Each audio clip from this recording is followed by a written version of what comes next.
Hey everyone, what's going on? Just going to be doing a rebroadcast here of the live news coverage, and we'll jump in every once in a while and talk about what's going on. Sorry, Alex, your original question had escaped My me. 'Cause I question just was looking at that the map Colette to Way, figure it out. we're all doing a lot of things at the Yeah. same time.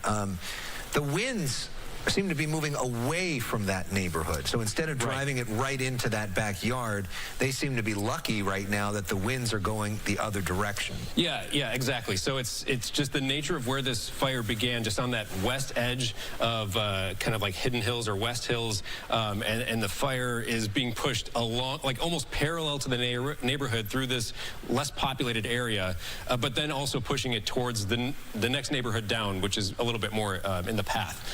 That right there, this is Colette Way. Getting in the back, and okay, so now we're in the backyard, it looks like. That's the first time we've seen that. Look how close those flames are to the pool. Yeah, and then we got the risk now of I'm sorry, the tennis court. Of embers. Yeah, of right. course, so any of these embers could fly. A whole lot of wind right there. It makes it to the roof or something like that, and then it's off and running. Right. So you're saying that it looks like the winds are pushing it away from this neighborhood, but you're worried about Hidden Hills. Do you think that's where the winds are taking this? Yeah, so this is, I'm looking at a map right now. This is this neighborhood where these drops are happening now. This is just to the west of Hidden Hills.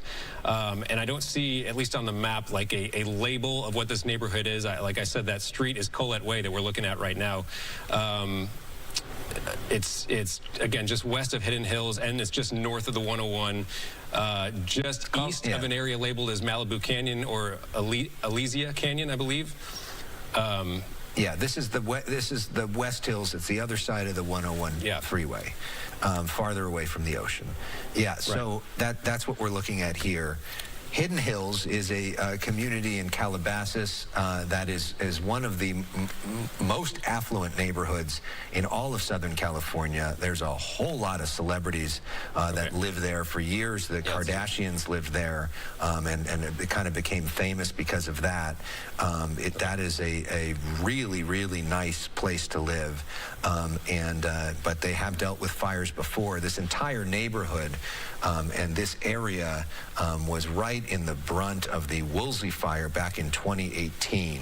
And the danger, I grew up in this neighborhood, and for 20 years, the fear was always if the fire jumps the 101 freeway, it could be off to all the way to Malibu. And that's what happened in the Woolsey fire in 2018, and it burned all the way to the beach. We're not anywhere close to that right now, but this neighborhood, if you've lived there for a while, you know a thing or two about dealing with fires. It's part of the danger of living that close to the hills. Well, there are reports that the flames are, at this point, less than 1 hour away from impacting the 101 in Ventura County. Right. That's how quickly this thing could get out of control. The diversion from the Palisades fire to this fire in West Hills is underway. Those aircraft, go ahead. No, I was going to say, we were supposed to have a press conference at 4 o'clock from Mayor Bass and other LA City officials talking about some of the other fires around the city. They've just moved that back to 5 o'clock, in part so some of those officials can deal with this immediate threat, in part so that they get some more information about what's exactly happening here in West Hills. So we were advertising earlier that there would be a press conference at 4. That's now moved to 5. And I imagine for them, there's only so many things you can think about at the same time, because the fire in Pacific Palisades is not out. The fire in Altadena is not out either. I mean, they still got to continue to fight those fires and protect property in those areas. But the most immediate threat right now is this one. And as we've seen in firefights in the past, that beginning stage to really get water on that, knock it out. Let's see. And look at this. These are always amazing to watch. And a shout out to our pilots from Skyfox who do such amazing aerial photography to show all of this happening as well. Don't know, maybe it already did a drop, or maybe here comes the drop.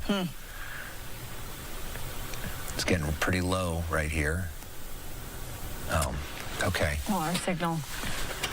They're doing the best that Yeah, they of course. can, and I think we may have multiple choppers up right now to, one of the great things, most of the local news stations are, somewhat competitive on a day-to-day basis, but on emergency situations like this, we all pool our resources knowing that this is important, that we have eyes above this, so we share helicopters to make sure if helicopter has to go down to refuel, everybody is able to see these these life or death images. For a lot of people that live in this neighborhood, it's important that they see this, that they know how serious this is, and that they get out on time. So watch this as we watch a helicopter here, hopefully able to do its thing. Mm-hmm. There we go. There it is. Nicely done. So while this firefight is underway, we have Christy Fajardo. She's at the Palisades Fire, and she's with some women who are pretty frantic right now. Let's check in with her for the latest there. Christy, can you hear me? What's going on?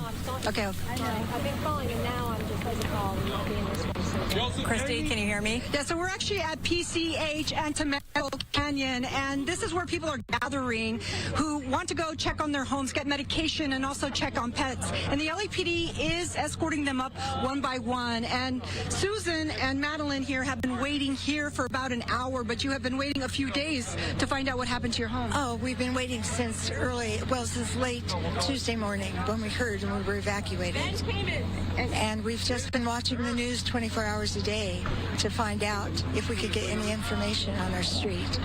We just were told that our street was down, and we didn't see pictures of it, so I'm hoping to get some pictures from my husband. And there's still that area between denial and maybe something survived and total devastation, sadness, and loss. And then there's resilience. You got to keep going, so. Yeah, and I'm so sorry that you're going through this. And you said that you're here with knots in your stomach. You don't know what to expect. Your house is up there, your yoga studio? My yoga studio in my house, and my husband's garden. That was his love of his life, was his garden. So that's gone, we know. And how long has that been your home? It's been my home for 42 years, my husband's home for about 48 years. And you were telling me that when you left, there was just long lines of people trying to evacuate. Well, we were told by the police to evacuate. We got in our cars. We got on Sunset Boulevard, and it was just one big parking lot. And then we saw people getting out of their cars because they were panicking, and then they left their cars. So it was very hard to get around. My husband luckily knew about Country Club Road, which was a turnoff, and if you knew how to get there, you could get to PCH, which we did with a few other cars that knew it. Well, thank you so much for sharing your story, and I am very sorry that you're going through all of this, and I really hope that when you get up there, you find your home still there. And Madeline, we'll find our home still there from what I've heard. But if we even find a small anything, a piece of silverware, I don't know.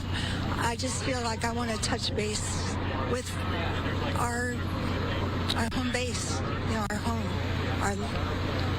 our memories. Just, it's unbelievable to try and adjust to the fact that you had a home one day and nothing is there. I mean, I'm hoping something is there. Maybe the chimney, I don't know. Yeah, there's so much uncertainty and so much heartbreak, and I thank you for sharing your story. And Madeline, are you two neighbors? It's my godmother, and I live like 2 doors down in a studio, and I was at work, so I had no chance to get back here to get anything. So all my passports, computer, everything I own in the world, what I'm wearing and holding is what I have, basically. That's it. So everything's gone. So I'm hoping I had some stuff in a metal box, some medication. There might be a passport in there, so I'm hoping that survived. That's what I'm going up to look for, basically. And when you look around and you see so many people sort of waiting on the same thing, everyone's anxiously, like you said, a mixture of hope and anxiety and fear. Fear, yeah. Fear is the big one, yeah. And shock. You're still like, I felt myself kind of, like we're talking and I felt myself drifting off because I'm kind of, my brain's in shock, basically. So it's but I do have to say, one thing that we found is the deep compassion. Oh, yes. The deep compassion and kindness and people trying to help you, people giving us clothes. We went to Trader Joe's. They paid our bill for us. The cashier Yes. paid the bill out of his own wallet. And just people who are calling you from all over, asking, what can we do? Do you want to stay with us? Because I've got to go. So, yes, go ahead. Good luck. Yeah, so they just got the call. It is now their turn, and they have graciously said that we can follow them up. So I'm going to sign off and send it back to you because we're going to go with them and really hope that I can bring you some good news on their situation when we come back. All right, Christy, we will keep an eye on that. Our main focus right now has moved, though, to this area.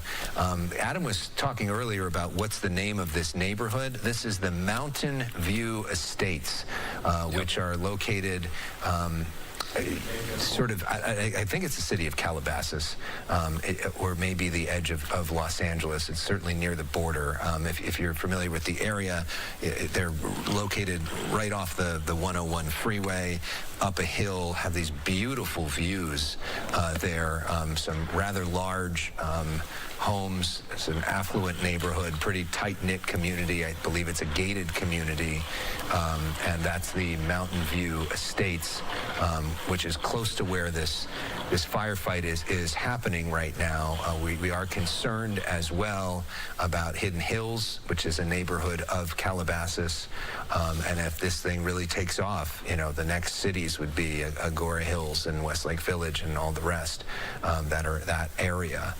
Right now, let's hope that they're able to make quick work on this thing. We have seen some successful water drops that are doing really amazing work by firefighters right now. We have not seen any major structures lost so far, and hopefully they just keep this out in the brush, and the big plume is bad air quality, but nobody loses a home and nobody gets injured. That would be the best case scenario on what we're looking at now. This is near East Topanga Fire Road, one of the streets that we're looking at here.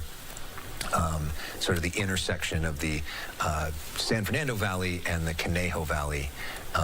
As we look at this different area, Topanga Canyon, not that far away as well. This is called the Kenneth Fire. LAFD is the responding agency. It was reported at 3:15, so it's been going for just over 30 minutes. Initial reports of 50 acres burning south, and mandatory evacuations are in place. The north border is Ingomar and Satakoy Street, south of Burbank Boulevard, and County Lane Road, city border, east to East Valley Circle Boulevard. Those are mandatory evacuations. There are evacuation warnings in place. North border, Ingomar, Satakoy Street, south to Burbank Boulevard, and Valley Circle Boulevard, east to Woodlake Avenue. LAFD diverting resources, and we have two different looks at the plume here. Both look terrible and ominous. You see the water drop. We've seen a few water drops, which have been a godsend, so let's keep those coming. The resources that were at the Palisades fire, which we know how crucial and that we need those resources at the Palisades fire, they've been diverted, some of them anyway, to help battle this fire that started in the West Hills area right near Victory Boulevard and Valley Circle. Again, first called in for LAFD at 3:15, and then it has grown to, last estimates, 50 acres. I'm sure that number has grown since it was first reported, but a whole lot of white smoke, which is always a good sign. Yeah, and a whole lot of smoke. I mean, you're looking at that top left corner of your screen. We may now have to take it full if we may have lost that other picture. I mean, look at how big the smoke plume is on this one. But yeah, that is the good news there. It's a lot of white smoke. So again, this is near the 101 freeway. In the Calabasas area is really where we are focused right now. Shady Grove Place, these are some of the street names, Richmond Court. This is where this active firefight. Let's see, maybe we get another water drop right here. You know, this is part of the cost of living in this neighborhood. You get beautiful neighborhood, you get safety, you get really good schools, you get nice people, but you also get fires. And that's part of just like all of us. We know that living here, you're going to get earthquakes every once in a while, and you kind of have to have a plan for this if you live in this area. Adam Kruger, New Information. Yeah, so I just want to map out everything you guys have been talking about and the area that we're looking at from from Skyfox, and obviously it's compelling video, and we'll get right back to it. But I want to show you where, we had the fire initiate, Kenneth Fire, as it's being called, kind of on the western edge of the West Hills neighborhood right here, and then it made its way through this preserve area, and if we can kind of shift the map a little bit off towards the right, I can show you where we were seeing some of those water drops. So this is that Mountain View Estates area right here, Alex, that you were talking about. We saw literally the water drops happening on the backyards of some of these homes right here in Collette Way. And if we kind of zoom this out a little more and go down to the south, down to the bottom of the screen here, again, this is that Mountain View Estates. Right below this, right to the south of this, is that Murrow Drive, and the 101 is just south of there as well, to give you a little perspective. And so again, the fire kind of spreading right here, and the edge of the fire is on the northern part of this neighborhood right here, and obviously the winds are going down like this. The winds are going from the north to the south, or kind of from the north-northeast to the south-southwest. So that's where we had that initiation point. It made its way through this preserve area, and now threatening potentially some of these homes here on the northern edges of these neighborhoods right here. We did see successful water drops, though, and that's worth mentioning, because we are not seeing the same type of weather conditions we had when it was so extreme before, and it was like water drops were pointless and it was dangerous to fly aircraft. Not the case right now. I did look at a weather station that's right near this area, just kind of between here and where the fire started. There's a weather station measuring wind gusts around 20. It's kind of been bouncing around between 15 and 25 miles per hour for wind gusts in that area. And again, the direction is going down to the bottom of your screen from north to south. So that means we are going to watch these areas very closely. If we can, possibly in the layers button, I think it's off to the right side of the screen we're looking at right here from CAL FIRE. There's a option to turn on the mandatory evacuations, and there we go. And so these red areas are evacuation orders, which means it is mandatory. And so these neighborhoods here, just north of Murrow Drive, are now under, and you guys mentioned these, but we're just mapping out here, are under mandatory evacuations. And obviously you can hear all of our phones are going off some type of alert, an evacuation warning, it looks like. Yeah, my alert reads, This is an emergency message from the LA County Fire Department. An evacuation warning has been issued in your area. Yeah. This is what this looks like. Remain vigilant of any threats and be ready to evacuate. Gather loved ones, pets, and supplies. Continue to monitor local weather news and the webpage alertla.org for more information. Yeah, so these alerts come, based on where you are. It's like on my phone. Yeah, and here we are in West LA, and we're getting an alert. We'll have to look into why. Yeah. It would not be from what we're talking about right here up to the north. Is there a fire that they know about that we don't know? I'm about to go look. I don't know. Yeah. Yeah.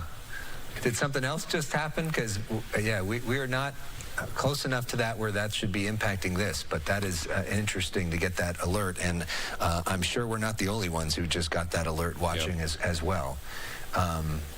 Okay. And you know what? There could be another fire, but we don't have any indication of that.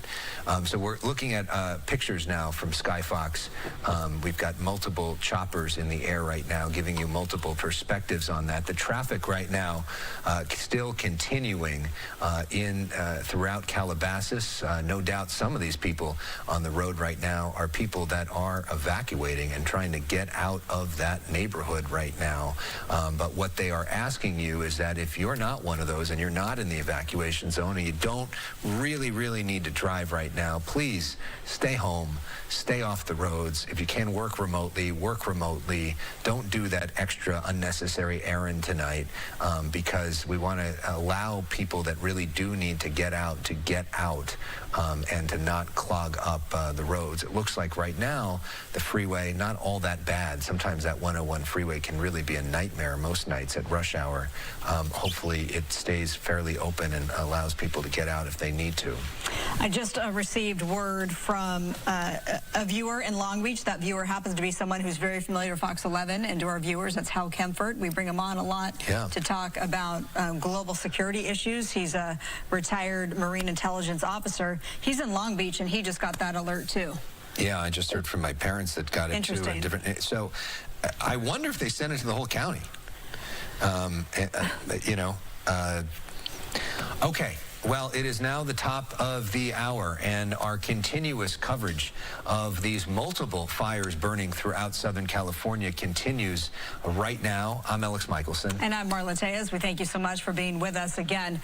We're not just broadcast on television, of course. We want to remind you we're on the Fox Local app, a wonderful resource. Download today, especially in times of crises like we have been dealing with since Tuesday here in Southern California. And then also online, foxla.com/live, our YouTube page as well. The newest fire that we're looking at, mandatory evacuations in place for what's being called the Kenneth Fire. It broke out in the West Hills area, burning toward Calabasas. If you read the bottom of your screen, it says mandatory evacuations in Mountain View Estates area. We have a couple different vantage points, viewpoints of it with these two different live pictures. You get a sense of the smoke that is billowing below this very exclusive neighborhood. You see the active flames. You see a lot of that white smoke. We've seen at least 3 water drops, boom, boom, boom. Those water drops via aircraft that were diverted from the Palisades fire now to this fire. Not too far away from each other in terms of, the fact that it's still in LA County.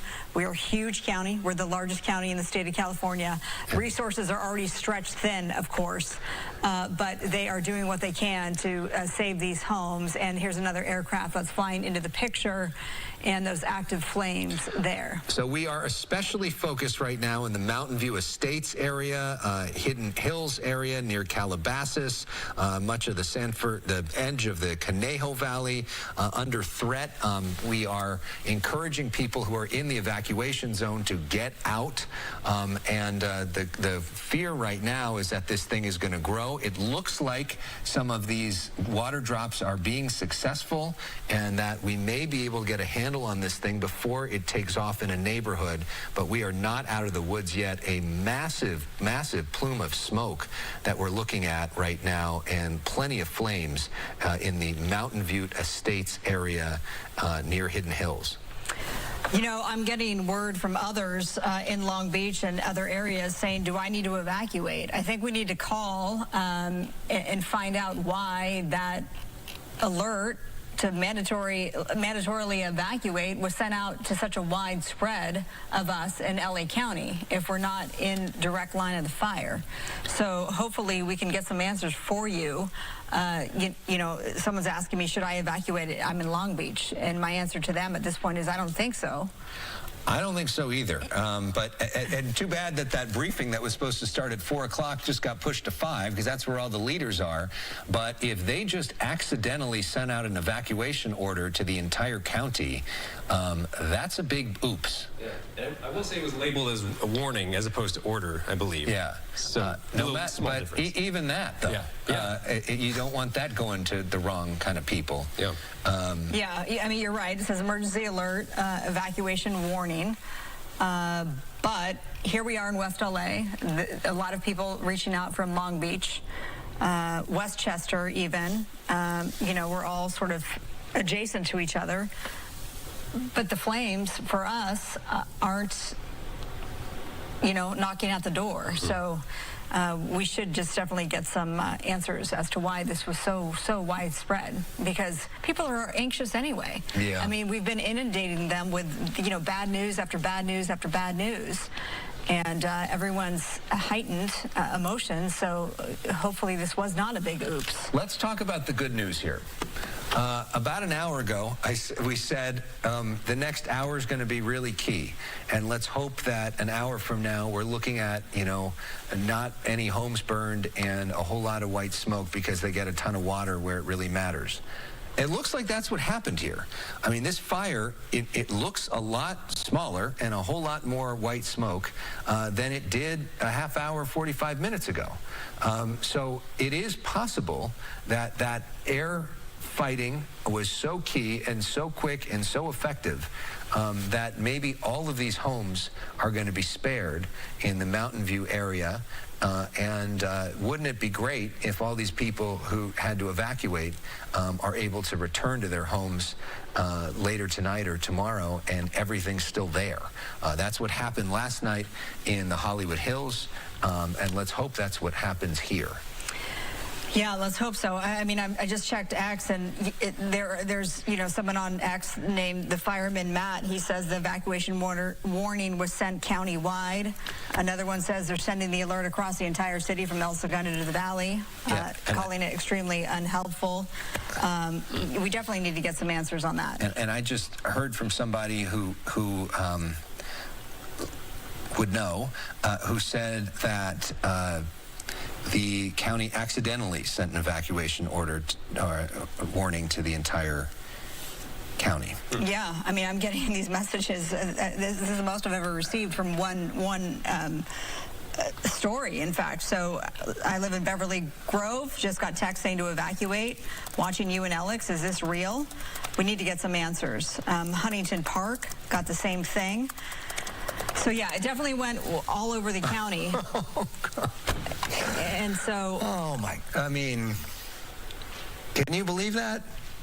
At a time when messaging and we have yes. so many problems with misinformation and nobody trusting the system and everybody saying everything's BS, and at a time when we actually need to have clear messaging, if that's really the case, that they just accidentally pressed a button and now everybody's freaking out, and then what happens when you actually need to send that out? Yep.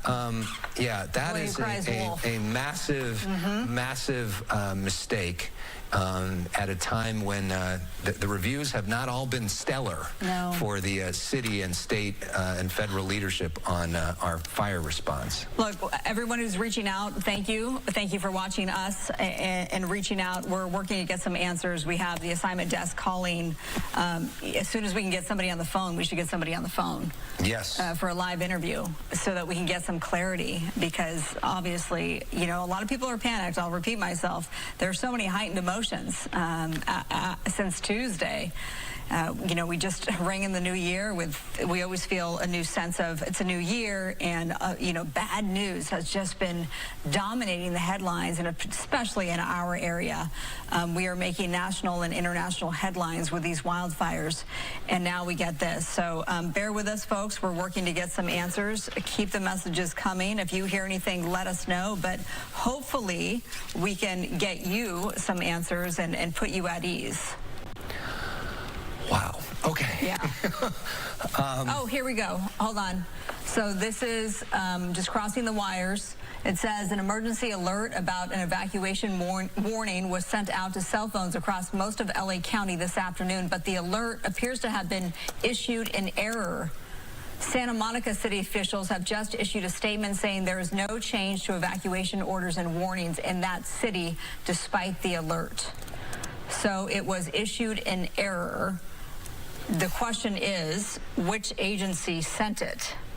Well, it comes from the Los Angeles County Fire Department. Was the if you look at the picture of it. So, yeah. Remain vigilant of threats. Be ready. Gather loved ones, pets, and supplies. Continue to monitor local news.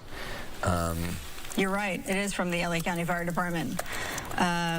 Just looking at this again. So let's repeat that. It was issued in error. I'm going to respond to the people who have reached out to me, but hopefully you're listening as well.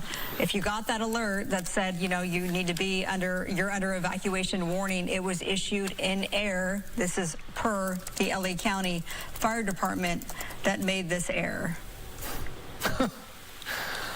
Okay. I know we're supposed to be dispassionate and just read the news sometimes, but that's crazy. It's not good. It's not good. It's unfortunate. So hopefully we can get someone on the line from the fire department to answer some questions about this.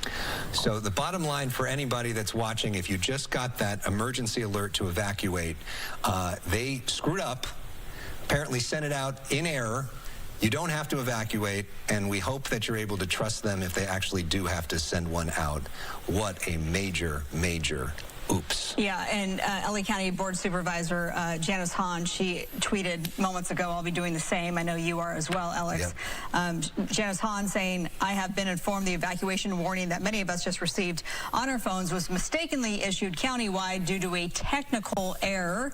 A correction will be issued shortly. Okay. All right. Meanwhile, while that's happening, there are people that actually do need to evacuate in the Mountain View Estates area and surrounding areas there. And it looks like that this firefight is going well, and that hopefully we're going to be, starting to get some containment on this thing while we are shouting out, somebody probably just got fired for what they just did. Let's shout out some of the best work of people in the county, including these incredible aerial helicopter pilots and that are just being so precise with these water drops and saving an entire neighborhood. Yeah, so again, all the white smoke, it's a great sign.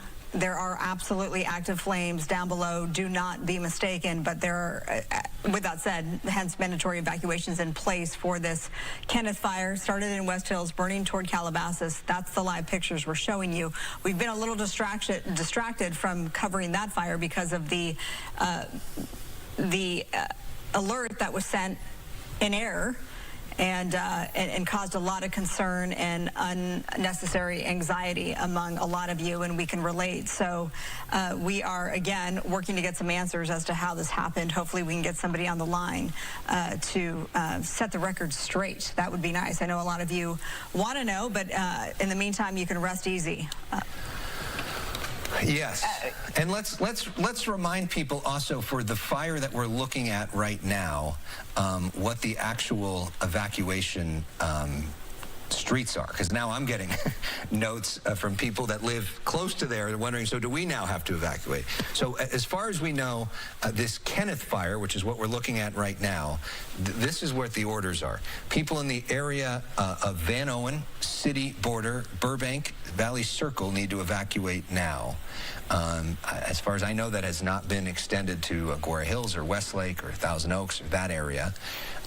People that, again, Van Owen, City Border, Burbank, Valley Circle, those are the streets we're talking about, are being told to evacuate.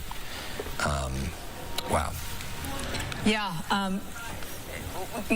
Let me just say this, because he's a regular on our air, Dr. Michael Daigneault, our medical contributor. He's an ER doctor. Right. He has been working around the clock, of course, I'm sure, dealing with a lot of issues as related to this. And he just woke up because he had an overnight shift, and he woke up to the alert, and he texted to see if he needed to evacuate or get ready to. So I just informed him that it was issued by mistake. Yeah. Hopefully we can get somebody from the county on somebody's got to put their face on this and start talking. All right.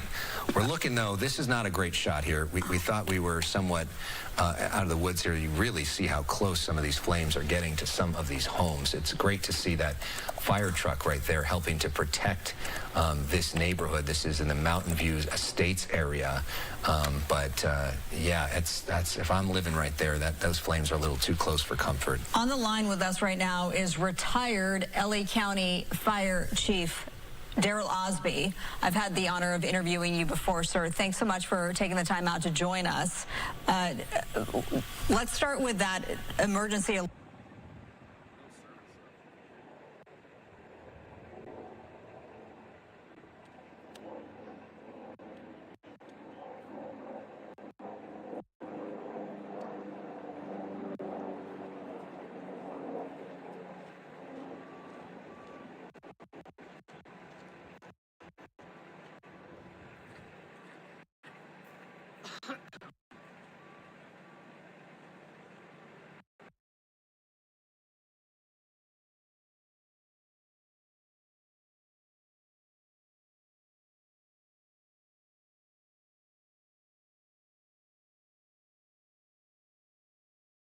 major fires all burning at the same time. There's confusion as people are actually being evacuated, and it seems like a fire's starting every second. The idea of sharing something like that as an accident right now, I mean, that is a massive, massive blunder that is creating panic for millions of people who just got this alert.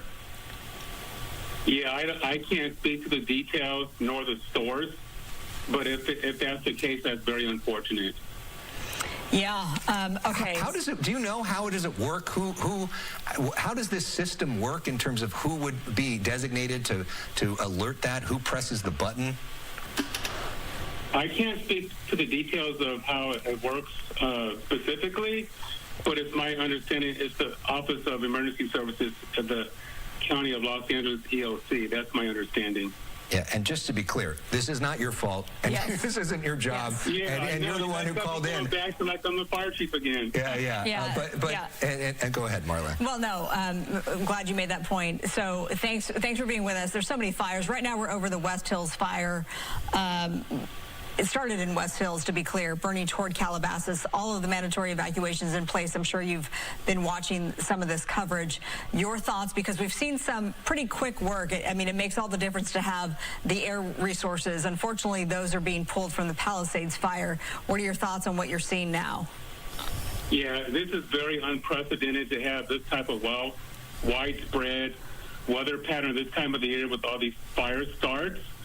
But you're right. It does show the advantage of having fire resources and aircraft. The good thing about this, if there's something good, if this is a fire corridor with citizens that have been through these types of incidents, so they're trained on what to do. In addition to that, this is an area where we've had previous fires, so the fuel load is not as heavy as other areas in the county that have recently burned.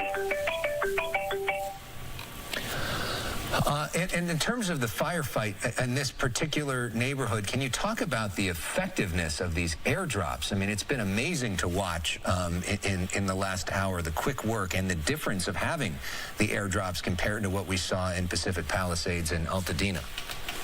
Yeah, the airdrops make all the difference in the world as it relates to strategy. And from your news feed, you can see the effectiveness of our fixed-wing aircraft or the effectiveness of the helicopters making their targeted drops around the structures. One thing that is missing that's very vital, though, is that we do need to get boots on the ground, which we say are our ground resources, because it's important that once these drops are made, that we have firefighters and our crew members down cutting containment line to keep the fire from flaring up again. What are your thoughts? I mean, I know, obviously, as a retired fire chief, you've dealt with disasters like this before, but given that, you know, this started Tuesday, we're on day 3, and it's just fire after fire after fire, and then also the extent of the Palisades fire and the Eaton fire alone, I mean, just absolutely devastating. What are your thoughts on everything converging at once? You haven't seen anything like this, I imagine, in your time? Yeah, I during my time, we've had maybe 3 major fires going at the same time, 2 in our county, maybe 1 in Ventura County, maybe 1 in, Riverside County impacting our county. But to have over 6 fires in the same county is unprecedented, and it's really stretching our resources thin. My hearts go out to the people that lost their lives. I know that when this event started, I said, man, I did my prayers that our firefighters go home safely and that we don't have any citizens that, that die in these incidents. And unfortunately, we lost 5 people in Altadena. That fire started at night. That's normally the worst time for a fire to start for a community that can't be alerted immediately. And it sounds like they just found a person in Pacific Palisades. So my heart's out to the people that lost their lives and then for the people that lost their homes and their businesses. And I also want to get your thoughts on, the response. Again, we know that you're not part of the department now, but just, how the... Are you getting a message? Are you getting a message to say this was a mistake? They heard us. Disregard. So we're getting this here. But you know what's interesting? How come I'm not getting it now? Disregard last evacuation orders for Kenneth Fire. All right, as you can hear there, we are in Fox 11 LA's coverage of those evacuations near the West Hills neighborhood. We did want to just turn down the volume right now so you don't have to hear that emergency alert. We don't want to panic other folks around the country who are watching our coverage. Let's listen back in. Of course, they're talking about that initial alert that was sent out in error to all the residents there in LA County. I wanted to get your thoughts on, because you know how fire hydrants work, how the process works when you're dealing with a wildfire. On night number 1, Alex and I were on the air and seeing fire trucks not able to pull any water from fire hydrants. What are your thoughts on this?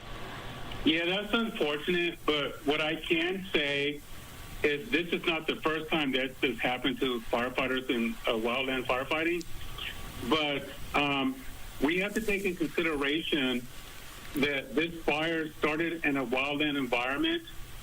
It burned to maybe what we call the wildland interface into an urban area.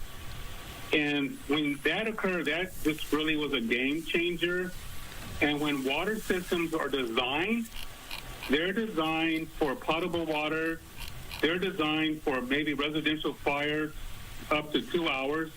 And then they're designed to address a commercial fire for maybe 5 hours, but they're not designed to have, dozens of fire trucks at the same time drawing water out of it at the same time. So it was inevitable that this was going to happen.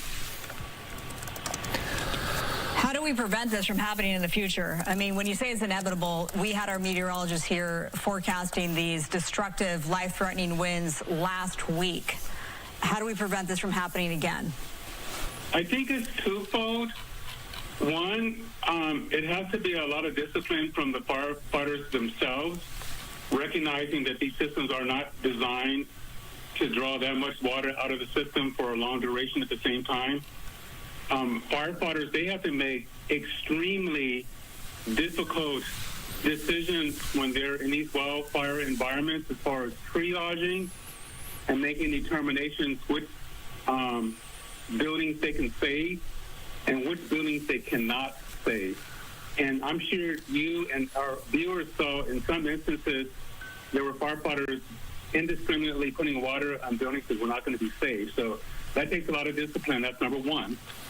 Number two, there needs to be a coordinated effort in relation to water companies coordinating with fire departments as it relates to water supply. And then when water mains are breaking within the fire area, that they quickly shut those off so we're preserving water.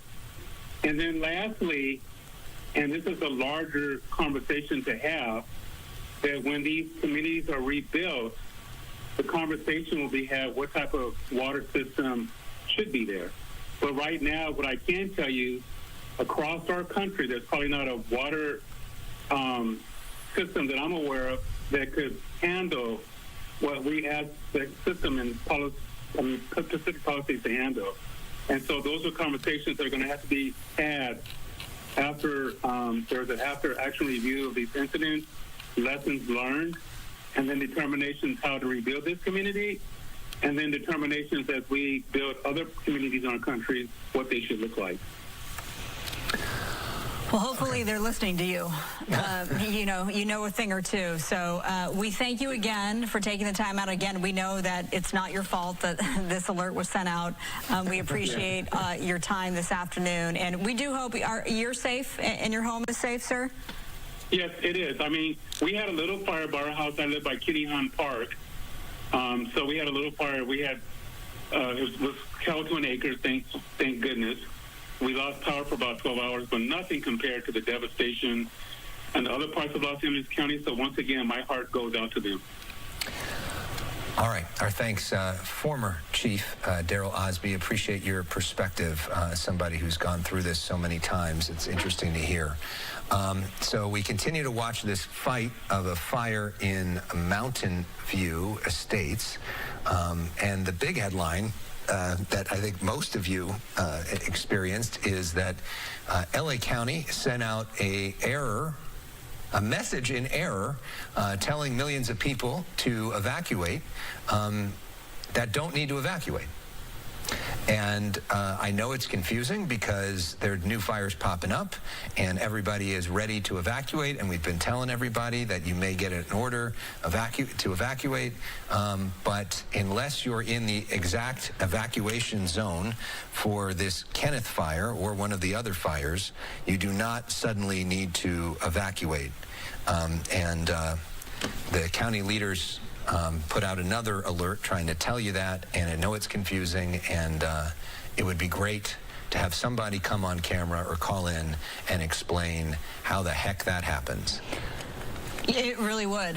So hopefully we can make that happen. In the meantime, we are looking live at, this is the Kenneth fire started in West Hills, burning toward Calabasas. No structures have been lost. We're also covering the Palisades fire, of course. And let's check in with Tom Vakar. He is with our sister station up in the Bay Area, KTVU, which is based in Oakland. Tom, I was an intern at KTVU 100 years ago, so I worked with you at one point many years ago. It's nice to have you on our air tonight. Thanks for the reporting you're doing. Well, I've only been there for 200 years, so I'm glad we did that. I want to show you something. I want to illustrate a really important point. I want you to look up here. This is part of a utility pole. It has been destroyed because it broke off and it's falling down, and the only reason it's off the ground at all is it's stretching wires in order to stay up in the air. One of the things that is going to be as significant as the loss of these homes, and probably a lot more expensive, is going to be replacing all this infrastructure, and both public infrastructure and private. Take a look at these trees. Most of them have been badly burned. Most of them will have to be brought down. Some people may want a landscape, some people may not. Some of these may be public trees. All of this is going to have to be dealt with. With respect to those utility poles, think about this. There's cable up there. There may be fiber optics up there. All of that stuff has to be replaced. And the only way you can do it in any reasonable amount of speed is to have a massive number of crews with a massive backlog of the equipment that they actually need. And that's one of the reasons utility bills and cable bills are so high, is because a lot of that stuff is available. It's still going to be months and in some cases years before this is fully squared away. But the idea of preparedness is really important to understand that even with infrastructure, we have to be fully prepared. I want to show you one more thing which I found absolutely fascinating. As you look out over this wasteland of homes, if you pan off here to the right, one home is absolutely unscathed. It's made of materials that are simply fire resistant. It sits, even though it's down the hill and the house right next to it and the one next to it on the other side, it's not even scorched. It is probably one of the best examples of what you actually can do to harden a house, as we like to say, against fire. And in this case, this person will have a home to come back to. There may be some minor damage, certainly smoke damage and all of that stuff. But there are ways to build houses that can actually withstand even a fire like this. And this isn't just serendipity, because everything else around it is destroyed. That house was built to do exactly what it did, and that was to survive a fire. I don't even think the designers of that house and the material makers of that house had any idea that it would be subjected to the test that it was with the great winds that we had. But by God, this thing really worked, and we can learn a lot from these kinds of things. And when we rebuild, as they did in Coffee Park up in Santa Rosa, as they're doing right now up in Paradise, fires that I covered where things were wiped out, they're putting better resistant houses together. And when you do that, you lower the risk of the house being burned. But the other thing you do is you lower the risk for the insurance companies. One of the big problems that we're going to have to deal with here, and this is a major problem, is that the commissioner of insurance had made a deal with the insurance companies to impose some new rules that would get them to hopefully come back into the market and compete with each other to sell policies and not just lay it all off on the FAIR plan, which is not a very good plan, which incidentally is completely administered by the insurance companies themselves. But what happens now is they're going to look at this and they're going to get very, very shaky boots hoots about all of this. And they're going to say, maybe this isn't the best place to sell insurance. Maybe this is so dangerous because this is an urban area, not a rural area, not Paradise, not some other place like Middletown up in Lake County. So one of the things that's going to happen is we're going to have some sort of rapprochement about what we're really going to do about insurance, because this proves that this is a big loss, multi-billion. It could actually be bigger than the Paradise loss because of all the infrastructure that will have to be replaced, plus the price of the homes, which are far, far greater here than they are in a place like Paradise. So all of that has to be considered, and this insurance thing is absolutely essential for one reason. The entire economy depends on insurance. You can't buy a home or rent a home. I'm sorry. You can't buy a home or finance a home without insurance. Tom, If you can't do that, I'm going to interrupt you real brief. I'm going to interrupt you real briefly. Yep. If you're watching us right now on KCOP Channel 13, flip to 11. Okay. Sorry, the Ducks game was about to start, and people that may be looking for that coverage, Channel 11, go ahead. Finish your point. Okay, well, again, the point that I want to make is that this is an issue that remains unresolved in California. And now that we've had this fire, this is a high water mark. Something is going to have to happen that's going to change the fundamental nature of how we insure homes in California. Who is going to insure homes? Is it going to be by private companies? Is it going to be done in a public fashion? Is reinsurance, the insurance that insurance companies buy to protect themselves from big losses, going to have to be underwritten by taxpayers or the state or the federal government? None of that is known now. But this fire is going to make the big difference in that, because this fire was totally unexpected. It happened out of the fire season, and because of that, we have a real problem here with insurance, and we're going to find out how big that problem is going forward, because whatever deal the insurance commissioner made with the insurance companies, I think, is very much on the table now. Back to you. Yeah, we've been covering that quite a bit. Tom Vakar reporting for us here in the Palisades fire. He is stationed up in the Bay Area for KTVU based in Oakland. Tom, we appreciate you. Thanks so much. Thank you. Okay, I think, folks that live in the Conejo Valley and edge of the San Fernando Valley can hopefully breathe a little bit easier now than they were maybe an hour and a half ago as we look at this firefight for the Kenneth Fire, which is now underway, and we see a lot of white smoke and not as big of a plume as we were. So that is some good news.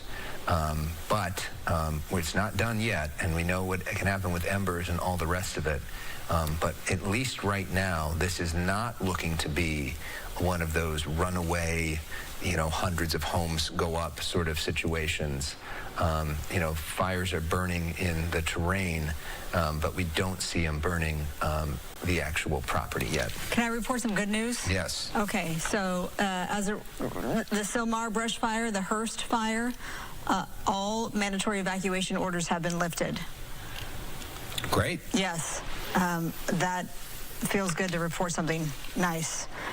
This was just issued by the LA Fire Department, of course.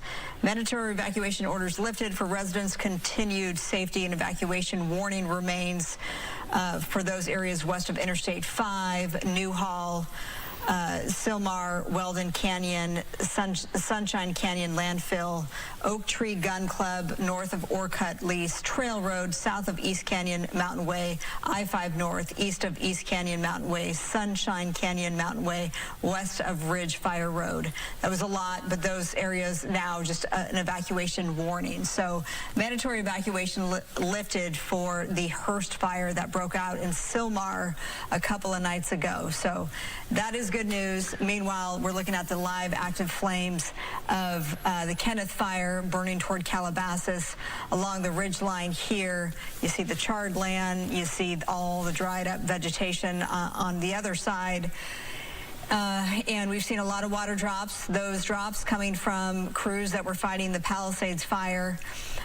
No word on any structure loss yet, thank goodness. Let's hope that it doesn't come to that. We see a lot of that white smoke. The mandatory evacuations do remain in place, but hopefully you have some new information? No, I was sorry. I was just going to say, apparently we got to head to Christy Fajardo, who has moved her way into the neighborhood in Pacific Palisades. Christy. when you last came out to me, we were talking to two women, Susan and Madeline, who live up on Las Flores, and they were waiting to be escorted up to their homes to see what was left, and they were gracious enough to invite us along, and sadly, there was nothing. Their whole street was decimated and very little was left, and they went through the rubble, and in fact, they said that their neighborhood was unrecognizable. One of the women couldn't even tell which house was hers. That's how little was left. We had to look at the street numbers to figure it out. And as she went through the rubble, she found a mug. There was one ceramic mug that was intact, and she also found a tin that contained her birth certificate. And so she was happy to see that, but wasn't sure that what was inside, the contents would have survived that heat. And the other woman that we spoke to, Susan, that had been her and her husband's home of 48 years. Her yoga studio was gone, and her home was also gone. But she found one item, and she says if any item was to survive, she wanted it to be that. It was a bell that was from her husband's childhood home in England. And she says they're in their 70s, so that bell had been in his life for a very, very long time. And she still hasn't told him. She was taking video, but he doesn't know that there's nothing left. He doesn't know that their house has been completely destroyed, but she says that they all had suspicions, just hearing from neighbors and what they had seen on the news. But she had this message. She said, we have to be kind to each other.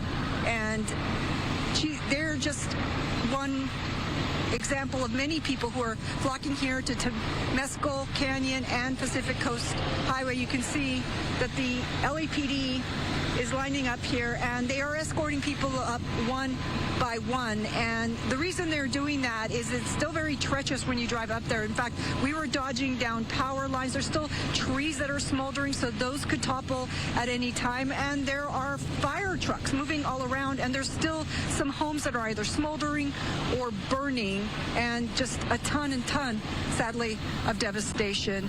And unfortunately, that will likely be the case for some of the other people who are waiting here. Some, though, will see perhaps a miracle, because as we've seen time and time again, you'll go down a street and the whole street will be completely leveled and one house will be untouched. Let's send it back to you.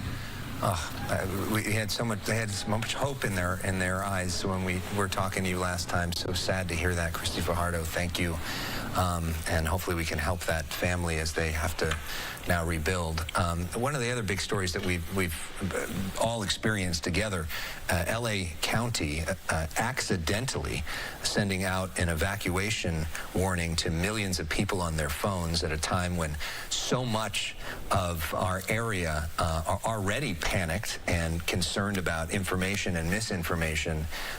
A major blunder from the county.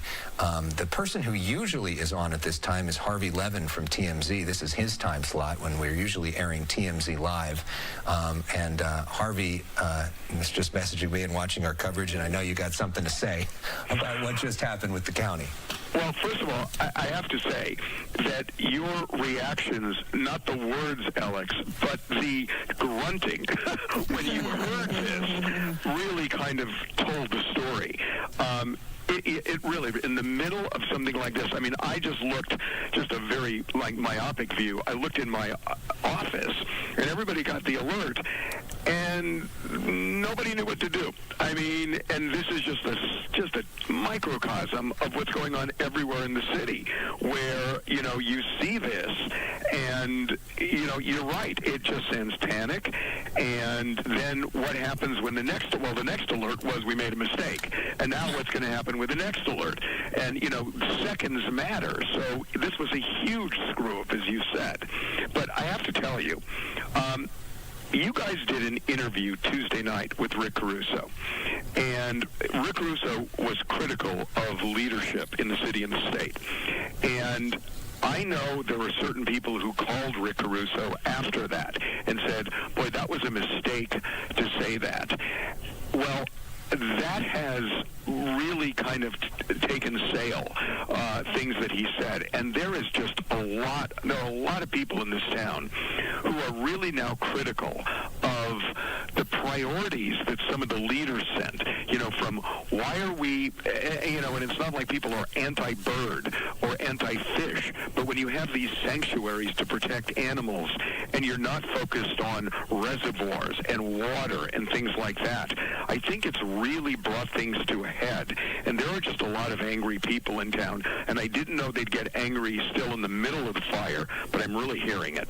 Well, I'm not sure if you heard, but Rick Caruso, Harvey, joined us. Alex set up that interview during the 2 o'clock hour today, and he responded to that, basically saying, these are just all excuses at this point. This is still a disgrace. This shouldn't have happened. He did say that it wouldn't have prevented the widespread destruction, but it would have mitigated what we are reporting on, and what I know your team is reporting on too. So at TMZ, you've obviously talked a lot about the celebrity homes that have been lost, but this goes much deeper than that. Oh, it's fundamental. And the other thing is, just as somebody who's been in this town most of his life, I'm just looking at some of the reactions, and look, I'm not trying to get political here because I'm really not in this sense.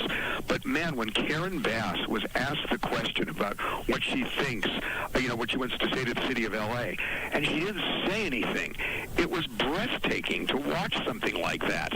And I really do think that people are focused on it. I mean, we've seen the way leaders are judged during crises, and I couldn't believe that. It was it was a softball question.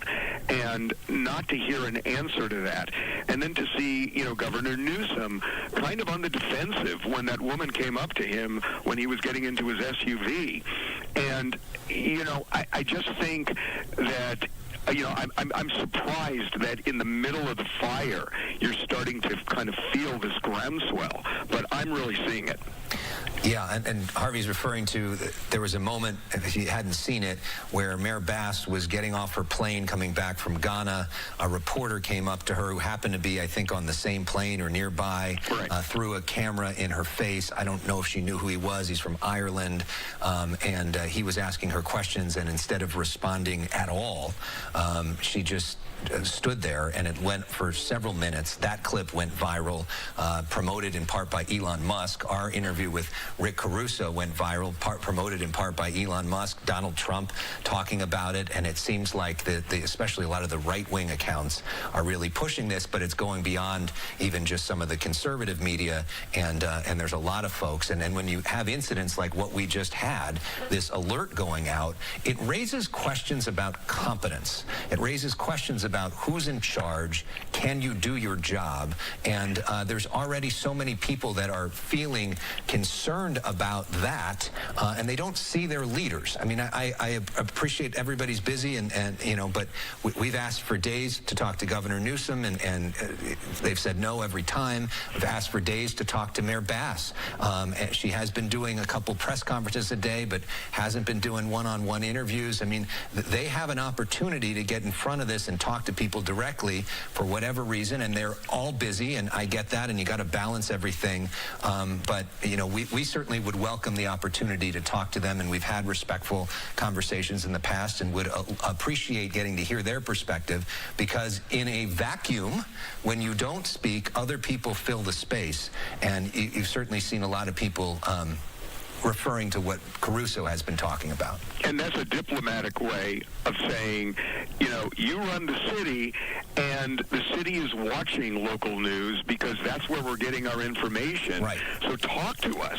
Right. And, Newsom, instead of doing an interview with us, chose to do an interview with Anderson Cooper, and with respect to him, and the reach of CNN is great, but people that are really focused on the life-saving information right now are watching not only us, but all the local news stations looking for information from their leaders. And Newsom's answer to Anderson Cooper, oh my goodness. We got another one.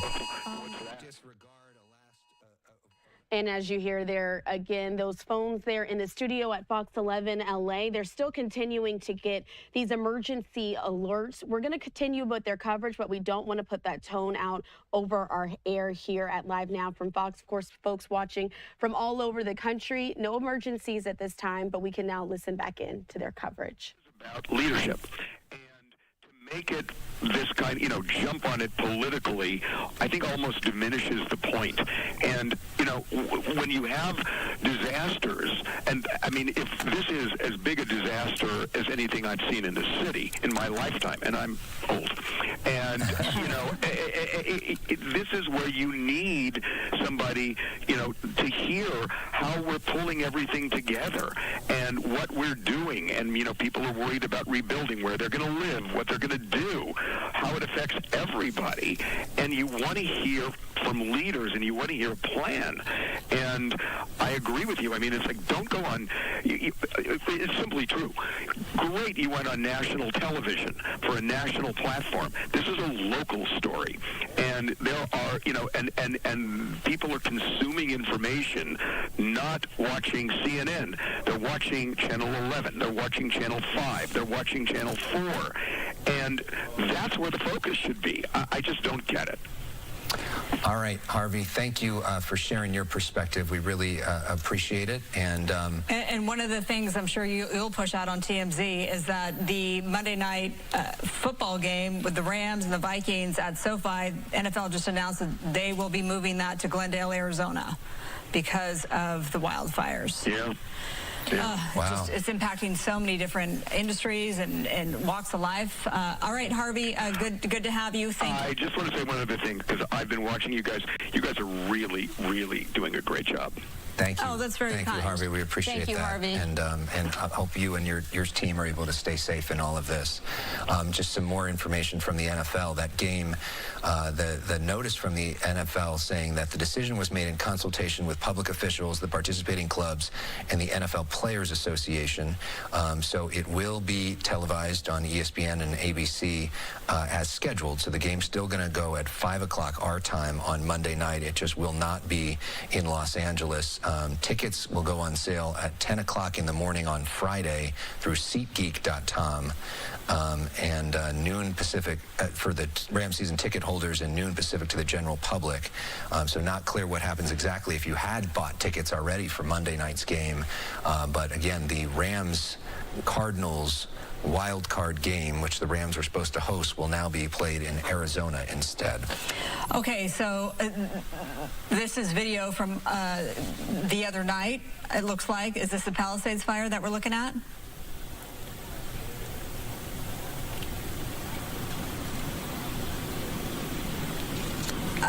I'm sorry. Studio, really? This is the Studio City fire from last night? That was up in the hills. Okay. This doesn't look like that. Hopefully we can get some insight Clarity, into what exactly it is that we're looking at here. But the big fire, here we go. This is a live picture of the Kenneth fire. Lots of white smoke. That's a good sign, but it's massive, I know. That broke out at 3:15. LAFD, the lead agency on this one. You can see those active flames below the plume there. All those flames along the ridge. We haven't heard any word of structure loss, which is a wonderful thing. We are happy to report that. We've seen a lot of this, which is a beautiful thing as well. That's a super scooper, and those puppies carry 1,600 gallons of water in one drop. So, and we saw that on the first day of the Palisades fire as we lost our signal there, that the super scooper was literally getting to just fly into the Pacific Ocean and pick up all of those gallons of water from the Pacific and then drop them initially on the Palisades fire. But we know how that went. Unfortunately, the winds just got too detrimental and too hard to fly, and they could not fly anymore. No aircraft on Tuesday night. So we have the fixed-winged aircraft up, but as we're looking here in the wind alerts, Adam Kruger, we can bring you in. We're obviously under the red flag warning. That has been extended until tomorrow, and then you have a whole bunch of wind alerts. Yeah, so I've got a lot to say, and I don't know if we can get Skyfox, the shot back up, because, okay, I understand we can't, but first of all, great conversation with Harvey Levin. And during that, it was just fascinating to watch. It was like a masterclass in containing a burned area. We were watching the drops go on there, and you saw how there was this like nature preserve area between some neighborhoods, and they were doing a great job of containing. And you know, that was the Kenneth Fire we were watching there.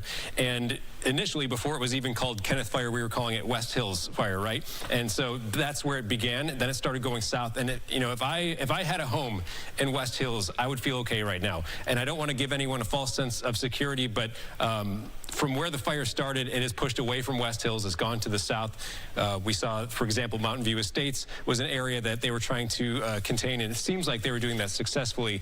But again, West Hills area, if I had any interest there, like if I were a homeowner there, I would feel okay with what I'm seeing right now as this is moving away from there. Another spot that, okay, so here's Skyfox back up. So, again, like giving you perspective here, on the left side of your screen was where the fire began, and that was on the border of the West Hills neighborhood. Then it swept through this area where there's not really any homes as far as I can tell, and then started approaching places like Mountain View Estates, and I was seeing some of the drops right on the edge of the Malibu Canyon Apartments, just to kind of give you some frame of reference for these areas. And it looked like they were pretty successful in blocking the fire from reaching any structures, and of course we'll have to wait and see what continues to play out. You can see now as we look at this, I can tell we're looking east because the winds are going from north to south, which would be from left to right on your screen right here. And that's why you see the smoke going in that direction. In general, the flames will go that way, but they can also move in other directions, not just the way that the winds are blowing. And so again, we just saw you know, considering where this fire is, and they've got a chance to kind of work with it before it reaches some structures, it looked to me like they were doing a great job of holding the edge just before it reaches some of these homes in this area. And of course, we'll keep watching this. Again, this is the Kenneth Fire. So it's that Mountain View Estates, Malibu Canyon Apartments, Elysia Canyon, just naming some spots that's north of Miro Drive and north of the 101 there, and a little bit northeast of Agoura and Agoura Hills, to give you some frame of reference. So anyway, just wonderful to see that it seems that they're doing, you know, a good job of air attack on this. Also, though, I will mention, so areas south of this fire, yes, the smoke is going towards you. Yes, you know, you are in the threat zone, and there are mandatory evacuations there. And I want people south of this fire to know, if you're thinking, you know, you're thinking back to the Palisades fire, for example, and a lot of areas that had mandatory evacuations, they wound up losing their homes, right? And I don't want you to think that just because you're under a mandatory evacuation that you're going to come back to your home being gone, because weather-wise, this is a much different situation than the extreme conditions we had going back to when the Palisades fire began. There was, you know, very little they could do in terms of protecting property in that situation just because the weather was so extreme. This is different. Yes, it's still breezy. We still have gusts around 20 miles per hour, and I'm going to talk more about the forecast in just a moment. Winds are expected to get a little stronger, not extreme, but 30, even 40 mile per hour gusts can't be ruled out a little bit later on tonight. So there will be an increase in the winds tonight. But it's good to see, you know, what we're seeing from the air right here, that it looks like they're, from what I can tell, they've got this under control pretty well. So let's switch from that now. And if we can go to graphics 1 before we go to weather 1, because I want to show on a map the area we're talking about. So this is going to illustrate this pretty well. So again, here's the Kenneth Fire. This is that West Hills area where it began. And then the winds obviously have been pushing the fire through this area. That's that kind of preserve or wilderness area that we saw burning. And that's okay. I mean, there's no homes right through here. And then the water drops were going on right on the edges of these neighborhoods. I mentioned the Malibu Canyon Apartments, for example. That's kind of in the mix right here. And all these red areas, rightfully so, are under mandatory evacuation orders. And that's to be safe. You know, protecting life is obviously number one here. So they want people out of this area. But we're seeing, from what I can tell from Skyfox, pretty successful fire retardant drops and water drops on the edge of this. And we hope that's going to protect these homes from catching fire at all. And, you know, it's a manageable wind situation right now. So So that's another good thing. I know we've got someone kind of navigating the map here. If we can actually take it down to the Palisades fire, I want to point out another thing, and I promise we're going to get to the wind forecast here in a moment. But let's, if we can, zoom out, go down to the Palisades fire, because it was at some point, I believe in the last hour or two, we had an update on the acreage up a little bit more. And now, as we're adding acreage to the burn area of the Palisades fire, it's to the north of the fire, which is kind of going into the wind, opposite of the wind direction. And so it's, you know, as you look at this kind of perimeter of the fire, that's the orange. The red is the mandatory evacuations. The orange is the perimeter of the fire. And every time they update it and add a new perimeter, you get a new layer. So like initially it was this brighter orange area, then each layer they add, it goes out and out from there. So this freshest layer, this is the latest update here, that's the new perimeter that they adjusted this afternoon is these northern parts. So the fire is creeping northward, and for the time being, for a lot of this, that's okay. This is an area where there are not much homes. And if we can zoom in a little bit closer to this spot, which is right around Topanga, I'll get out of the way here. That is an area where I am seeing the fire perimeter actually approach some spots that before we're not seeing flames nearby. So again, Topanga is right there. You can see it labeled. And so there are flames kind of going northward towards these places. But also, again, today is a day where airdrops are being quite successful. And I imagine they're going to have a pretty good job, doing a pretty good job kind of containing this and not allowing it to get into some of the actual structures up here around Topanga. That'll be another thing to watch, though. Okay, so if we can go away from graphics 1 and now switch to what we call weather 1, let's walk through some of the advisories we have, and I'll get to our wind forecast. And first of all, red flag warning, we know that's in effect until 6 p.m. tomorrow. After that point, we see an improvement in the winds, both in terms of the speed and the direction, actually. There'll be a slight onshore component to the winds by the end of the day tomorrow. We've got a lot of advisories here, a lot of different colors on the map. Everywhere is under a wind advisory of some sort right now, but later on tonight, these yellow areas will switch to a high wind warning. So that's the next level up. There's wind advisory, there's high wind warning, and that's where winds are more severe. And so the National Weather Service says sustained winds, 30 to 40, gusts stronger, maybe 60, even 70 miles per hour in some of the higher elevations possible. That NNE, you might know by now, but that means winds are from the north-northeast, meaning in the same direction, going like this, the same direction we've been seeing throughout this entire event. And by the way, high wind warnings still extend way on down through Orange County, off towards the east, through the Inland Empire, all the way over to around Palm Springs and south into far southern California. It's just, we haven't talked a lot about this area because there's not a lot of fire activity, thank goodness, in these spots. But still, there are fire weather conditions in these areas, and everyone needs to stay vigilant here through at least the end of the day tomorrow. Now to our crucial wind forecast. And as we go from 6 p.m. today into 10 o'clock tonight, and this is the point at which we start getting into the high wind warnings now that goes into effect for a lot of these areas north. And you can see that the purple is really where the strongest winds are going to be. So that's confined to mostly wind-prone areas. There's still a lot of, let's say, the LA Basin that won't see very strong winds, but it's a different story up north. And of course, that's where a lot of the fires are ongoing. Here we are at 10 a.m. Friday. Again, not extreme compared to what we had earlier this week, but still windy and still a concern. Still dry air as well on Friday. Here's a look at Friday afternoon. Things are looking much better by this point. That's 4 p.m. If you're curious about what's happening after that, and since, you know, we have the time, we're just going hours and hours here on air, I do want to mention, you know, if people are wondering what the weekend looks like, or you may have heard of a possible Santa Ana wind event next week, yes, that is on our radar, so to speak. So as we take you through Saturday, we actually do see some of the wind-prone areas maybe see the winds pick up a little bit. Actually, let me back this up because I want to point out one other thing. Let's go to here Friday afternoon. I mentioned the winds getting lighter, but also watch these streamlines. That shows the wind direction, and you see where it's coming from the ocean, and that's great news. So that's going to help the humidity go up late day Friday. But again, we'll go into Saturday, couple of pockets where it's going to be a little bit breezy. I wouldn't be surprised if maybe there were some isolated red flag warnings that perhaps get issued at some point on Saturday because of what that looks like. Now Sunday, overall, I think we're pretty good. Now we go into what I think is going to be the next event. So Monday or Monday night or Tuesday, somewhere in that range, we're going to find, especially wind-prone areas and especially north of LA, the winds pick up once again as we see a setup for what might end up being a moderate Santa Ana wind event or maybe borderline strong Santa Ana wind event. It does not look like a setup like this just insane winds we had earlier this week. But this will be another thing to watch as we get into next week. So again, but just in the short term, we've got winds that are going to start to pick up tonight and will be pretty strong in some areas through the night into tomorrow morning, and then nice improvement by the end of the day on Friday. Guys. All right, Adam, thank you so much. Very in-depth, very helpful to our viewers. The sun is just setting right now, and so we have a darker view, if you will, of the Kenneth fire. And look at all that charred land. But the good news is no structure loss. This is from LAFD. Again, this ignited at 3:15, so we're going on a couple of hours. And it looked terrible when we first broke in. When we first brought you the live pictures, there's another fixed wing. And that's been the saving grace, is the water drops that we've seen time after time. Again, this broke out in the West Hills neighborhood, burning toward Calabasas.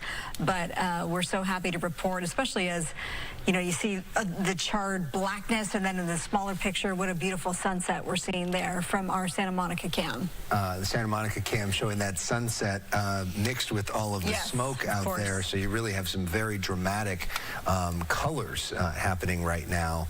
But really want to give a shout out to the LA Fire Department and all the folks flying right now that were able to essentially put this fire out. I mean, a lot of charred land, but no charred homes. And that is incredible. I mean, there's still obviously some more flames, but the way that this thing looked an hour and a half or so ago compared to now is really remarkable.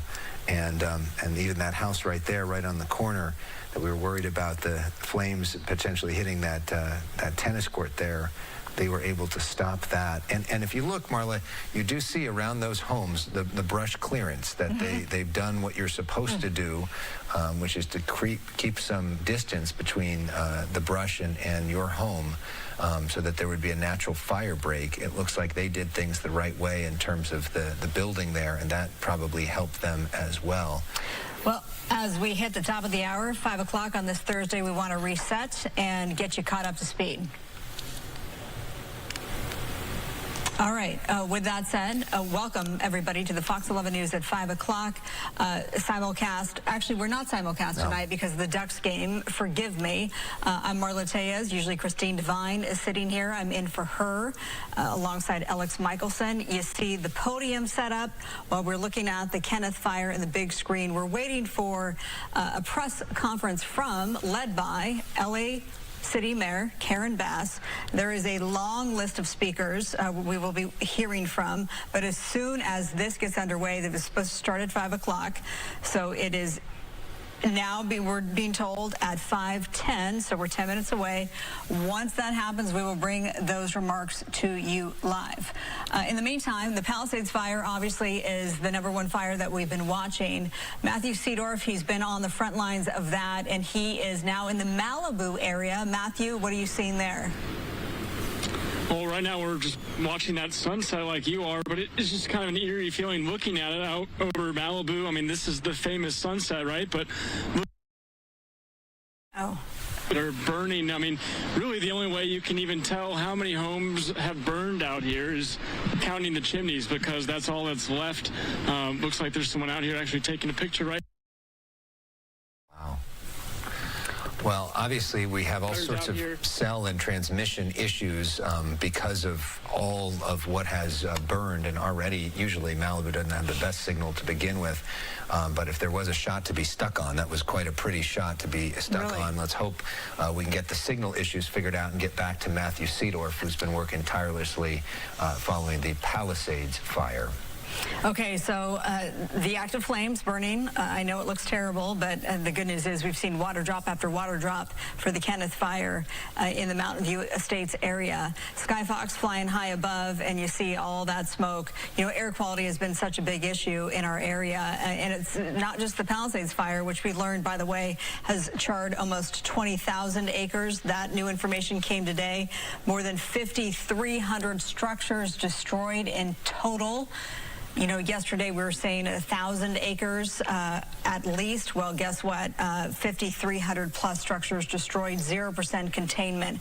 While we're looking at those active flames, we're just getting word that this Kenneth fire that started at, 10 and then quickly went to 50 acres, is now up to almost 800 acres. So 800 acres in Calabasas have been charred, 791 to be precise. This is all per LAFD. So some new numbers as it relates there. A lot of acreage eaten up in less than 2 hours, but the good news is no homes. Yeah, and part of the reason that they moved that press conference, which was supposed to start at 4, back to 5, was so that they could coordinate the response on this, and seem to have done a really good job here in getting this thing under control. And it's a much different story that they can now tell at 5 o'clock than they would have told at 4. And we know that this is such a densely populated area, and I'm sure a lot of people who live in that area are feeling a lot better than they were. Again, we've got a lot of fires that we're following. One of the most destructive is the Eaton fire in Altadena, which continues to burn tonight. Susan Hirasuna is there, and a little family seems to be there as well. Susan. Yes, we're here on Fair Oaks in Altadena, and this is a friend of mine and her family. And Daisy is coming here for the first time. Her kids were not really grasping the concept of losing their house, and they insisted, your older son insisted that he wanted to see all of this, right? He wanted to see his home. He wanted to come back and check his home. He was, we were watching the fire from our window, so he wanted to also see his school and make sure that, everything was there, but he doesn't understand that we lost our home. He was upset. He was crying, but now it's like... And now what do you think is, as you watch them look at this devastation? It gets me comfort to see they're innocent, how they just, don't understand the concept of pain, of losing things. I thought they were going to take this a little bit harder and difficult, but they, to me, it's sad to see everything that we worked for, everything that we built here, to just be gone in hours. When did you feel the need to leave your home? So we were just, a regular day watching TV, and I didn't even. And then the power went out. Oh, the power went out? Yeah, and then we were going to get our dad, but he was coming. Then we had power flashlights. They're so good, and they woke us, me and my brother up, and then we left our house, and then we didn't realize that our house was gonna burn like this, and a lot of stuff that we left in our house and it's burned, and we had a 3D printer, and it was so special to me, and it's gonna make me a little sad, but I don't know why, but this is what happened to our house. And a lot of stuff that I love is gone. That's my dad's bicycle right there, and my mom's bicycle is here somewhere, and now everything is broken, and it's all lost its color and stuff. And these are the only things I have. This, and this. Yeah. And it's so sad. And this. That I see truck there right there. It's just moving, and now your mom told me that you wanted to come and see all of this. Why was that? Because I wanted to check on it and see if it was not broken, and my dad took a video that it was broken, so I went to go see so we could do this new stuff, and we went here for today so we know what happened, and that was our chimney where Santa comes, and now it's gone. Now we can't get presents here anymore. We have to replace this house and have a different house. Yeah. I didn't even breathe. And Daisy, was it scary for you when you left the house and you weren't sure how the house was going to, and then ultimately did not survive? So I saw the fire coming, and then I was like, well, this is getting too close to us. And my husband was like, no, it's a little far. We should be fine. But then I just had a text message from a friend and was like, Daisy, I'm worried. Like, you should just have your car ready to go, pack some stuff, just be ready because you don't know. And I was like, you're right. Let me start charging my phones. Let me start charging everything just in case. And then we had the power outage. They went to sleep because they was just going to sleep. I couldn't sleep. I stay up and I was just monitor the fire. And when I saw that it was getting closer, I woke them up. But I was like, if you guys are going to go to sleep, just make sure you're in clothes and make sure you're ready to go. And I woke them up and I said, you know what? This is not looking good. We got to get out of here. And I grabbed pillows. I grabbed blankets just in case all the hotels were like full and we needed to sleep in the car because I wasn't sure what was going to happen. Yeah. And around like 1:30, we left. My niece was still in Florida. We just got back from Florida on holiday vacation, and she needed to come and grab her stuff. So we kind of like waited for her to help her grab some of her items and just head out and run out of here as quick as we could because we just thought the fire was going to catch us. Your kids must have had a lot of questions all along, and so now they're here. They're getting some of their questions answered, but on the other hand, what do you think will happen in the next coming days, especially now that they've seen it for themselves? So we're gonna send them to Florida so they can stay with my family. My family can at least take care of our kids, and we just gonna have to figure something out here. We're gonna see what we're gonna do to rebuild. We secure a room until Saturday. And we just kind of try to pick up the pieces and see what's next because we don't even know. But we don't want them to be bouncing with us from room to room and being houseless. Yeah. We're gonna try to find homeschooling from a distance just to see how they can, they can adjust. And we really don't know. We just here trying to we just don't know. Yeah. So many questions that are left unanswered. Now, Daisy, I've known you for a few years, but I don't know your children. Can you tell me how old they are? That's Henry that was speaking. He's 6 years old, and then Lucas, he's 5. Henry's 6.5, and Lucas is 5. And you were saying, though, that you thought that you were a little worried about the youngest one. I was worried. I mean, I guess because they'd seen the videos and we have, told them and prepare them. They didn't understand, and they're like, when are we going to go back home? I want my toy. And I'm like, we might not have a home. I think everything burned. And we already prepped them to understand that they're going to go to Florida, that we don't have a home. So maybe that's why they're taking things so calm. But to me, it's just not, I don't have any comfort not, knowing that everything that we built and everything that we had is just gone. We grabbed nothing. I just grabbed one luggage for all of us, for us 4. So I thought we were just going to be able to come back. You just think that it was just going to burn in where there's nothing. Yeah. It just burned like at 5 o'clock. I actually, we had 2 guest areas. So we had another tenant that lives with us, and he decided to stay. And at 5 a.m., that's when he let us know that that's when we knew that the house burned, because he let us know that he almost got caught in the fire because the fire woke him up and he ran out. And then my husband received an alarm from his car that the trunk was open and all this stuff. So that's when we knew that the house was burning at 5 a.m. Oh, my gosh. So have you started the process? Have you contacted insurance? Do you know what that entails? So we did contact our insurance broker. He gave us a lot of information. We submitted a claim, but it's just that's all we did. We submitted a claim. He did say that I guess the land doesn't have it's not insured. My husband was the one dealing with that, so he would know more. I just been in so much distress, just haven't been able to sleep. I haven't eaten. And you're worried about your kids. And, Keith, do you want to weigh in at all? Is this your first time seeing it, or did you come No, before? I came up yesterday, so I got the major impact yesterday, but it's just devastating. Everything we worked for. How long have you guys lived here? That's, 3.5 years, I think. Almost 4 years now.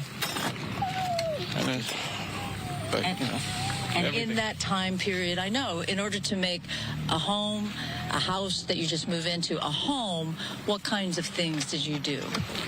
Well, we've been doing a lot. When we bought the house, it was kind of a fixer-upper. We've done a lot of electrical work. We've done plumbing work. We've replaced sewer lines. We've done a lot just to make it more comfortable. We just did the window. We just replaced all the windows. About a month ago.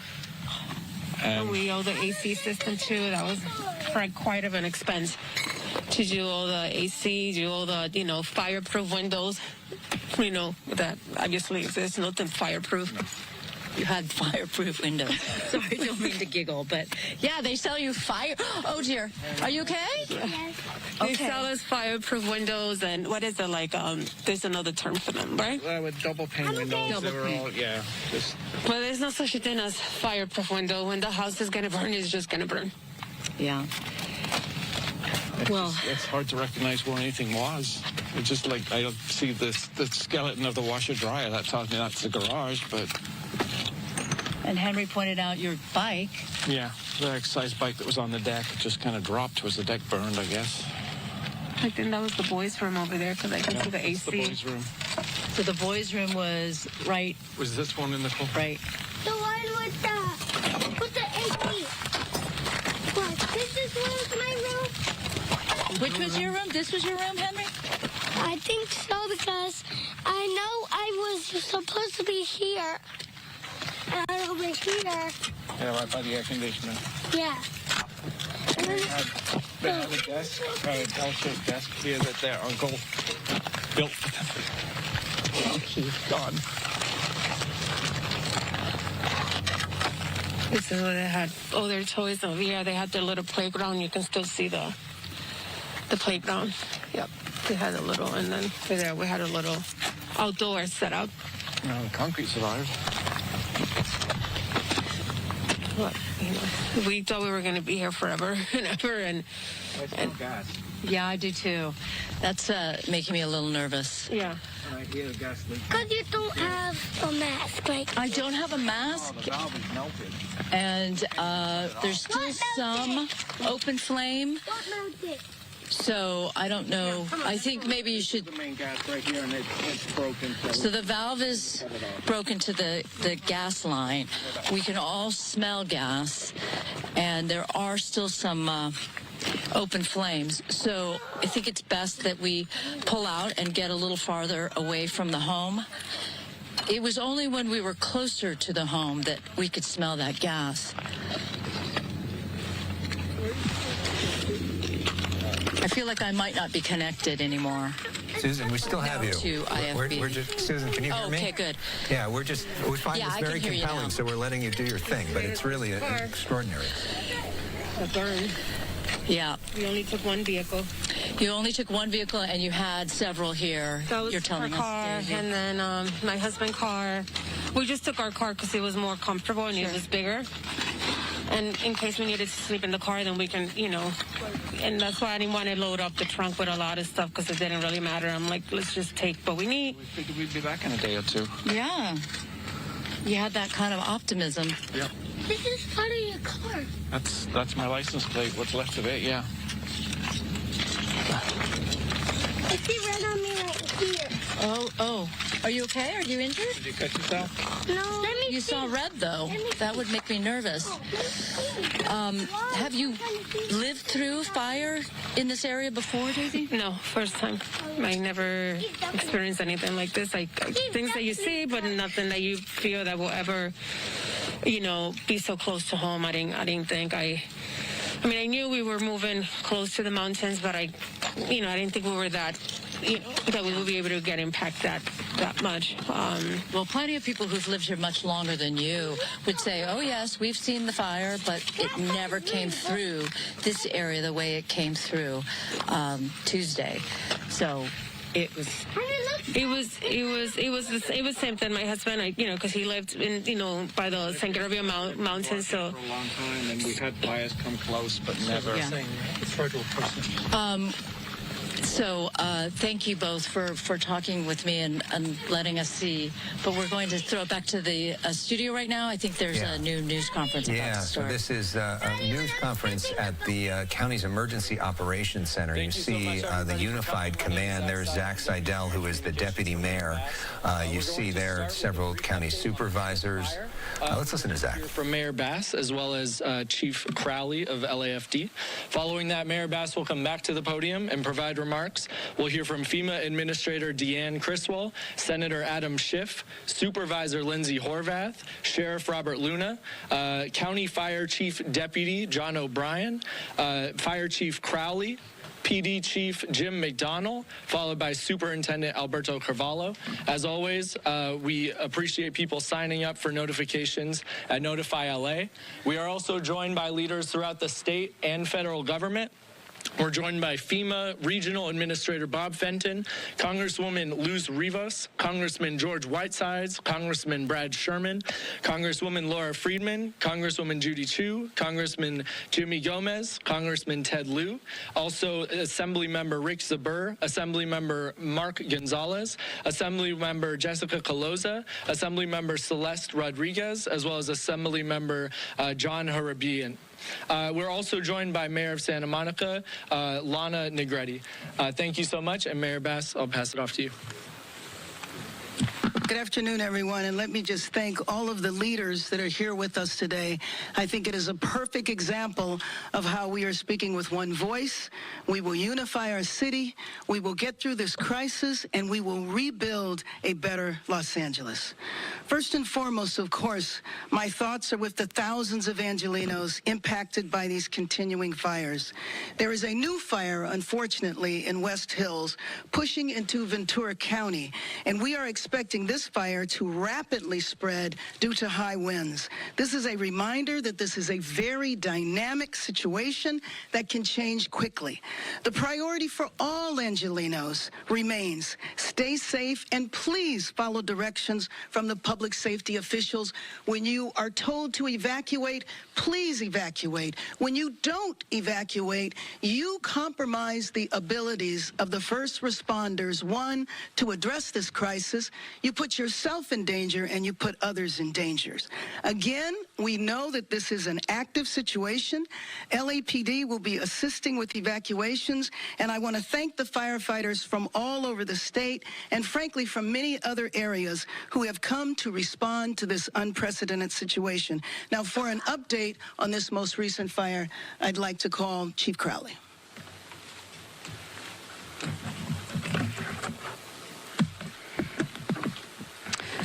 Well, good evening, everyone. I'm Kristen Crowley, Fire Chief of Los Angeles City Fire Department.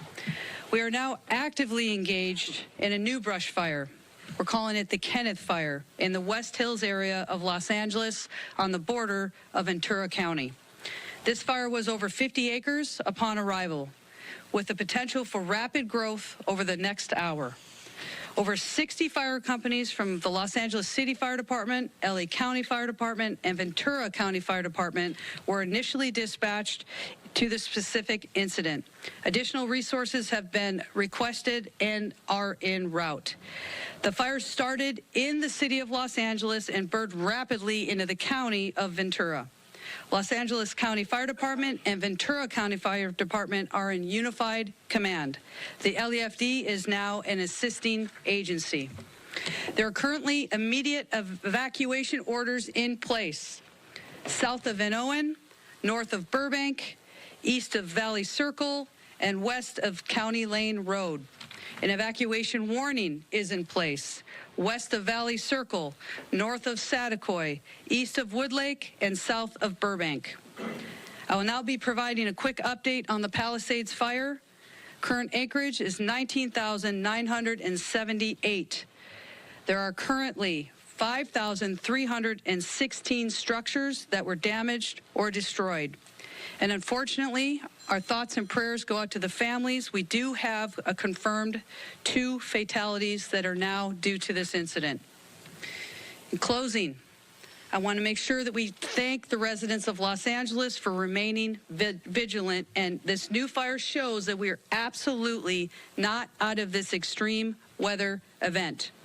I personally want to take and show, I should say, my thanks and gratitude to all of our firefighters, our first responders, and for their families for all the sacrifices, their relentless efforts in battling this historic fire. And I should make that plural, historic fires.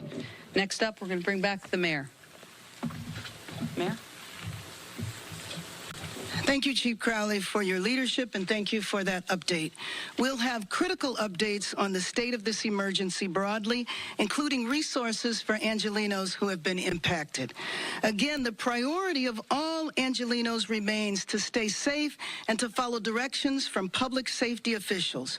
I was at the command post for the Palisades fire with Governor Newsom and other federal partners earlier today, and we talked about strategies to provide relief. First, I just got off the phone with President Biden, and right before this press conference, I also spoke to Vice President Harris earlier today. Earlier today, the president announced the federal government would pay for 100% of disaster response costs from the wildfires in this area. This is unprecedented because usually it is not 100%. As the FEMA Administrator Chris Wall will discuss, new resources are also available for impacted Angelenos to recover from this emergency. So thank you, FEMA Administrator, for being here today and for your continued partnership on behalf of the White House. Second, as you heard from the update from the county, at the Eaton Fire Post, in coordination with the County of LA, we have requested the National Guard, along with the sheriff, and the county has implemented a curfew in all burn areas. And actually, let me correct that and say that the county is looking at a curfew, but has not implemented it yet. In Los Angeles, we have had evacuation orders in place in the Palisades and in Sylmar. Those evacuation orders have the force of a curfew, meaning you must leave and you cannot come back into the area, period. 24 hours a day. We have to protect the area, especially from those properties that remain.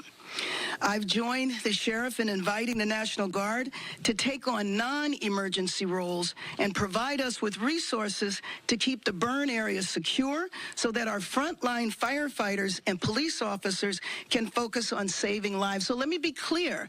There's going to be zero tolerance for anybody that would be, I don't even know how to say this, but that would dare to enter houses or loot property or anything from the individuals or from structures that remain standing. I was with D.A. Hochman this morning, and he made it very clear that if anybody is involved in looting or any property damage, that he is ready to prosecute to the full extent of the law.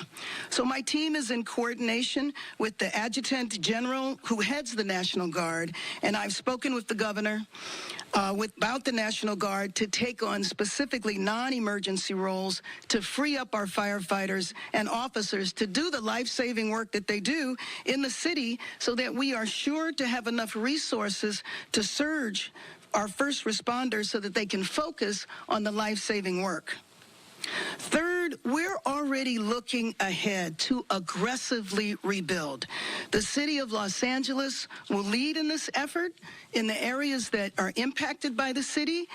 We are going to clear the red tape and unnecessary delays and cost and headaches that people experience in ordinary times so that we can rebuild your homes quickly.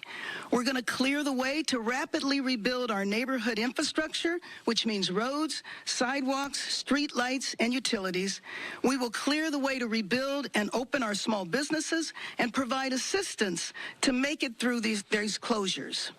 This is a massive effort, but we will be ready, and we will get the job done by turning away from the usual city system and moving forward in a new direction.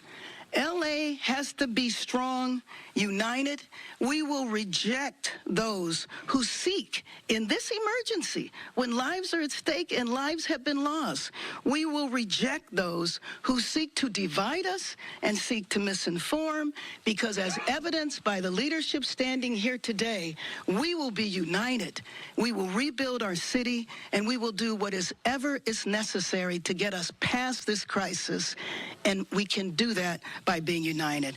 So let me just introduce our FEMA administrator, and I really want to thank her for coming here from Washington, D.C., obviously on very short notice, Deanne Criswell. Thank you, Mayor Bass. First, I would just like to start by saying on behalf of President Biden, Vice President Harris, and the entire Biden-Harris administration, our hearts go out to everybody who has been impacted by this truly tragic event. And I think as you heard Mayor Bass lay out her really aggressive vision for how you're going to rebuild, I just want you to know, Mayor, that we are going to be here with you along the way to help you rebuild in a way that makes you stronger and more resilient.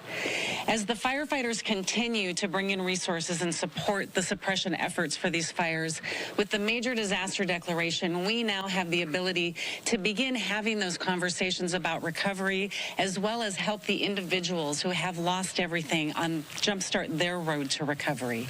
If you live in Los Angeles County and you have been impacted by this disaster, you can register for FEMA assistance. You can go to disasterassistance.gov. That's the best way to get into our system and start that process.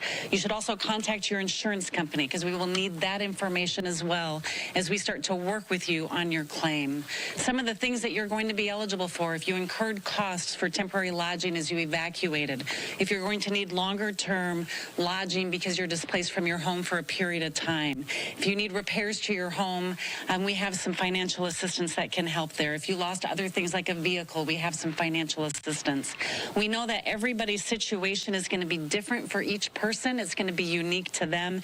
We want to be able to work with each of you individually to help you on that road to recovery, help you get to the right resources, whether it's FEMA resources, complementing what your insurance company may provide, or bringing in our nonprofit partners to help make sure that we have a holistic recovery for everybody that's been impacted. But we'll also work with you, Mayor, for things like temporary schools, temporary road repair if you need that, all these temporary measures that are going to be needed to help stabilize the community as you start to rebuild, and especially with the debris removal.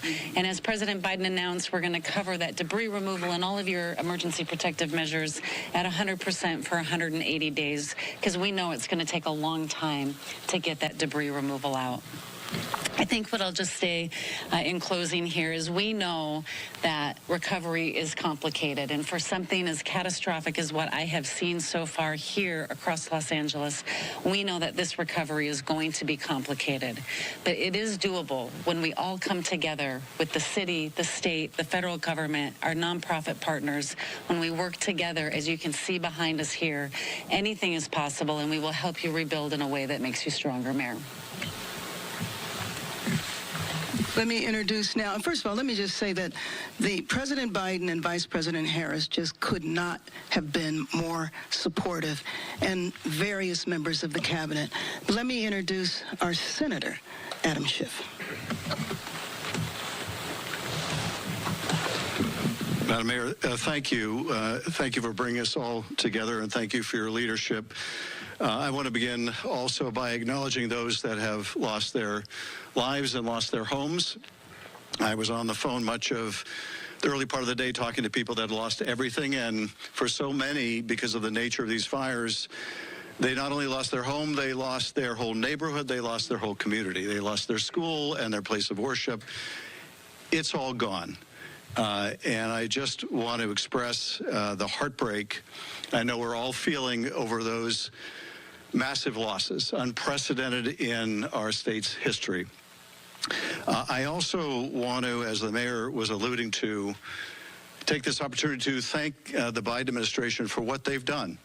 Senator Padilla and I and the California House delegation, several of my colleagues here today, have worked to try to get a quick declaration of a disaster, to try to get the most we could in terms of federal match, and we could not have asked for more from the administration. The declaration was almost immediate. And as the mayor was saying, you're lucky normally to get 75% of a federal match. We learned today from the president we're getting 100% federal match here. That's extraordinary. I talked to the president and the vice president today about both these issues and more and the needs ahead, and they could not have been more committed to making sure that California and Southern California get the resources and help they need. And I thank our FEMA administrator also for her work on this. Finally, I just want to say candidly, we are not through this by any means. We keep seeing these fires pop up in different places. We may see more before this is over. If you're told to evacuate, then get the hell out. You might think you can outrun a fire. You are not going to outrun these fires. You're just not. The way they are moving, the unpredictability of how they're moving, the swiftness with how they're moving, you are not going to outrun these fires. If you stay, you're going to die in them, and it's not worth it. So if you're told to evacuate, get the hell out. Save yourselves. You can rebuild because we are going to rebuild. We also, I think, have to be mindful of the risks that will follow these fires, and that is when the rains come and the risk of mudslides. So I say that because we need to know what we're looking forward to ahead. But I want to underscore finally what the mayor was saying also. We're going to get through this. We're going to get through this. We're Californians. We will bounce back from this. We will rebuild from this, rebuild our neighborhoods and our schools and our places of worship. We will come back from this. And once again, I thank all of you that are on the front lines of this, all of the first responders who are out there every day putting their lives on the line, doing heroic work. I'm grateful to all the other jurisdictions that are providing personnel and materiel. Just going through some of the fire areas earlier today, you see one truck from this county, another from that county, from all over the state, the country, and indeed other countries as well. So thank you to the first responders. Thank you, Mayor. Before I bring up our supervisor, let me just acknowledge City Councilman John Lee. He wanted to be here today, but because of the latest fire, he went to that situation. Supervisor Lindsay Horvath. Thank you, Madam Mayor. Our West Hills, Hidden Hills, Calabasas residents are under evacuation order and evacuation warning for the Kenneth fire. As you heard, it just started over 2 hours ago, and at the rate of spread and the density of the communities in this area, it is serious. Please act swiftly, move quickly, evacuate now to protect your life, the lives of your community members, and the lives of our first responders. A shelter has been established at El Camino Real Charter School at 5440 Valley Circle in Woodland Hills.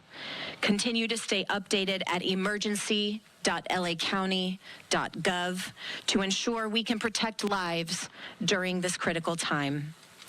I've been in touch with most of the elected leaders in this area, and we are united in our commitment to keeping people safe. Our independent cities have lived through this before. They are resilient and they are strong, but they must stay informed. Your partnership is critical to our success in keeping you safe. To those impacted by these devastating fires, my heart is with you. The grief that we have witnessed out there is immense, as we see homes and neighborhoods changed forever. And as the time goes on, it feels heavier. We are weary, but we will not break. The county is here for you, both in the crisis and on the road ahead. For my 3rd District communities impacted by Palisades, Sunset, and Hearst fires, the Pacific Palisades, due to the President's major disaster declaration, impacted community members can start applying for relief now. As you heard, please visit disasterassistance.gov or call 800-621-FEMA to get started. For my residents in the Topanga Canyon, I've been in contact with Chief Maroney and Captain Situ, and Topanga Canyon is the #1 priority for Palisades fire area today for them. Personnel, both aerial and on the ground, are being deployed to protect our Topanga Canyon communities, and we are here for you, and every resource is committed to you and your safety. To our residents in Malibu, be on alert for additional evacuation instructions due to the Kenneth fire. We know you are already suffering so much, and we are fighting even greater devastation. We are here for you. Santa Monica's curfew remains active from sunset to sunrise, and their evacuation orders are unchanged today. Santa Monica Mayor Lana Negretti is here with us this afternoon, and we stand strong with all Santa Monicans. Hollywood, the Sunset Fire is contained with no structures destroyed. All evacuation orders have been lifted. Please continue to stay alert and move with caution as you return to your homes. Crews are still working, so your safety is their and our priority. I want to especially thank Senator Schiff and FEMA Administrator Criswell for their support. Alongside many present here, I was able to join so many in visiting and learning from our extraordinary firefighters, our law enforcement officials, and first responders at the Palisades Fire Incident Command Post earlier today. They are digging even deeper, despite treacherous conditions and long hours. Help is on the way for them, but we know you will have our back until then. Shortly after that, President Biden called me personally to offer his additional support. His compassion knows no bounds, and his deep understanding of our pain means he has our back too. With that, I want to close in talking about the devastation that people are feeling. Mental health supports continue to be available through the county's Department of Mental Health, 800-854-7771. We have sent mental health professionals out to many of the shelter locations to ensure that while people are waiting, they are beginning their healing process and getting the support that they need. The Disaster Distress Helpline is also available for crisis counseling. You can call or text 800-985-5990. Our county is doing everything possible to respond to these fires and to work towards containment. But please continue to follow evacuation orders and stay vigilant. I know it is hard to walk away from everything that you have invested yourself in, but if you don't, it puts us all at risk. Please follow these evacuation orders. Take care of yourselves and each other. The only way we get through this is together. We will protect our communities and come through this stronger. And next, I'd like to introduce LA County Fire Chief, Deputy Chief John O'Brien. Good evening, everyone. My name is John O'Brien, Chief Deputy of Emergency Operations for the County of Los Angeles Fire Department. Tonight, I'll start by giving an update on the Eaton fire affecting the communities of Altadena, Pasadena, Sierra Madre, Arcadia, and Monrovia. The Los Angeles County Fire Department remains in unified command with Pasadena Fire, Sierra Madre Fire, Arcadia Fire, the United States Forest Service, and CAL FIRE, as well as the Sheriff's Department and our local law enforcement agencies. The Eaton fire is now over 13,609 acres and still remains 0% contained. We have 1,527 firefighting personnel assigned and mutual aid resources from across the state and nation arriving to assist with this fire. We have had several firefighter injuries reported and estimate that over 5,000 structures have been destroyed. This is based on aerial imagery that's been provided. We expect those numbers can change, either go up or down based on additional mapping of the fire, as well as when our damage inspection teams get out there and complete their thorough damage assessment of the burn area. We also had one firefighter injured today who sustained injuries battling the fire and is currently at a local area hospital. The cause of the fire is unknown and remains under investigation. As soon as the cause is determined, we'll be sure to get that information out to all. As Supervisor Horvath and Chief Crowley mentioned, the Kenneth fire started just after 2:30 p.m. today in West Hills and has grown over 800 acres in that short period of time. We have a significant augmentation of ground and air resources assigned, with evacuations currently in the communities of West Hills, Hidden Hills, and Calabasas. Additional information will be provided as this incident develops, but I encourage all to be vigilant and visit lacounty.gov/emergency for the latest incident information. The number of resources assigned to this fire siege event has increased significantly, and we are in a much better position than we were earlier in the week. Out-of-state resources continue to arrive in Los Angeles County, and we are appreciative of our fire partners from throughout the western United States for providing assistance to Los Angeles County in our time of need. Regarding the current red flag warning, the National Weather Service predicts the warning will remain in effect for Los Angeles County and the majority of Ventura County through Friday, with another likely event impacting both counties earlier next week. I encourage all residents and communities to remain vigilant as we weather this fire siege together. And again, visit lacounty.gov/emergency for the latest information on all incidents.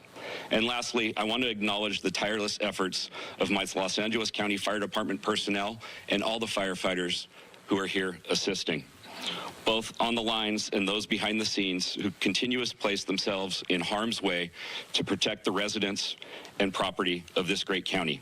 Thank you for always being there and continuing to be a safe and take care of yourself. Those around you and the people who need us most. Thank you. And with that, I'll now turn it over to Los Angeles Police Chief Jim McDonald. Thank you. Thanks. Good evening. Los Angeles Police Department extends our deepest sympathy to those who've been affected by the devastating fire. Our community is facing significant challenges, and ensuring the safety and well-being of our residents is our #1 priority. The department is fully committed to protecting lives, property, and critical infrastructure during this crisis. I want to also, as you've heard, I don't know that we can thank enough the members of the LAPD, the Sheriff's Department, all of our fire partners, and then others that don't get recognition, the Department of Public Works, Department of Water and Power, so many others that are out there on the front lines and doing the job to try and restore order to everyone. There was a fatality reported earlier today around 10 a.m. Officers were notified of a death investigation in the 15,300 block of Friend Street in the Palisades area. LAPD investigators immediately notified LA Fire Department Arson and the Los Angeles County Coroner's Office, who responded and determined the death to be fire-related. The LAPD and our law enforcement partners are actively maintaining law and order in areas impacted by the fires. Officers are patrolling these areas to try and deter criminal activity and ensure public safety. Protecting homes and businesses in the evacuated and vulnerable zones is our priority, ensuring no one takes advantage of a difficult situation. As the mayor said earlier, there will be zero tolerance for looting. Looting or exploiting this disaster will not be tolerated. Individuals caught looting or committing crimes in affected areas will be arrested and prosecuted to the fullest extent of the law. There are no reports of looting at this time tonight. Our people remain vigilant, and patrols in burn areas have been increased to prevent and respond swiftly to such activities. To enhance public safety and allow first responders and recovery teams to work effectively, a countywide hard curfew is in effect or will be in effect from 6 p.m. to 6 a.m. in the affected burn areas. Anyone violating this curfew order or that will be in effect, or the current evacuation order without valid reason may face legal consequences. The measure is essential to protect residents and support recovery efforts. The support of the National Guard is invaluable during this emergency, and we're thankful for that, enabling law enforcement to focus on crime suppression. The National Guard will be assisting in the following areas: traffic control, to maintain roadways and ensuring access to affected areas is restricted only to authorized personnel; critical infrastructure security and checkpoints, verifying credentials and restricting unauthorized entry into those protected zones. These measures may cause inconvenience to many, but they are necessary for public safety and community recovery. Residents are encouraged to report any suspicious activity to their local law enforcement agency.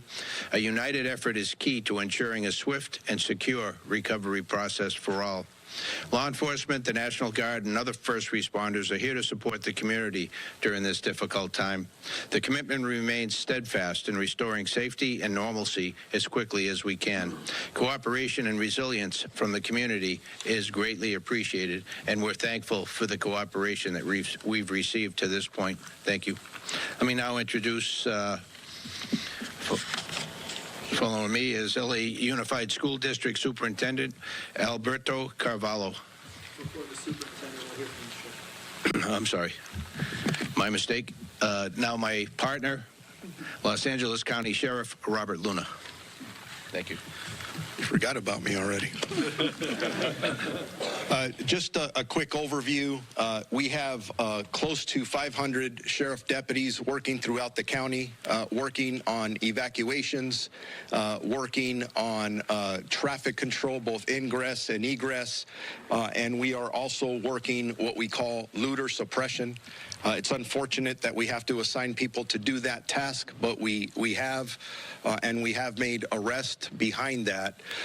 In regards to resources, on the way to this press conference, our Northern Command made a request for 100 more deputies, or roughly 100 more deputies. So we are in the process, from a mutual aid perspective, of sending what we have internally and then requesting resources from counties around us as we are working, as you see and hear, many different priorities. Because this event continues and we continue to get new fires. The mayor mentioned it, Chief McDonald mentioned it. I've been working with the state, the Office of Emergency Services, for the last several days in trying to estimate the California National Guard and how they would be utilized. We made the official request earlier today, and I'm happy to report that they have been staged and ready to go. They're going to get deployed to specific missions. The first missions will be at the Palisades Fire, at the Eaton Fire. They will be supporting the city of Los Angeles as well. Mayor Bass and Chief McDonald made that request to us. There are several other cities that have requested National Guard resources. The city of Santa Monica, the city of Pasadena, the city of Arcadia. And I'm sure as time goes on, there will be others. Our Emergency Operations Bureau will distribute not only mutual aid resources throughout the county as needed, and then we may have to redeploy people, whether it is police officers, deputy sheriffs, or National Guardsmen, as we see. And then the state, again, I can't say enough about the Office of Emergency Services and the support of Governor Newsom, who has basically called and said, what do you need? What else can we send you? I also received a call from Commissioner Sean Dury from the California Highway Patrol. We have been utilizing their resources and using them through a mutual aid response throughout the county. I want to switch gears momentarily. You've heard the word curfew come up a couple of times. We as the county are in the process with our attorneys and our Office of Emergency Management of drafting that curfew paperwork. And as we're doing that, I cannot tell you if the curfew will be enacted tonight. The goal is for it to be enacted tonight, but once we get everything done, we may enact it tomorrow night. That being said, I want to make sure, and we've said it a couple of times, in the areas that have been evacuated, do not go in there unless you have specific business. And right now, the only people who have business in there are firefighters and law enforcement, or some kind of worker that's trying to put utilities back together for us. You will be detained. You will be arrested if you're doing there and you're up to no good. And as the mayor said, we've all talked to the district attorney, who says that they will prosecute without hesitation. So please make sure everybody understands that. And just going back to the curfew for clarification is not county-wide. The curfew will only take place in the impacted areas, specifically those areas that have had mandated evacuations. So for example, in the city of Los Angeles, Angeles, as they're requesting those National Guard resources, you're talking about the Palisades area. For us in Los Angeles County, it is also that Palisades, Malibu, Lost Hills area, and then the Altadena area. Pasadena, self-explanatory. Santa Monica, self-explanatory, and the other cities that are requesting the assistance. As you see, with all of our partners, from a mutual aid perspective, we are second to none anywhere in this country. Whether it is fire resources or it is law enforcement resources, we are able to depend on each other to make sure that we provide the best service we can to our community. Just the very last thing, if anyone has any questions about whether it's evacuations, mandatory, or warnings, or any traffic closures, go to lacounty.gov/emergency for updated information. Thank you very much. And with that now, I will bring up the superintendent. We didn't forget about you. Thank you very much, Sheriff Luna. Madam Mayor, thank you so much for your leadership. I would like to also thank the city leaders, county, state, and federal entities who have been responsive, who have been supportive and collaborative during very trying times. Today, we closed all schools in Los Angeles Unified School District, and we announced earlier today, because of a detailed examination of scientific data, wind trends, and the continuity of these awful fires, that would be prudent to announce early on the closure of all schools going into tomorrow, January 10th. We made this decision after reviewing, first and foremost, air quality data. Fires may be far away from some communities where we have schools. However, winds are transporting particulate matter, smoke, and ashes across the entire district. And yes, we celebrate when the winds subside, because that allows more effective combating of fires.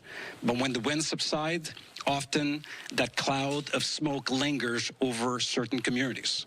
When the winds pick up, obviously the fires explode, creating more smoke.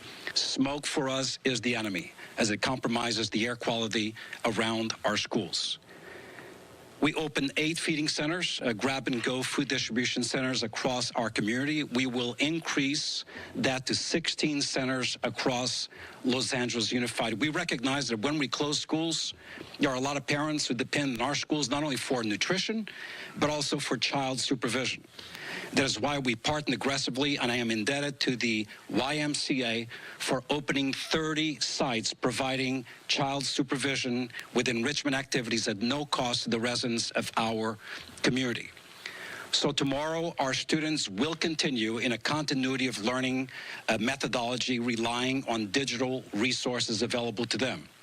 We also recognize that some areas of our community are struggling with power, with electricity, obviously not being able to perhaps have connectivity or electricity for their devices. That is why at our regional centers we have packets of instructional materials for all grade levels and subject areas for those families that may need them.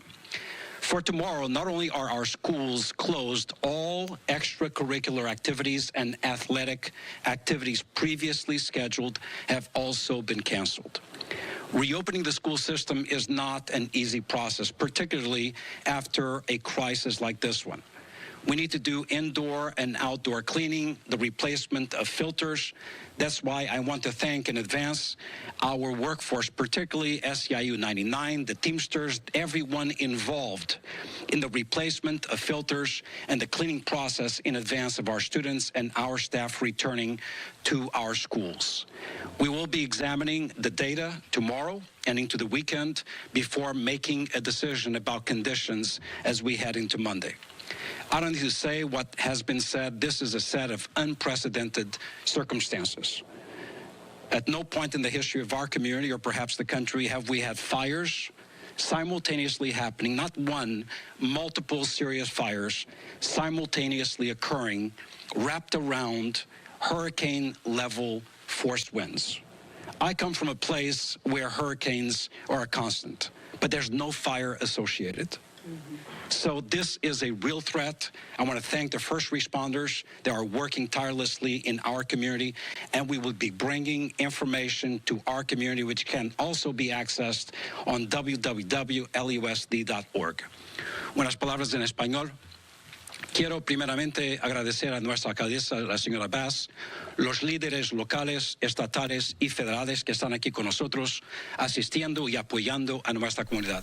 We're listening right now to this press conference, which continues from the LA Unified School District Board Superintendent Alberto Carvalho talking in Spanish.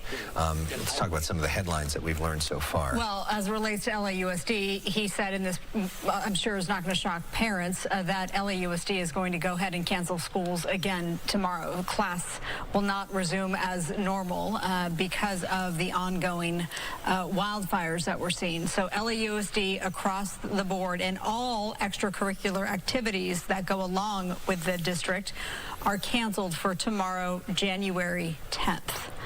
And we're seeing similar things in school districts across our region as well. UCLA, Pepperdine putting out notices that they are also doing similar. Some of them basically canceling everything through next week just to give people more time and space to deal with all this. So it's going to be a while till things get back to normal. And we know there are some campuses within the district that are never going to reopen because they're totaled. We also got word of the death toll, unfortunately, is rising because of the fires. So initially, we've reported that 5 people have died. And today, at an earlier press conference with LA County Sheriff Robert Luna, he made it clear that those 5 deaths were both from the Palisades and the Eaton fires. But then tonight, the LAFD chief said they are tacking on 2 more fatalities because of the Palisades fire. So as far as I'm understanding, there have been 7 fatalities, both in the Palisades together and the Eaton fires. Yeah. All right, let's continue listening into this press conference as we approach the 6 o'clock hour. You're watching Fox 11 News. Speaking behind you, we still have 20,000 acres burning in the Palisades. That's right. 0 containment, 5,000 structures destroyed or damaged. What is it going to take to stop this fire? Do you have enough resources? How many firefighters have been And I'm going to answer that in part, but then, of course, I'm going to defer to our police chief that we have been fortunate with mutual aid, with support coming from basically all over the country. And, in fact, I was with the governor earlier. Canada is sending support. And I think that we have seen this. We have certainly seen Los Angeles City and County firefighters deployed around the country. Let me acknowledge Freddie Escobar, who is the head of the Firefighter Union. So just as we have provided mutual aid, I'm getting calls from some of my former colleagues in Congress who are now governors of state who have offered to send people. So I think we have been rich in support. I don't know if we ever have enough resources, but Chief, let you take it from there. How are your firefighters holding up? Everyone has been flooding the social media and email and phones saying how wonderful our firefighters are. What more do they need? How exhausted are they? I would love to start with that. So thank you so much for asking about our first responders and our partners. So take a deep breath, and I think about what our firefighters, first responders have been able to do. You look at the multiple fires, the fires keep coming. Our firefighters are working to the highest efforts. I've never seen this in my 25-year career, and I can tell you, as a chief, I can stand strong. I can tell you that LAFD and the rest of our regional partners, our firefighters, boots on the ground, are absolutely tired, but I tell you, they will never, ever give up. They will continue to work hard. They will continue, and we will continue to work to make sure that we're saving as many lives and saving as many properties as we can. With everything they've been through, though, the problems that we've been hearing from homeowners with water, with the 3 tanks tanks that DWP supplies in that area running out. Right. Is that system fixed? Can you assure residents that those hydrants are again going to be working and that's going to be online? Residents are worried that there's a problem preventing you from stopping this fire. We're still at 0% containment. Sure. What I can tell you first and foremost, one of the biggest assets right now is our air assets. They're in the air. You can see them. We're watching the news just like you. We're talking with everybody, boots on the ground, and the community members. That is one of the biggest key factors right now, especially with Palisades, is our air resources are running and they're dropping water and retardant, which is a huge asset for us. When it comes to the basic fundamentals of water supply and hydrants, I can tell you our firefighters are trained, and in many brush fires, we run out of water, and we anticipate that because of the supply demand. There's so many firefighters tapping into a limited supply of water. We're going to anticipate we're going to run out of water. But I tell you, with firefighters, we do train to that fact. We'll figure out a way to either draft waters out of pools, ponds, whatever it may be, and also utilize additional resources out there with water tenders that carry thousands of gallons. So what I can tell you, the firefighters are doing their very, very best. I promise you that. And also the air assets are a huge, huge thing that we're utilizing right now that'll help Palisades. Is there a problem with the hydrant system? That's what homeowners are wondering. Right now, we're not utilizing the hydrants. Next question, Mayor Dakota. And Mayor Bass, if I may just have one more question. You just got back, and there's some national criticism that you've seen. You say we need to stand together. Yes. But there have been calls for your resignation. There's a change.org petition. What do you say to the criticism? Let me say, actually, first of all, let me finish on the firefighters, because everything the chief said, of course, I support. But there was one thing you didn't mention, and that is that while our firefighters are out there fighting fires, they also have had loss as well, whether it's their homes or property. And while they're going through what a lot of people are in these neighborhoods, they're having to fight fires. And let me just say, because I answered some questions like that in the morning, and let me just state now. Number one, these fires are burning now. Our job is to make sure that people stay alive, that we save lives, that we save homes, that we save property. And I also said that when the fires are out, we will do a deep dive. We will look at what worked. We will look at what didn't work, and we will let you know. Until then, my focus is on the TV screens behind you that are showing devastation that has continued. Thank you. Answered it in the morning, answered it now, won't answer it again. Next question is Dakota. Sir, in terms of President Trump's impeachment process, can you reverse any of the Well, let me just say quickly that some of the staff from FEMA, and I know our administrator will say this too, are not political appointees. So they will continue to be in place, ones that we are working with today. And I'm just going to ask you to repeat the question because I didn't hear it. Well, Trump reverse things. Oh, there you are. So this is Yep. So this disaster declaration was already given, just like many declarations that have happened across the country. Last year, we had 179 disaster declarations. So those are all in place. And we have dedicated teams of people that are at our headquarters that are working on making sure that we're providing every flexibility within our authorities. But our regional administrator that's here in Region 9, Bob Fenton, he's a career employee. He has worked through all of these, and he will be working side by side with the state and with the city and the county to help them. We will continue to deliver our programs the way that we are directed to through the Stafford Act. Next question right here in the black and then today. Mayor, are you able to address the false emergency alert that went out? Who authorized that, and is that something we should be concerned about moving forward? I have walking up our director of Office of Emergency Services for the county. He'll address that. He actually provided remarks earlier. Did you get that? We want to know who authorized it and if this is something we should be worried about moving forward as well. As far as authorization, so when Unified Command determines a location is going to be issued as an evacuation order or an evacuation warning, the incident commanders designate that. That then gets communicated to the Los Angeles County's Office of Emergency Management and the Emergency Operations Center, who actually do the function of, through a technological system, a software system, issuing that.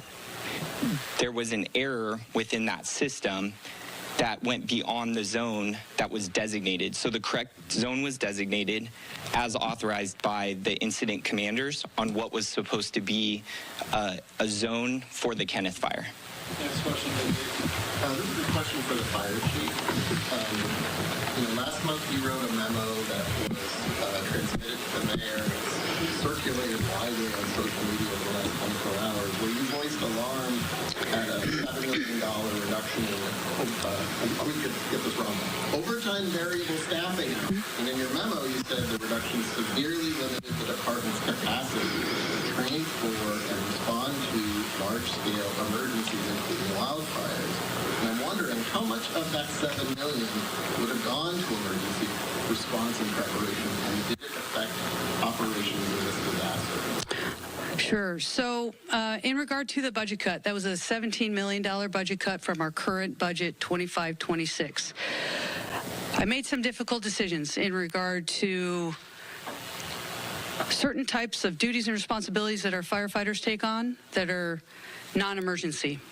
We refocused our efforts on utilizing our budget that we had allotted, and we focused back on number one fundamentals in regard to emergency operations and training. We made our adjustments. We're working closely with Mayor Bass. She's supporting us on this. We have an interim budget that will also assist us when it comes to emergency operations. We pre-deployed, so we did everything. I can tell you, we're working with Mayor Bass, we're working with city leadership in regard to the current budget, and what I do want to focus on is 25-26.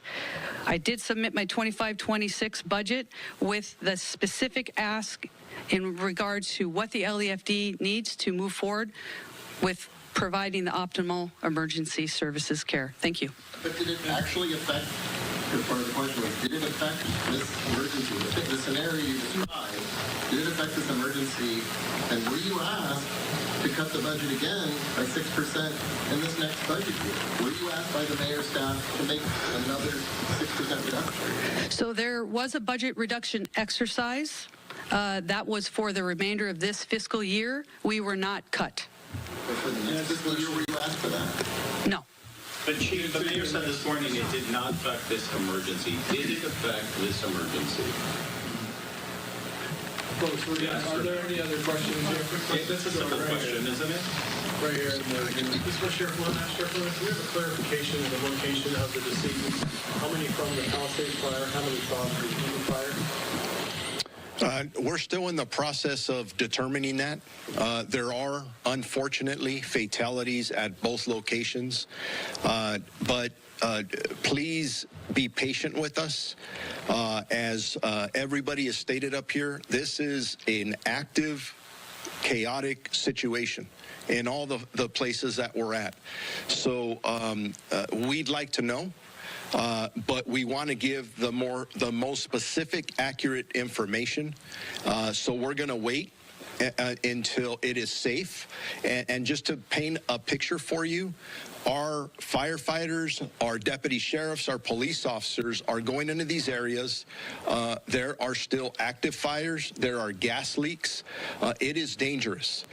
When it is safe, we will go in there with the appropriate resources and make sure that we get an appropriate count.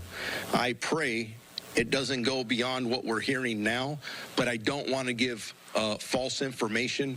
We are talking about deaths. There are people hanging on, waiting to hear from family members.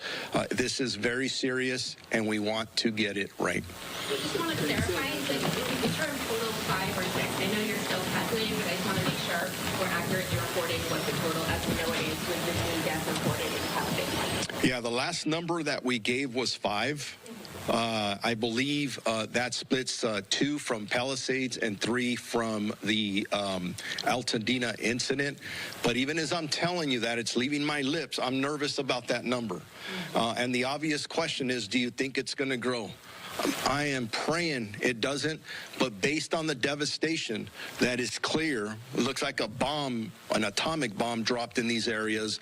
I don't expect good news, and we're not looking forward to those numbers. Sheriff, County OES said that there was a glitch, that the evacuation orders went out across the county, and they're not sure exactly how it happened. Are you concerned that that could happen again? Or a lot of people that reached probably 10 million people, that's the estimate. Are you concerned that that could panic people in the future until we find what the glitch is?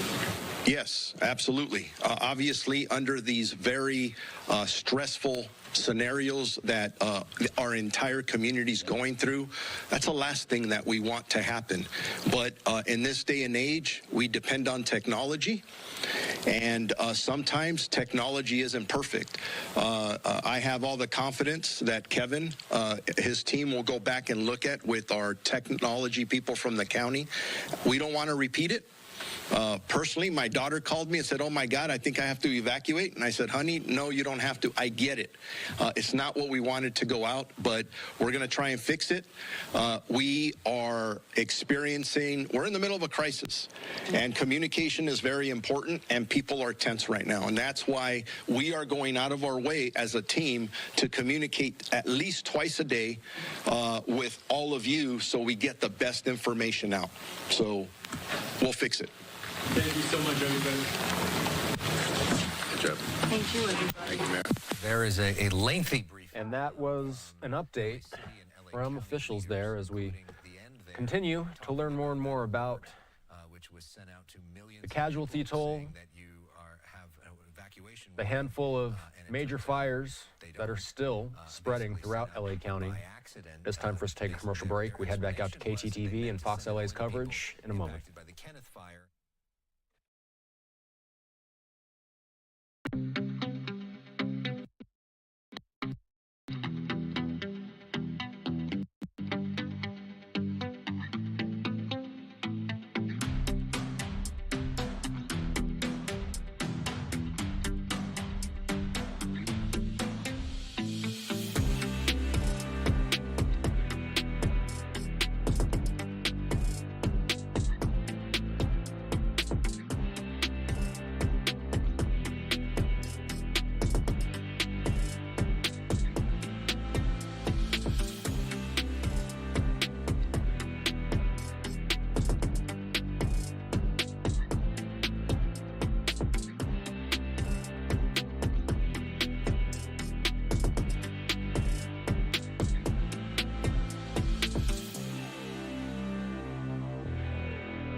Welcome back. Let's bring you back out to Fox LA's coverage as they continue covering the wildfires in Southern California. They're checking in with reporters on the ground, and I believe they're just about resetting their newscast right now. Let's listen in. It's unbelievable to try and adjust to the fact that you had a home one day and nothing is there.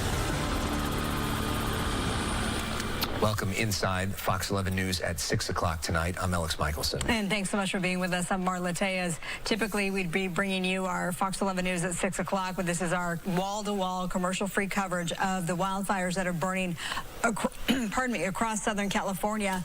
The newest one is the Kenneth Fire, and we have Laura Diaz on the ground. She's speaking to some people who have been evacuated. But Laura, I hope you got the good news that those evacuation orders have been downgraded to evacuation warnings. Yes, Marla and Alex, of course, I just did hear you report that. That information has not filtered out here. We're at Las Virgenes Road in Moreau, and you can see the people around me, including this elderly gentleman behind me who's sitting on the sheriff's black and white. People have been waiting to get into their homes, some of them actually quite animated and upset, some very peaceful and taking it in stride. Let's listen to what a couple had to say just a few moments ago. We got like an email like 30 minutes ago, like 40 minutes ago, and then I called him. We're roommates. We just got in the car and came straight here. And they're not letting anyone pass right there, so we just dropped the car and came running, and we're just waiting to see what's going on. They told us first that they would like get us in a group and drop us off in our place, and then we've been waiting here for like 35 minutes maybe. Just want to get like our documents or stuff, you know. Something to crash for the night. Yeah. Yeah. We need clothes. Most importantly, it's just our documents because we're not from here. So if we lose that, we can't even go back home. So. Again, coming back live here in Calabasas, you can see that people are sitting on benches, maybe grabbed some water just to try to pass the time here. But so far, they've not been told that they can go home. They had been waiting here so they could go retrieve a couple of items from their home, not knowing how long the evacuation order would go. Off to my right here is Daniel. He is a gentleman who lives in the area. He's also a long-distance runner. He says he knows it well. So we're just hearing that you're going to be allowed back in. I'm hearing that in my ear, but just tell us what you've heard so far. Well, I heard that the police was going to escort us into our properties and be able to get our belongings or, you know, cars or anything like that. And I'm so glad that the fire died down and the fire department is actually putting it out. You said you know those hills well because you are a long-distance runner, so you can speak to what the vegetation is like and the relative danger that's right at your front door, really. Well, you know what? I don't know who it is that I can speak to about, but I wanted, like, the head of the fire department to be able to kind of do a perimeter line of burning out the weeds exactly in this area and where the Santa Ana winds are really hitting the most, which is like Granada Hills, Northridge, Calabasas, Agora Hills, and all that. And this is the exact spot, or almost, of where the Woolsey fire was in 2018. We've been watching as they've been hitting this fire from the air, and it sounds like they've been successful, which is great news. You evacuated with your young family. Tell me what that was like. You know what? I didn't have any service here. My Spectrum internet went out and there was no power, so I wouldn't be able to know if I get a notification in my area saying that, you know, we have to evacuate. So what I did was I just came out and all of a sudden I saw the sky turning different color. I saw all the smoke coming, heading over this way, and it was actually heading over in different parts of the area.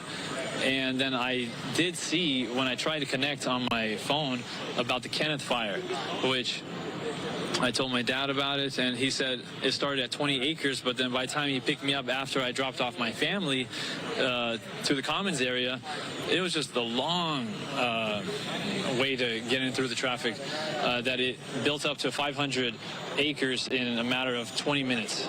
But you, your wife, and your young child are all safe. Oh, yeah. They're safe right now. I'm safe. I'm right here, I guess. I mean, I wanted to take them out of danger, but I had to pick up multiple cars here, which the cops actually saw me running. They stopped me, and I was trying to run past them, but they caught me. Since I'm not an elite runner, I would have been able to get out of here with my other vehicle and some other things that are in the house. All right. Well, I'm glad you're safe and sound, and you'll work on that sprint another day. Oh, yeah, of course, yeah. Actually, the next marathon is January 19th. I don't know if it's going to be postponed or not at the Pasadena Rose Bowl. Oh, okay. Because of the debris and multiple fires. Right. Yeah. Well, thank you so much for talking to us. I appreciate it. But as you, Marla and Alex, were reporting, if people are being allowed back in, they have not been told that yet at this location. We still see the same number of people here waiting. And fortunately, we've been able to watch. My cameraman Julio and I have watched as they've done those drops, which were quite precise and I think quite effective. I'm Laura Diaz reporting live from Calabasas, sending it back to the studio. And in Calabasas, of course, that's where they've been following a fire very closely that started in West Hills. That's in Los Angeles, not too far away from Hidden Hills. Of course, that fire threatening structures. You've been looking at these live images as forward progress still has not been stopped in the aerial. There you go. So we're seeing some of those aerial firefighting efforts in effect there. And they do continue through the night as we continue our coverage from Southern California in a moment.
Welcome back. I'm Austin Westfall. Let's get back out to Fox Los Angeles. They're talking about some of the looting that's been seen in these areas in light of the fires there.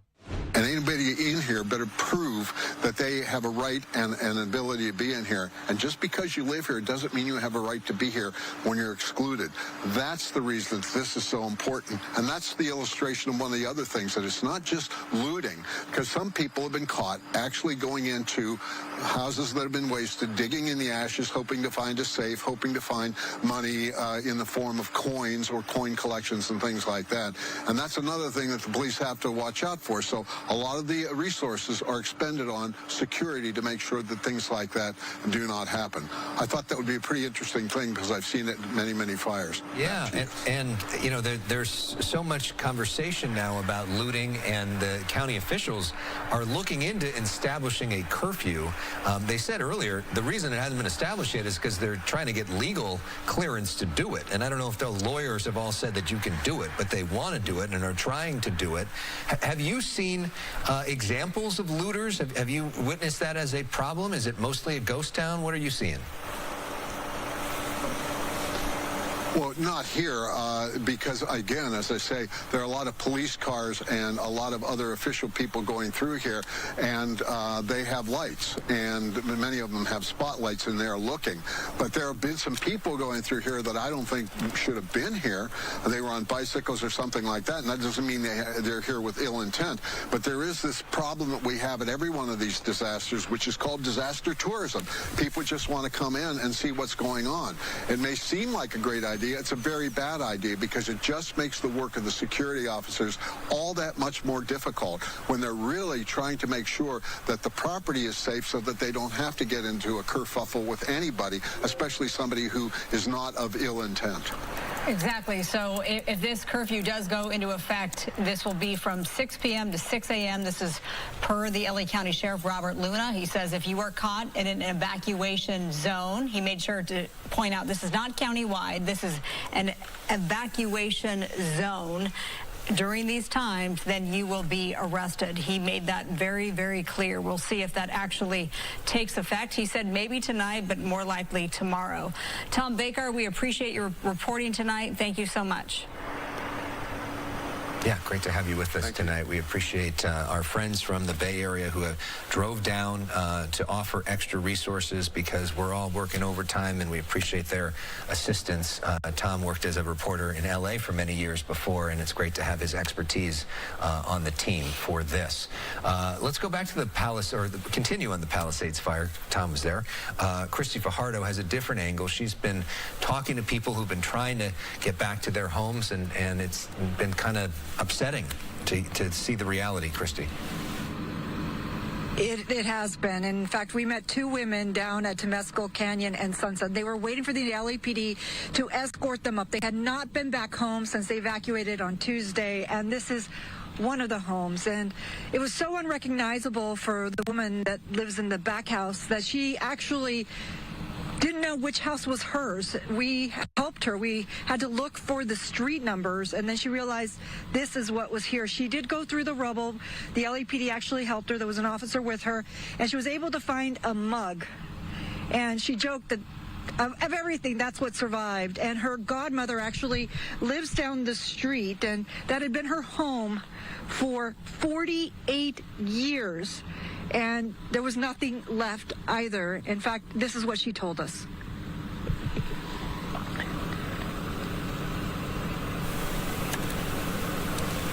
Well, apparently we're having some technical difficulties, but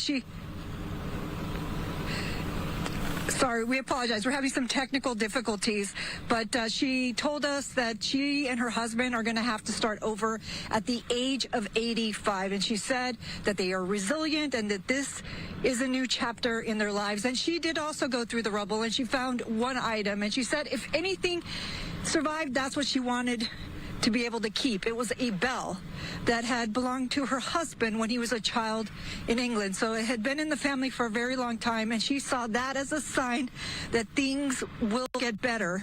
And I want to show you, because even at this hour over there in the distance, we can see that another home is burning. We can see the glow of the fire as well as the glow of the lights from fire trucks. So even now, among all this devastation, there are still homes that are burning, and there's also one that is burning around the corner, and there's several that are still standing.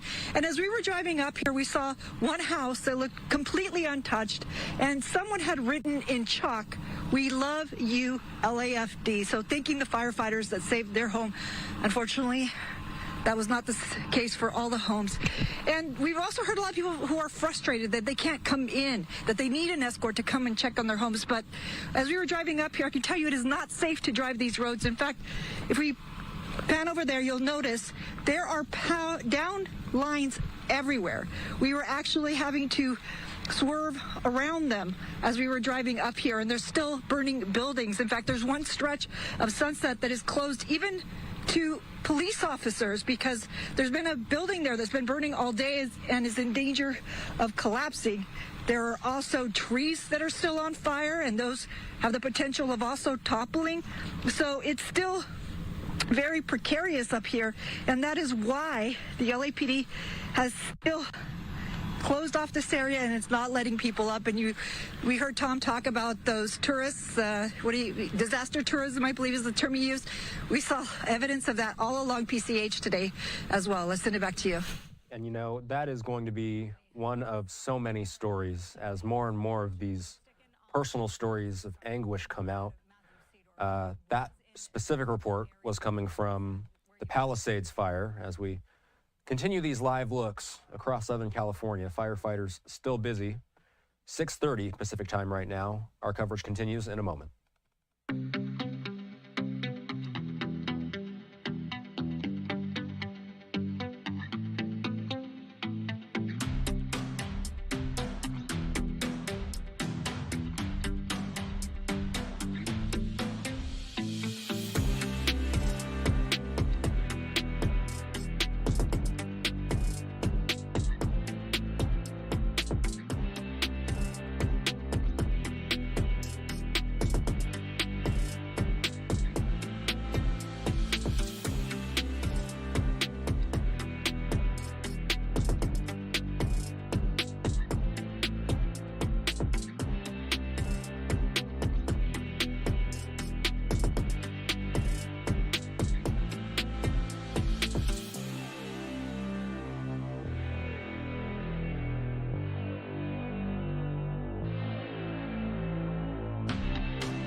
Welcome back. I'm Austin Westfall. Fox LA's continuing coverage. They're speaking with Matt Seedorf right now. They're playing out some of the interviews that he had earlier today. You know, and the aircraft, I just think it took too long. I mean, we had a perfect view of where it kind of started.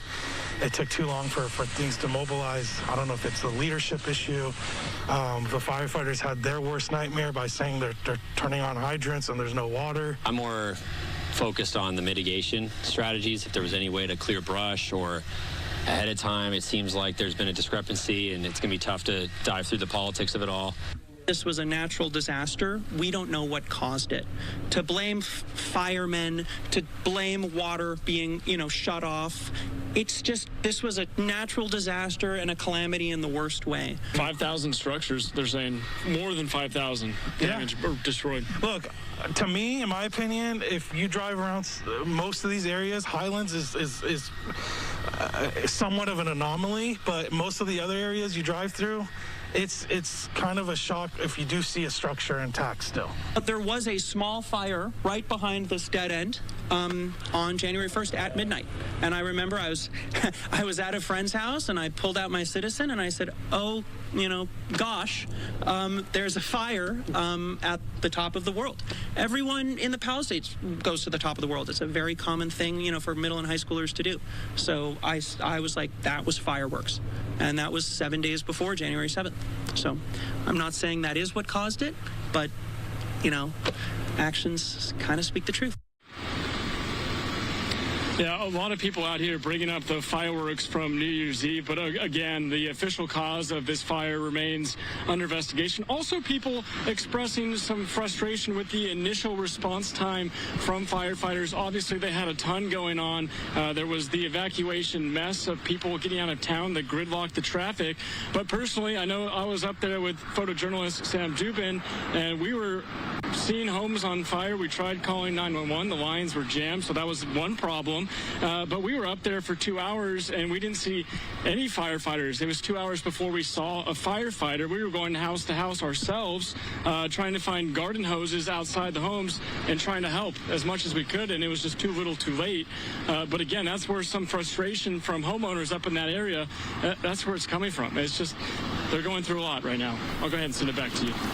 Understandably so. Of course they are. All right, Matthew Seedorf, thank you. That is the Palisades fire. The Eaton fire, that one is still very much... the firefighters are still dealing with that one, with more than 4,000 structures destroyed. One of the evacuation centers is the Pasadena Recreation Center for the Eaton fire, and that's where Fox 11's Gina Silva is tonight. And the other day when we checked in, and there were thousands of people there. Yes, it is a very busy area right here. There are hundreds of evacuees from the Eaton fire. This is where they're seeking refuge at the Pasadena Convention Center. Currently, there are more than 800 people staying here, supported by Red Cross volunteers. There are so many volunteers. They are distributing essential supplies such as blankets, water, and food. You know, and sometimes under these conditions, what's needed the most are words of encouragement. Many of these evacuees have lost everything. Their neighborhoods decimated, their homes reduced to ashes by the Eaton fire in the Altadena, Pasadena area. 13,690 acres have burned and an estimated 5,000 structures destroyed or damaged. Joining me is Steve Ciprio, and unfortunately he also lost his home, and I understand another family member also lost their house. Yeah. Where my children live a couple blocks away from me, they lost their home, and they weren't quite ready to move out yet, because we've seen fires before, but not this intense. So I just slept outside of their house in my car facing the mountains and just watched the fire creep over in the mountains. And at one point, the smoke just engulfed our entire street. And then I was like, it's time to go. And Steve was showing us some video, really dramatic video there. You went back to see how your house was doing. Yeah, this is where I was born and raised. This is where I grew up. This is everything I know. And I just had to see it one last time, even though, I couldn't see 10 feet in front of me when I was driving in the car. It was just burning everywhere. And, it's just basically all rubble now, ashes. I am so sorry for your loss. How are you coping with all of this devastation? This community, we're a resilient bunch. We're a resilient people, and we just have to build back brick by brick. We're grateful that most of the people here are safe, and alive, and we're just going to have to stay together, stick together like the Altadena community that we've always been. One of the most diverse places that I've ever been to. It's just a lot of love there, and hopefully that will help us build it back. And who else in your family lost a home? My mom and my dad, which they are approaching 80 now, and my kids, my young children. My daughter, 14 years old, her name is Jai. She goes to Maranatha in Pasadena. And my son, Jax, he's 8, and his school, Rosebud Academy, burned down as well. What are you hoping for the future? You can do nothing but, keep your chin up, your chest out, and all we know is how to overcome adversity. You can't clamor, you can't, we're going to mourn, but we gotta start thinking about solutions, and pulling from our resources and helping each other. What do you think about the way it was, the response time and all of that? Have you had time to think about everything? Well, for one, I love this region. I love everybody here, all the businesses. I appreciate the first responders, but I did not see one water hose aimed at any house. And maybe that's for different reasons that I don't understand, but some people said it was the water pressure. We didn't have enough water. They're blaming it on Gavin Newsom. Maybe I really don't know what it is. I'm not informed. I just know that if I'd have known that nobody was coming to, share the water, then I may have turned on my water hose, and kind of prepped my house for that, Cold. It is getting cold here. And what can people do to help? What is it that you would like, that you need? Well, just tap in, We're down here at the Pasadena Civic Center. This is where all the displaced people are. Thank you to the city of Pasadena, our neighbors, for helping us. We're one and the same, and this, the Rose Parade, the Rose Bowl. We are a pretty, amazing city when we're hitting on all cylinders, and I just know that we'll get back. It'll take some time, but it's my duty. I'm not moving out of state. I'm not moving out of the city. I want my children to see me help build this community back. And that's how these things go. During the toughest times, we see people with this mindset, not only Palisades fire, but of course that interview coming to us from the area where the Eaton fire has burned over 13,000 acres, 0% containment, hundreds of structures destroyed in that one as well. That one's, again, in the Pasadena area, about 30 miles east of where the Palisades fire is. Our coverage with Fox LA continues in a moment.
Welcome back. I'm Austin Westfall. Let's get back out to Fox 11's coverage in Los Angeles. They're talking about the fact that a suspect has been arrested for arson in relation to the Kenneth fire. That's the fire that broke out in the West Hills area. Fox 11's coverage continues. Let's keep watching. At this point. Which makes sense because this all started, the ignition point is Victory Boulevard and Valley Circle in the West Hills area. So we'll continue to watch that. In the meantime, I know our chief meteorologist, Adam Kruger, he's watching the winds. And how do we look day to day and what can we look forward to in the coming 24 hours? Yeah, so winds do increase tonight, and I'll talk more about that in a moment. Just, a few moments ago, by the way, these aerial shots, it was over the Palisades fire, and it's just wild to see how many areas still have flames. And it was almost like, when we were showing over the Palisades fire a second ago, it was almost like so many hot spots that looked like the city lights as opposed to actual fires burning, right? So now we're going to switch to, we're going to kind of start wide here on a map, just kind of like a reset in terms of the map, in terms of what we're talking about, because there's a lot going on. And you're probably aware of these fires and the names, but just to kind of, again, reset and get you familiar with everything. So we've got the Eaton fire off to the east there. north of Pasadena. Obviously, I believe it was thousands of structures and homes there that were burned. And then we had the Palisades fire. You know about that one in the bottom left part of your screen. Kenneth fire is the newest one we've been watching, and that's the one Alex and Marla were just talking about that is being, I believe, investigated for possible arson. And then we have the Hearst fire and the Lydia fire, which seem to be the less severe of all of them right now in terms of containment on those and areas that they're threatening. So if we can, there's a lot we can do with this map, and this one's interactive. So let's, if we can, come into the Palisades fire first. And I want to show the, I don't know if it'll show up here, but the outline or the footprint of the fire. I know that's one of the layers we can toggle on and off. Okay, there we go. And so what's interesting to see with this, and we know, you know, the winds have been going from north-northeast to south-southwest towards the ocean, essentially. And when you look at the different, like, layers in here and the orange colors, that's every time we get an update on the perimeter of the fire, we see that expand. And so the latest update is this darker orange up here with the fire and the areas of burning actually creeping northward a little bit, which is against the wind, and that goes to show that fires don't necessarily just always follow where the wind is blowing. Yes, that will fan it more so down in the wind direction, but, you know, it's just chewing away at these hillsides, essentially. So the fire's still creeping north a little bit. Let's back this out now and show you, let's go over to the Eden fire. So that would be out here, and I know there's another layer we can turn on that I think shows, it's called like 3D structures or something like that. Okay, that's the evacuations. It's like 3D homes, 3D structures, something like that. And that's going to add an extra element to visualize what where the structures are within the fire footprint. I'm not sure if we're able to do that right now. But again, just the point I'm making here is you see how widespread this is, how devastating this is. You know all about it. We've been talking all about it. The last one I want to get over to then, if we head over to the Kenneth fire, and you'll see a pretty interesting scenario on this, different from these last two. And the Kenneth fire, you know, that was the new one where the weather obviously not as big of a concern when this lit up. And therefore, and we watched it live here, the water drops and the fire retardant drops really doing an effective job, it seems, in protecting homes here. Well, let's come in a little bit closer to like the southern edge of the fire here. So again, originated up near West Hills and then spread through this area. And yes, now this is that layer I was talking about that shows where homes actually are. It makes it real vivid to see in white.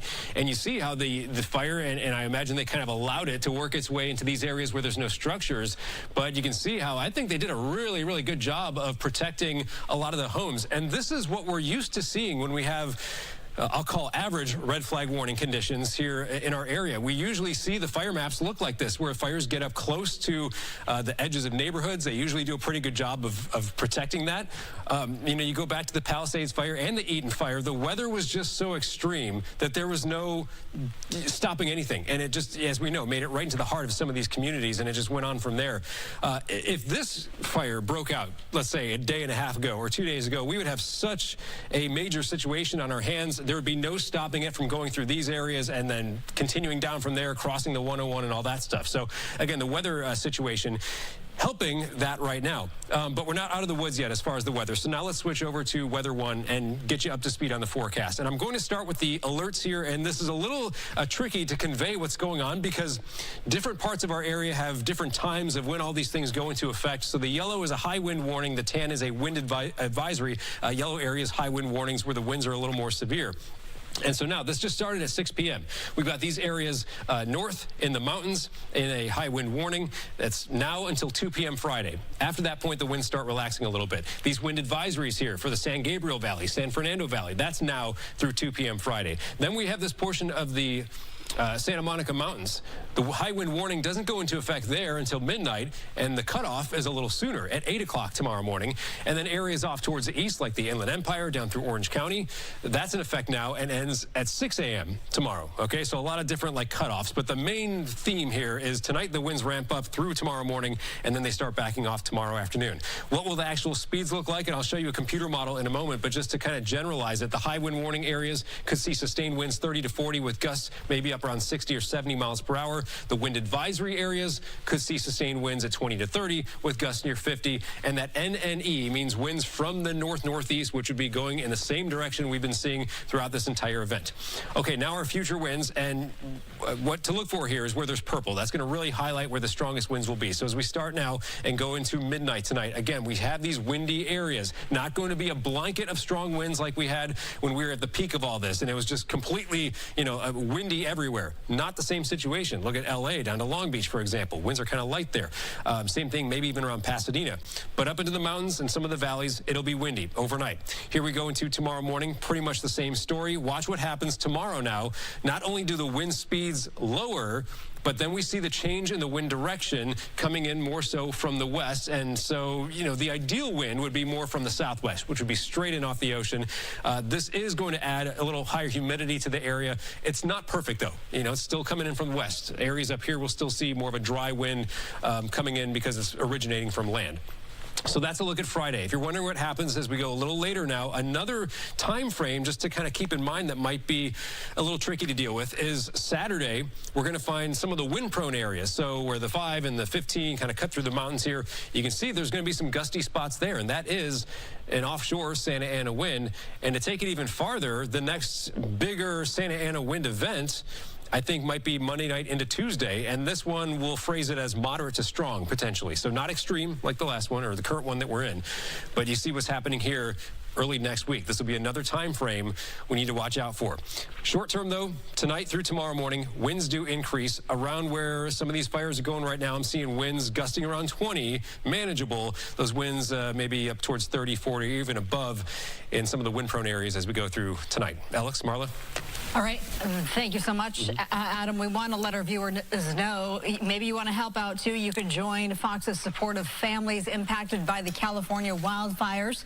Your donation, this is what it does. It enables the Red Cross to respond to and help people recover from the disaster. You can visit go.fox/Red Cross to support these efforts, or you can just take your phone right now and you see the QR code on your screen. You can scan that, and then that is where you can make a donation. And thanks, people want to donate, they want to help, they want to bring stuff. In all of these instances, the best thing that we hear in disaster after disaster that you can do is to donate money. I know not everybody has a lot of money to donate, but if you give money to organizations like the American Red Cross that know how to spend it well, that can be the most helpful in targeting what people actually need. So we are appreciative that our bosses and our the owner of our company, Lachlan Murdoch, is invested in donating and committed as a company to working with the Red Cross, and he's donating, the company is donating, and we hope that you'll consider donating as well. Now to this, in light of the multiple fires, a reminder that schools in Los Angeles County, several districts are going to be remaining closed throughout the rest of the week. LA Unified, the largest school district of all, will remain closed tomorrow. The district also announced will increase the number of meal distribution centers for students. Locations on our website, foxla.com. Other districts, you see it on your screen, that will be closed tomorrow. Pasadena Unified, Burbank Unified, Glendale Unified, La Cañada Unified, all UCLA campus operations and undergraduate classes will be canceled. The graduate courses are moving to remote instruction through Friday. We found out Pepperdine also closed as well. Well, let's talk about, look at this on your screen. This is the impact. These are all power outages this is per Southern California Edison. And our Stu Mandel, he was up and over taking a look, and he has this.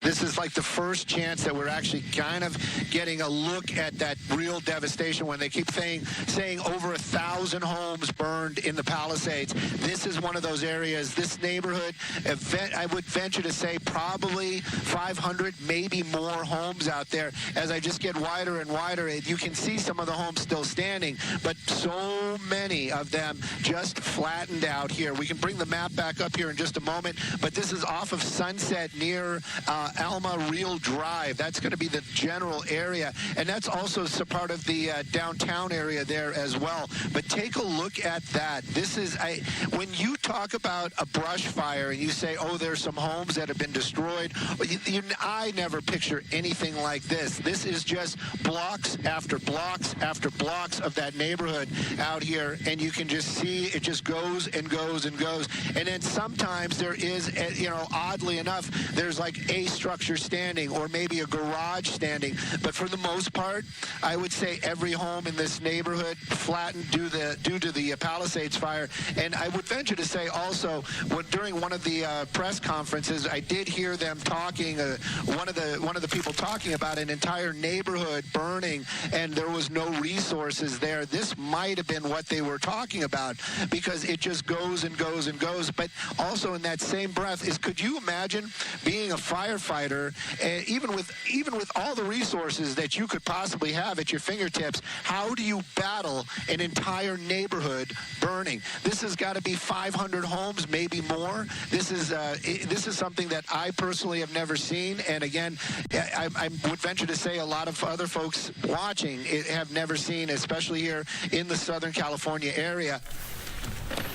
I mean, it is crazy when you see those images. Obviously, it's dramatic at night, but really during the day, you get a sense of what that is. And if you happen to be working during the day and are just getting home and turning on the TV and haven't seen those images yet, they really are stunning to see. Well, and we've heard that sentiment over and over. People who've been in the industry, the firefighting industry for decades, they haven't seen this. We had on retired LA County Fire Chief Daryl Osby. He joined our coverage earlier today. He's been in this for many years. He hasn't seen this, and he's talking about the fact that we have, 6+ fires that we are reporting on in one single county. Yes, we are a very large county, but nonetheless, our resources can only go so far, which is why we thanked all of the fire crews that have come from out of state, from Northern California. It has been such a huge help. And then, of course, the National Guard has been activated. We heard from from Senator Alex Padilla earlier today, and he said that 400 National Guard members could be in our area helping fight these firefights tonight. If not tonight, then hopefully tomorrow. Right, and so they're going to be doing, they're not necessarily firefighters, but what they do is all of the other logistics stuff that allows a lot of our first responders to focus on first responding. So you'll see some of those National Guard members helping with traffic. They'll help make sure that the communities are safe. Just the presence of them sort of is a good deterrent for a lot of people when it comes to looting. They'll be able to help with other logistical operations and, frankly, give a break to some of our first responder crews who have been going around the clock for multiple days now as well. So these are live pictures from Skyfox, and let's get some clarity on which fire. That's so sad to have to say. Which fire we're looking at live right now? This is the Palisades fire. The numbers that we got this afternoon, not great to hear, but close to 20,000 acres have burned, more than 19,900 acres, and more than 5,000 structures, 5,300 structures have been destroyed, totally destroyed. And a structure is defined as, a home, a commercial property, an outbuilding, a trailer, you name it. So more than 5,300 structures have been destroyed. Let's go back to the Kenneth fire. This one erupted at 3:15 this afternoon. LAFD, the lead agency there, they made significant progress in so much that those evacuation orders have been downgraded to warnings. And Laura, we just got word from our Gigi Graciette that there has been a suspect who has been detained for arson. Laura, I know you were with some evacuees earlier. What's your status now? Well, we're still waiting for them to be given the all clear to go back inside. But as you just mentioned, Marla and Alex, of course, the big news, and Gigi Graciette, our colleague, having sources within the LAPD, saying that a person of interest has been questioned, is being questioned at this hour. We were told that it's a homeless person in his 30s and that the investigation was focusing at the Victory Trailhead. Now, we have not seen any indication of that here. As I told you a little bit earlier, we've continued to stand out on the street corner along with the other evacuees. So people were anxious to be able to go back inside. But as of a couple of minutes ago when I walked over here, they still had not been given the all clear to go back inside. So this most significant piece of information would have been that that person is being questioned at this hour. We watched as they did an aerial attack and seemed to be quite successful in putting out those flames over our shoulder. We watched earlier this afternoon. But for right now, it seems to be in standby mode, and a lot of people hoping that they can get back into their homes as soon as possible. I'm reporting live here from Calabasas, sending it back to the studio.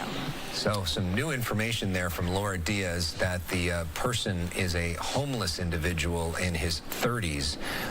Laura Diaz, thank you for that. It is now the top of the hour. Usually this is the time that Billy Bush welcomes you to Extra, but tonight Marla Tejas and myself, Alex Michelson, welcome you back to our continuous live coverage here on Fox 11 of the deadly firestorm across Southern California. We want to get you caught. The wind changed on a dime, and next thing we know, we had to scramble to really get out of there. It was a lot of chaos. It was crazy. You'll get through it one day at a time, you know? Excuse me. We welcome you. Again, I'm Marla Tejas alongside Alex Michelson. Thank you so much for leaning on us during these times of crisis. We want to show you the latest from CAL FIRE, this map, so that you get a sense of, all of the fires that we're covering. The Palisades fire, of course, that one has burned almost 20,000 acres. The Eaton fire scorched more than 13,600 acres in Altadena near Pasadena. Crews have contained 60% of the Lydia fire. That one's in Acton, but evacuation orders do remain there.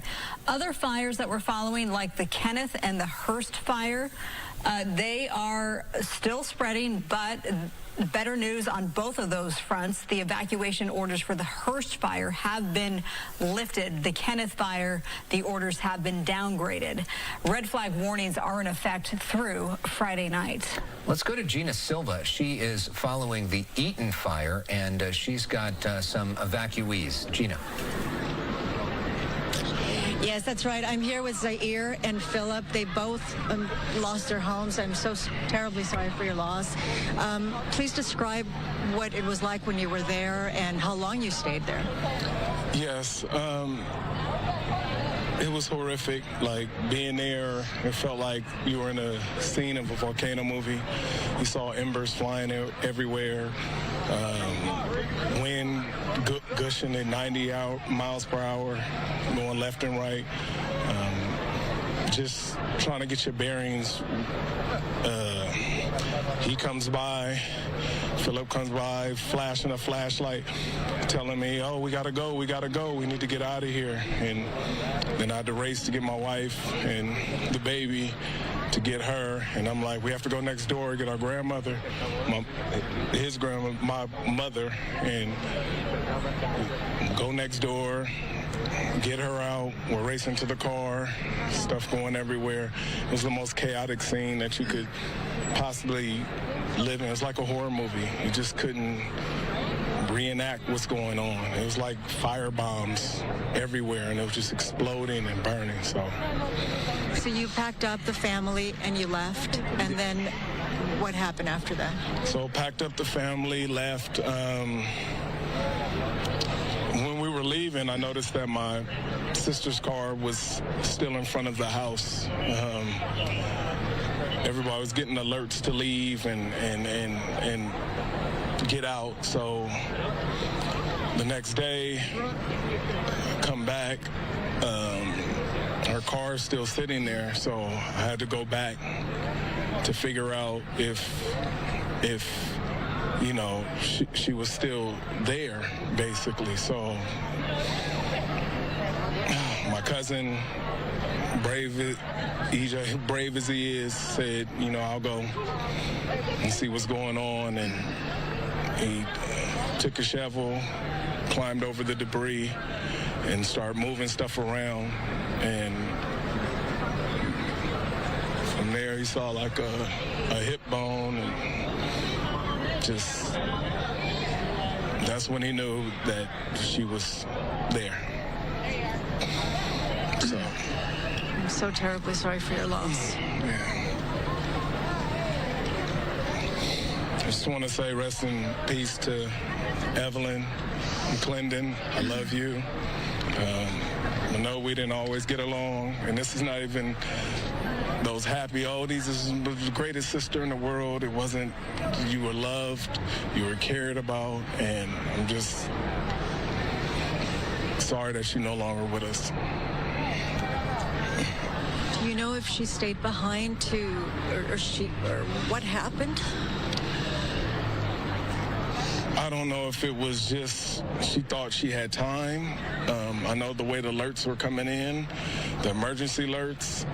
I don't know if she thought, I mean, we're from the community, so we've been in Altadena and Pasadena forever. So she may have thought, you know, just like we all thought, our houses and stuff were still going to be there.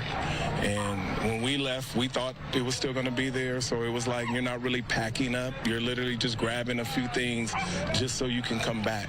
So maybe she thought that it wasn't going to get as bad as it did, even after the alerts. So that's the only, and she was a devout Christian who believed in the Lord and Jesus Christ, and she believed that, you know, that for protection and all that. I do know that about her, so maybe she just thought that, you know, she could be okay.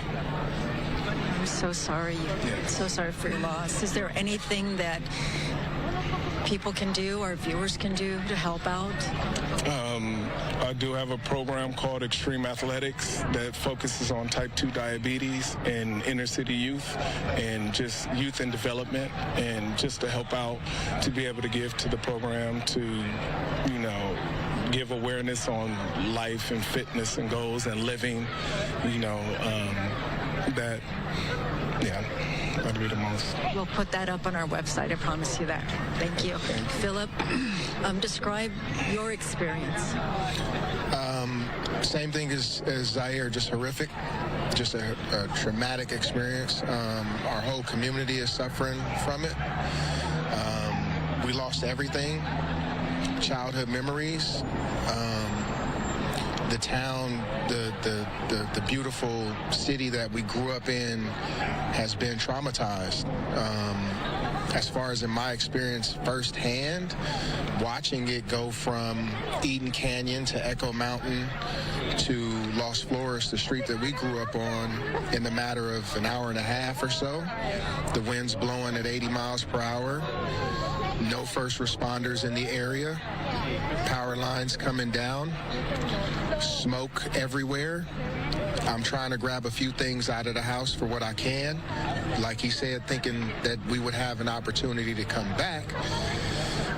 As soon as I saw it was full of smoke, I'm running down the street, knocking on doors, ringing doorbells, because people said, like, hey, we're going to stay here.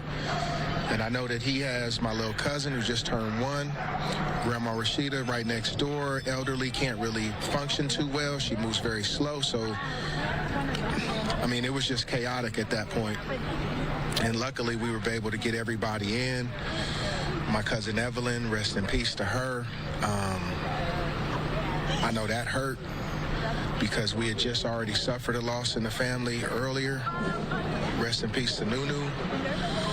So we were already going through something. And then for us to lose everything just a few days later from what they called hell winds, and for us to actually be going through hell and seeing hell firsthand, yeah, it hurt. You've both lost so much, you know. We certainly wish you the best, and anything that we can help, please let us know. Appreciate it. Thank you so much. Thank you to everybody. Thank you to the first responders. Thank you to the city of Pasadena and anybody out here helping. We appreciate it, truly. Thank you. All right, I'm going to send it back to you guys in the studio. And that's just a horrible situation to hear about, illustrating how quickly these flames move through these communities. That was the Eaton Fire. The Eaton Fire is the one that's up in the Altadena area, about 30 miles east of the Palisades Fire. Fox 11's coverage in Los Angeles continues in a moment.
Welcome back. I'm Austin Westfall. Fox 11 Los Angeles' coverage continues. But the fact that they're not letting anybody back there is to suggest, of course, that they're not taking any chances. So I thought that that was very much worth reporting. And as I say, the source is reliable. As a result, we report that. We're glad you did. All right, Tom Bakar from our sister station up in the Bay Area. He's here in the Palisades Fire. He works for KTVU, the same company that we work for. All right, this is the live look here. And we're seeing another chopper in our live picture up and over. I think this is the Palisades Fire. Yeah. Okay. The Palisades Fire, and, you know, almost 20,000 acres burned.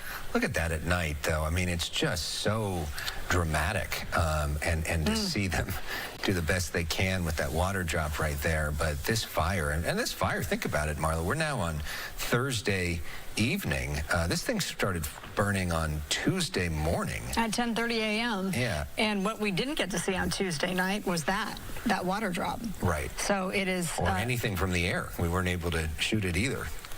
So it's yeah, man, it's something else. All right, let's go to Matthew Seedorf. He's in Malibu with more of that destruction from the Palisades Fire. Matthew? Yeah, so much has changed since Tuesday, just listening to you guys talk, just thinking back to what we were doing at this moment with those flames just barreling towards the ocean right now. We're standing in the ocean.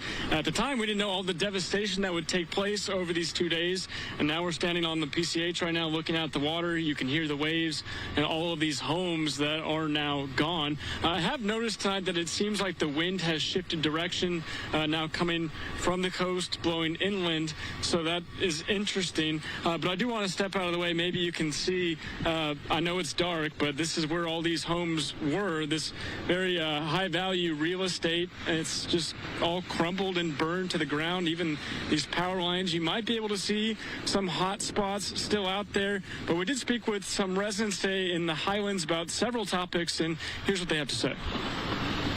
It's unprecedented. The entire town, everybody I know more people in the Palisades, I've lived here my whole life, that have lost their homes than that still have their homes. Everybody I know, my elementary school is gone, my pharmacy, my market, every single place that I go to every day is gone. It was a weird feeling. I grew up here for over 2 decades, and at this point, not really grasping it, but just trying to lend a helping hand. So, I mean, is the house that you grew up in just gone? Destroyed.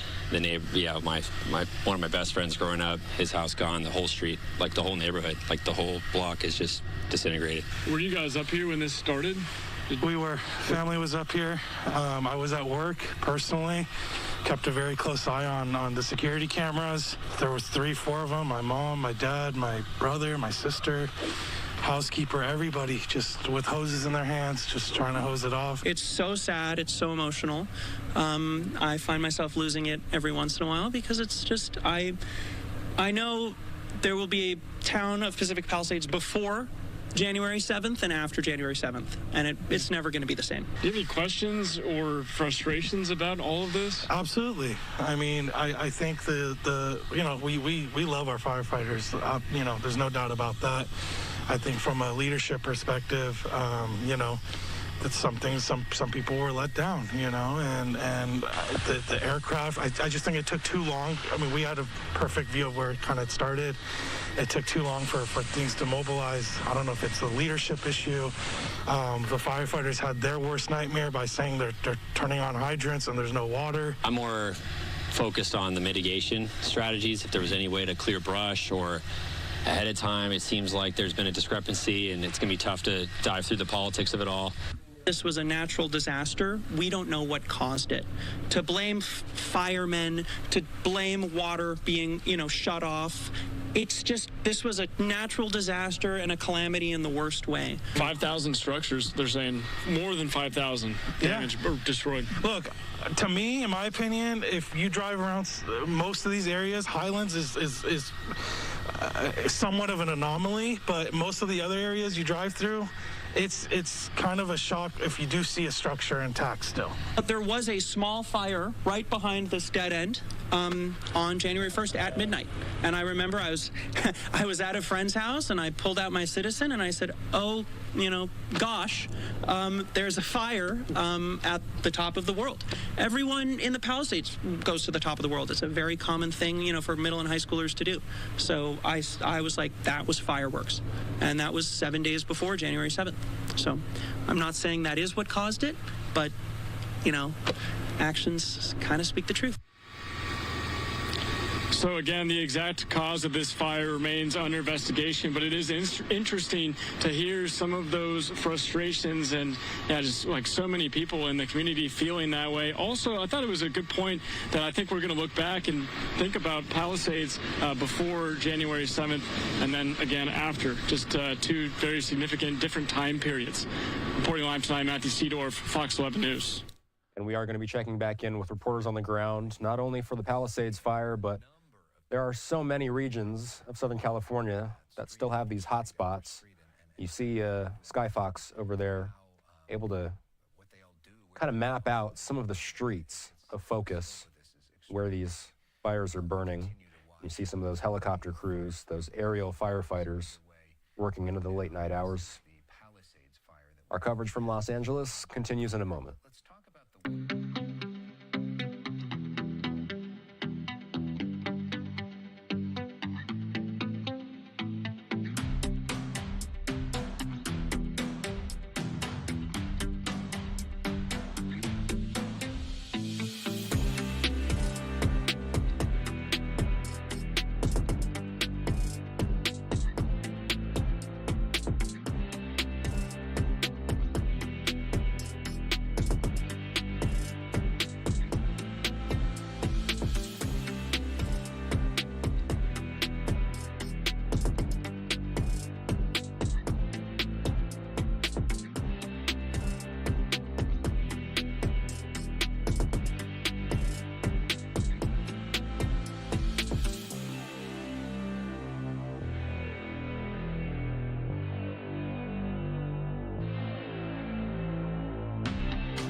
Welcome back. I'm Austin Westfall, Fox 11, continuing to cover all these fires. Alex Michelson saying that there has been an arrest made.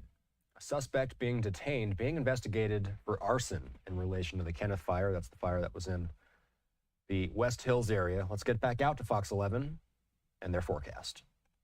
We want to bring into the conversation right now Lindsay Horvath, member of the LA County Board of Supervisors. She represents the area impacted by the Palisades fire.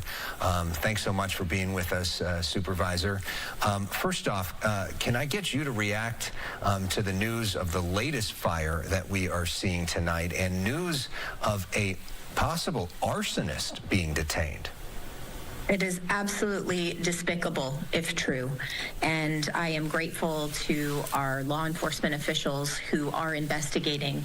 I know that all who are on the front lines have seen the worst of the worst with the fires that we have seen throughout this region. They did not need to have one more fire to tackle with tonight or ever, and this is just extraordinary to see a fire like this come after we have seen so many throughout the region. These winds have been devastating, and yet we know that our first responders aren't letting us down, and they are fighting this with such tenacity, and I am grateful that they are digging even deeper. I was just with them at Zuma earlier this afternoon, talking with them about their resilience, how they're doing, how they are finding the resolve within themselves to continue fighting these fires. And so the fact that they, once they heard the alarm, they went back out and got right back to work.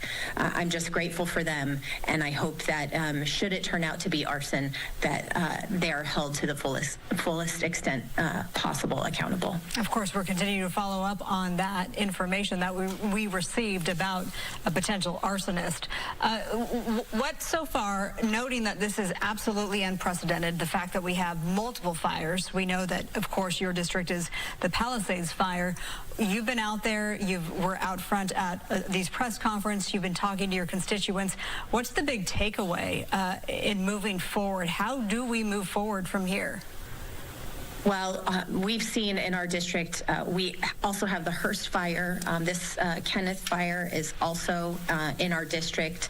The Woodley fire was in our district. The Sunset fire last night was in our district. Even the structure in Studio City that went up last night is in our district. So our district has seen so much devastation in addition to the Palisades, and so I know people's hearts are broken, their spirits are weary, they are wondering what is next for them as they think about rebuilding, and you know, when they think about what they've lost, these aren't just, you know, as I've been saying, these aren't just structures that are numbered in a chart somewhere for us to track. These are people's homes where they raised families and built lives and built communities, and so the memories that they will take with them will be the balm to their hearts as they begin healing. But right now we have to make sure that they have all of the tools necessary to keep going and to be able to rebuild. I know the insurance commissioner is working on that.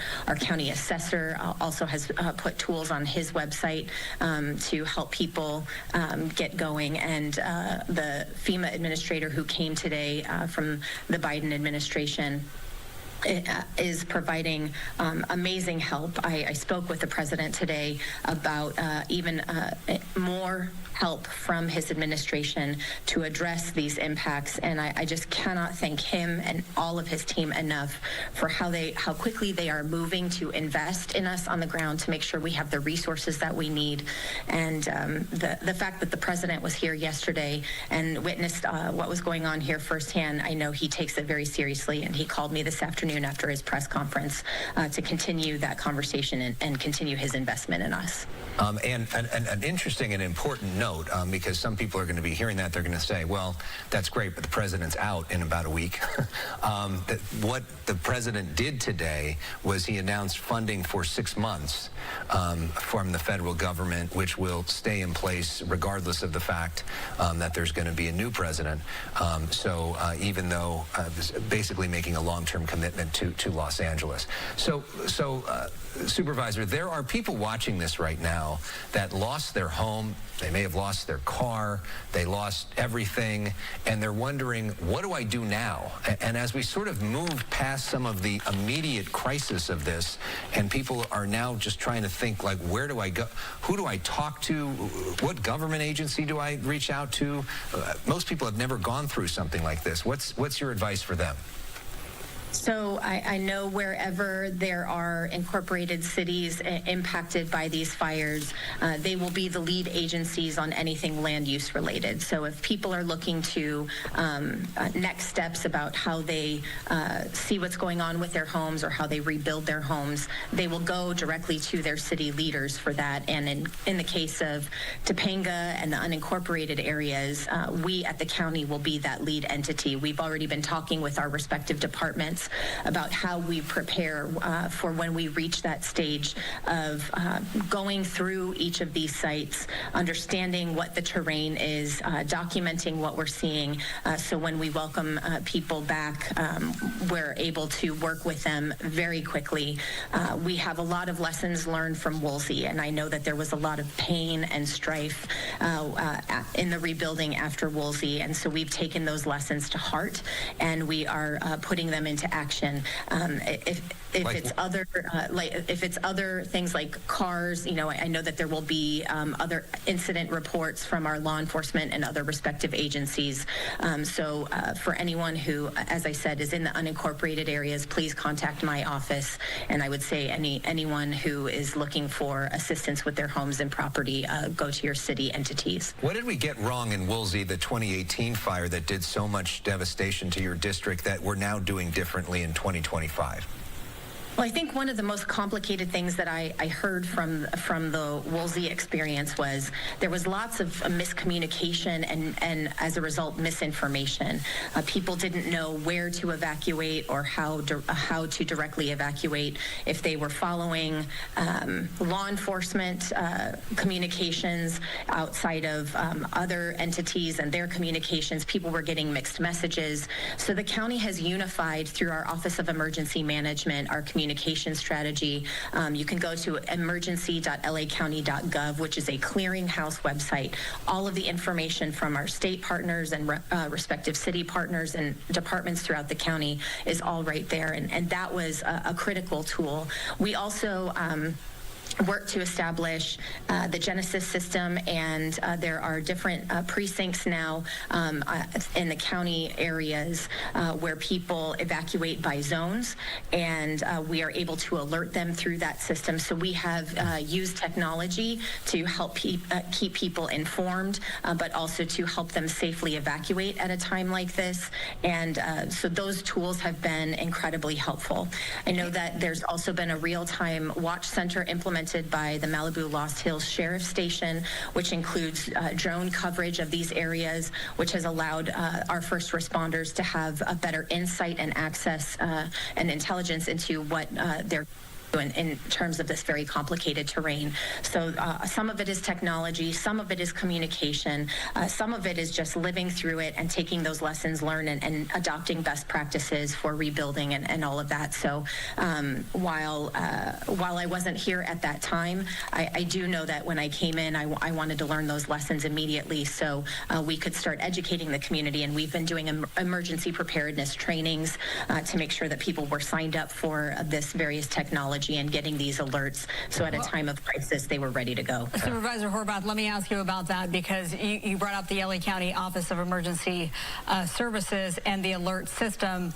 I'm sure you got the alert today that mistakenly went out. That caused a whole bunch of confusion, and we were just flooded in our newsroom and here on the set. Should I evacuate? And that just instilled more panic in people who are already under duress given the nature of all of these wildfires. What's your response to that? Yeah, we got those communications too. We were frustrated and called our Office of Emergency Management right away to get it addressed.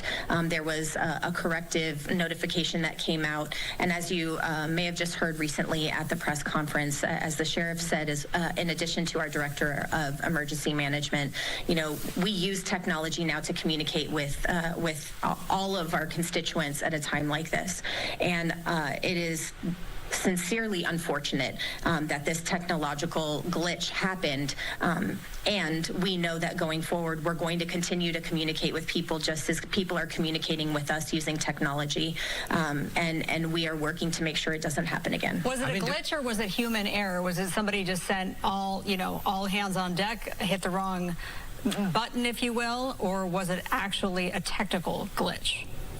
From what I understand, it was a technical glitch. I mean, you understand how there's already so much misinformation and so much distrust and all the rest of it, how that just makes a lot of people wonder about the competence of the entire operation. And then there's potentially a boy who cried wolf effect, that when you actually do need to use that system, there's people that are going to be wondering, is this one a false flag? Well, that communication was one communication, but what I have seen consistently since Tuesday morning is unprecedented excellence from those who are on the front lines fighting this fire and working to keep people informed and keep people safe. So errors do happen, and that this was certainly one. But what I can say is I have confidence in the people who are leading this effort. Nothing like this have we ever seen in Los Angeles. And to see the people who are coming into unified command, to see how seriously people are taking this effort, to see how they're digging deeper while they are facing exhaustion themselves and waiting for their own relief as we're calling in additional backup. That is what I am focused on, and making sure they are supported, because we have excellent people leading this effort, and we will continue to make sure we're doing all that we can to keep people informed and safe. What lessons can you learn from the fire response for all of these fires moving forward? You talked about the lessons learned from Woolsey. What lessons are you learning right now? Well, as has been discussed, the unprecedented winds that we saw during these red flag conditions. We've seen strong winds. To see winds that went up to 100 miles an hour under these conditions with fire, we learned the impact of that. And when we don't have the option to deploy our aerial tools and have these water drops that are so helpful in helping our on-the-ground effort, we had to address that and make tactical decisions. There are lessons learned. I know in speaking with some of our LA County fire personnel, they had hoped that at a certain stage of this fire, they were going to be able to contain it and not see the fire move past Topanga. And yet with these winds and the way they moved, they obviously weren't able to do that. So they are going to take the lessons learned. And I know Drew Smith in particular, who lived through Woolsey, who has been at some of these community trainings with us to share his lessons learned from Woolsey and other fires. He has seen it all. He is documenting now, even for us, how we improve our next efforts. But I will say that these conditions were unprecedented, and I am just grateful that we had the best of the best fighting this from the beginning. If we hadn't, we could be so much worse off. And I know that's hard to believe, seeing what we're facing. But I know that we have the best fighting this alongside us, and so we have to support them. So I would just ask that if people are under evacuation order, that you please follow those orders, and that you do so not only to keep yourself safe and your community members safe, but to keep our first responders safe. And lastly, something we talked about yesterday after the meeting with President Biden, water pressure. There's been a lot made of the fact that there wasn't water for some of the firefighters at some point during the fight in Pacific Palisades. What sort of changes do you think need to be done, that are realistic to be done in the months and years ahead, so we don't have a situation like that again? Well, we've heard from the chief at LADWP what the circumstances were with their infrastructure and why they were so challenged. And a big part of that was not being able to deploy an aerial component. And when we saw, for example, today, when we were able to deploy the aerial in the Topanga area that we hadn't been able to a couple days earlier, we saw what a difference it has made. And I know that the residents of Topanga have been particularly concerned about making sure they saw that aerial approach and making sure that they saw boots on the ground. And I'm glad that LA County Fire has prioritized this area in terms of the Palisades fire today. But I also know that we have in the county infrastructure that we also have to harden, because we're hearing reports about how when we challenge our water systems, just how difficult it is to keep going. Luckily, we have many reservoirs, but I did speak with the administration also specifically about water infrastructure. As you know, as I started my term as chair, we focused on water resiliency in the region, and that means making sure we have the infrastructure to deal with 21st century realities. There is no longer a fire season. This time last year, we were talking about the mudslides and landslides in Topanga Canyon, and now we're talking about fires in the exact same area. So we have to make sure we're investing in the infrastructure that deals with these extreme climate events. And I know that the Biden administration, one of their signature initiatives has been investment in that kind of infrastructure, and I know we're going to take advantage of that to help make our systems even more resilient. Let me just ask one final question, because I'm hearing from some of your constituents in real time, and as we've talked about here in our coverage, this wasn't a surprise, right? Our meteorologists were forecasting the destructive and life-threatening winds that were coming this week and forecasted for Tuesday, Wednesday, and Thursday. Here we are. That was last week. Did your office contact the Office of Emergency Management to have a plan in place for these life-threatening winds? Absolutely. We've been planning for months, meeting with different neighborhoods throughout the district to plan making sure that people were signed up for alerts and communication. And our Office of Emergency Management has been a part of all of those efforts. So going into this weekend, not only was our Office of Emergency Management working with our respective county partners, but they were communicating actively with the city. We also know that the state was working with us, and state resources were deployed over this past weekend, standing ready at alert should they be needed. And thank goodness they were deployed in such a way, and they continue to be. So there was a lot of preparation and communication in anticipation of what we would see this week. We knew that the conditions were going to be severe. Never did we count on the number of fires happening concurrently, but especially at the magnitude that we're seeing combined with the extreme winds, though we certainly contemplate extreme circumstances based on the reports that we were seeing from the National Weather Service. So I think we prepared in the ways that we knew how and in the ways that we could, and we will now look at how we prepared and whether there are different kinds of decisions we want to make based on the conditions that we evaluated going into this circumstance. Right, that was Lindsay Horvath. She's the 3rd District Supervisor on the LA County Board of Supervisors. She represents the district where thousands of structures were destroyed as part of the Palisades fire. Our coverage with Fox LA continues in a moment.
Welcome back. I'm Austin Westfall. Let's get you back out to Los Angeles. Fox 11 in the middle of Palisades. Here's Ed Laskos. Besides how quiet it is, it's just a lot of extra security. Law enforcement is what I'm talking about. LA County Sheriff Patrols, LAPD black and whites going around, lights flashing, using their spotlights, looking at all the debris. They are looking out for looters. I've been told by a few of the officers that they've picked up and taken in a couple of looters in this area the last 12 hours from last night at this time. And we've been seeing some of the LAPD black and whites pulling up to some of the people who are riding around with their backpacks on, and they're riding those electric bicycles, and they're being stopped, asked for their ID. And now as nightfall has come, in the last half hour, really haven't seen anybody floating around here anymore. So they are taking it very, very seriously. As the sheriff was saying at that last press conference, they're ready to make arrests. They've got a whole army of law enforcement out here looking for the looters through tonight. We also see at times not so many fire trucks, because they've been pretty much stationed, but we do see a lot of utility rigs moving by. We hope that we'd have something to show you now as it really kind of has calmed down, but mostly from the electric utilities, private companies and LADWP bringing in transformers, wiring. They're starting slowly to put that back together, that grid, but boy, what a tough problem that is going to be as they move through here. I was going to try to let you hear something. As Mikey looks all the way to the right in the darkness, that's, if you're familiar with this, a bank building over there. And I'm going to just stay quiet for a second. You might hear the alarms going off, the bell. Listen.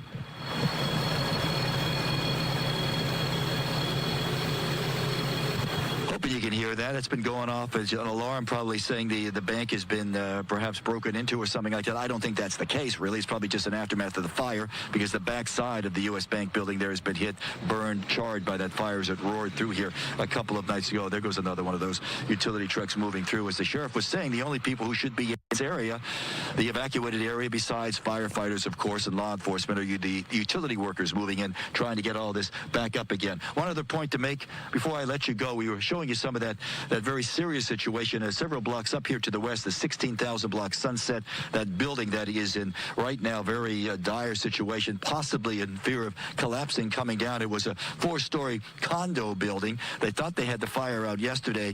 Pretty much they were wetting it down overnight. We made several stops by there, and this might be another one of those black and whites coming by here. Let me see. Is that to give you an idea? Yeah, Mikey will give you a look. This is what we've been seeing back and forth all night long. Sheriff's Department, that's LAPD coming through. That's what they've been doing with their spotlights. He's checking out the bank building over there, going down through the area that is the Village location. That's the new development that is undamaged, the Caruso development, undamaged by this fire. But law enforcement continues to come through here. In any event, back to that building and the possible collapse, 16,000 block Sunset. The trouble with that is they put the fire out, and then it lit back up again earlier today. They've been fighting it all day, but they pulled off recently because the concern is very large chimneys, 4 stories tall, built of brick, and there's nothing holding them now. They're ready to go. They're collapsing. Possibly, and the fire department was telling me the concern was they could collapse right on Sunset, so they shut off in the entire area of Sunset. The other area, the other concern is there's a condo building right next to it, not damaged at all, seemingly by the fire, but the concern is those chimneys, all that brick, could come crashing down on an undamaged building. So very, very serious situation there. They pulled everybody back. They were wetting it down for about the last half hour, and now they're just saying it's just too uncertain what's going to happen there. And that is the only building on that block, 16,000 block of Sunset, that appears to be damaged at all by the fire, burned pretty much to the ground. Every one of the other buildings somehow made it through the firestorm, but now they're maybe damaged by the possibility of that damaged building comes crashing down and there's some type of collapse. Some more fire department officials moving through here, but again, it's just really been lots of security, lots of law enforcement shutting it down. Quiet it has been, wind-wise and movement-wise. It's really eerie here in the Palisades. You think about this, is a Thursday night.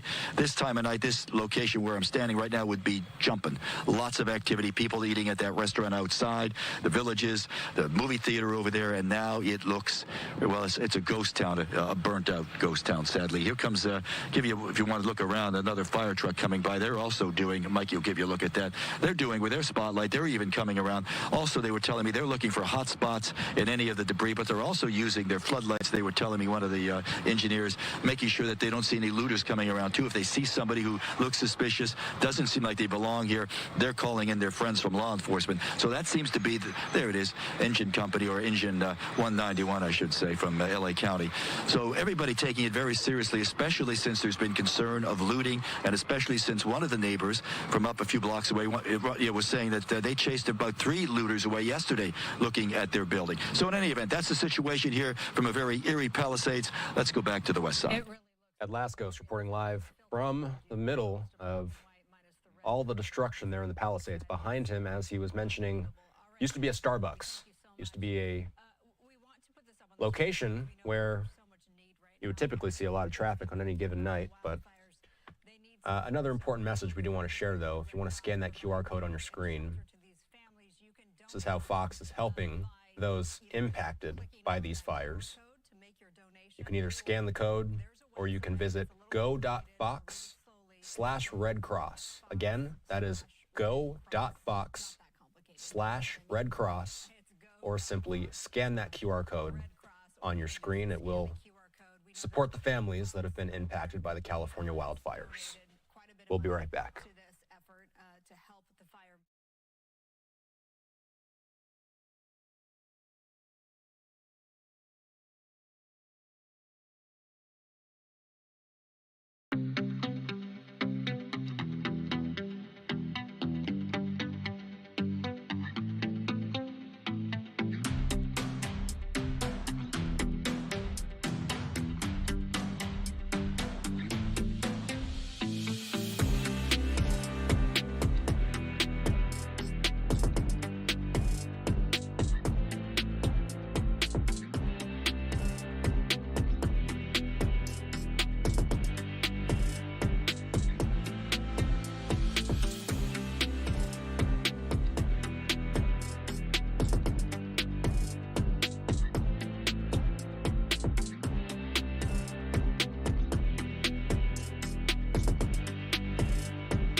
Welcome back. I'm Austin Westfall. Susan Hirosuna giving a report live on the Eaton fire. Right now, they're in the middle of playing a soundbite that she did earlier today. She's been interviewing people, and it looks like she's actually reporting live out there in the Altadena area. Let's watch. School and Academy set up a GoFundMe, and that is on our website right now. So the effort, of course, is to find the books, the pencils, the funds in order to have things for the children to do on Monday. And again, it seems like a short turnaround. It is a borrowed space, but the point is that children, they want their normalcy. They want something normal, and that would be the school, to see their teachers and to have a day with their classmates. Okay, so the school goes from ages 4 to about 12, 13 years old. So, you know, many teachers are ready to go back to work. They're ready to, you know, teach their kids again. They really want to offer the kids some stability, some sense of normalcy. So that is what we've learned about this particular location. I can also point out that Melanie lost a personal property as well. But right now, she really is focused on trying to get Fair Oaks Academy, School and Academy up and running again for the sake of the students. News. Reporting live in Altadena, I'm Susan Hirosuna. Back to you. I'm sure the help will pour in. You know, your reporting today has been so personal, and we've heard from so many people, the families who, you know, lost their home, and you heard from the kids earlier, Susan. It's really just heart-wrenching and heartbreaking. So thanks for the good work that you're doing out there. Before we get to Adam and we check on the winds, I want to give an update on the Kenneth fire that started in West Hills and then made its way toward Calabasas. A couple of things from the LAPD, the police department. It says today at 4:32, a radio call was generated on the 21,000 block of Ibarra Road for a possible arson suspect. A male was heard stating a suspect was, quote, attempting to light a fire. The suspect is in custody and was transported to Topanga Station.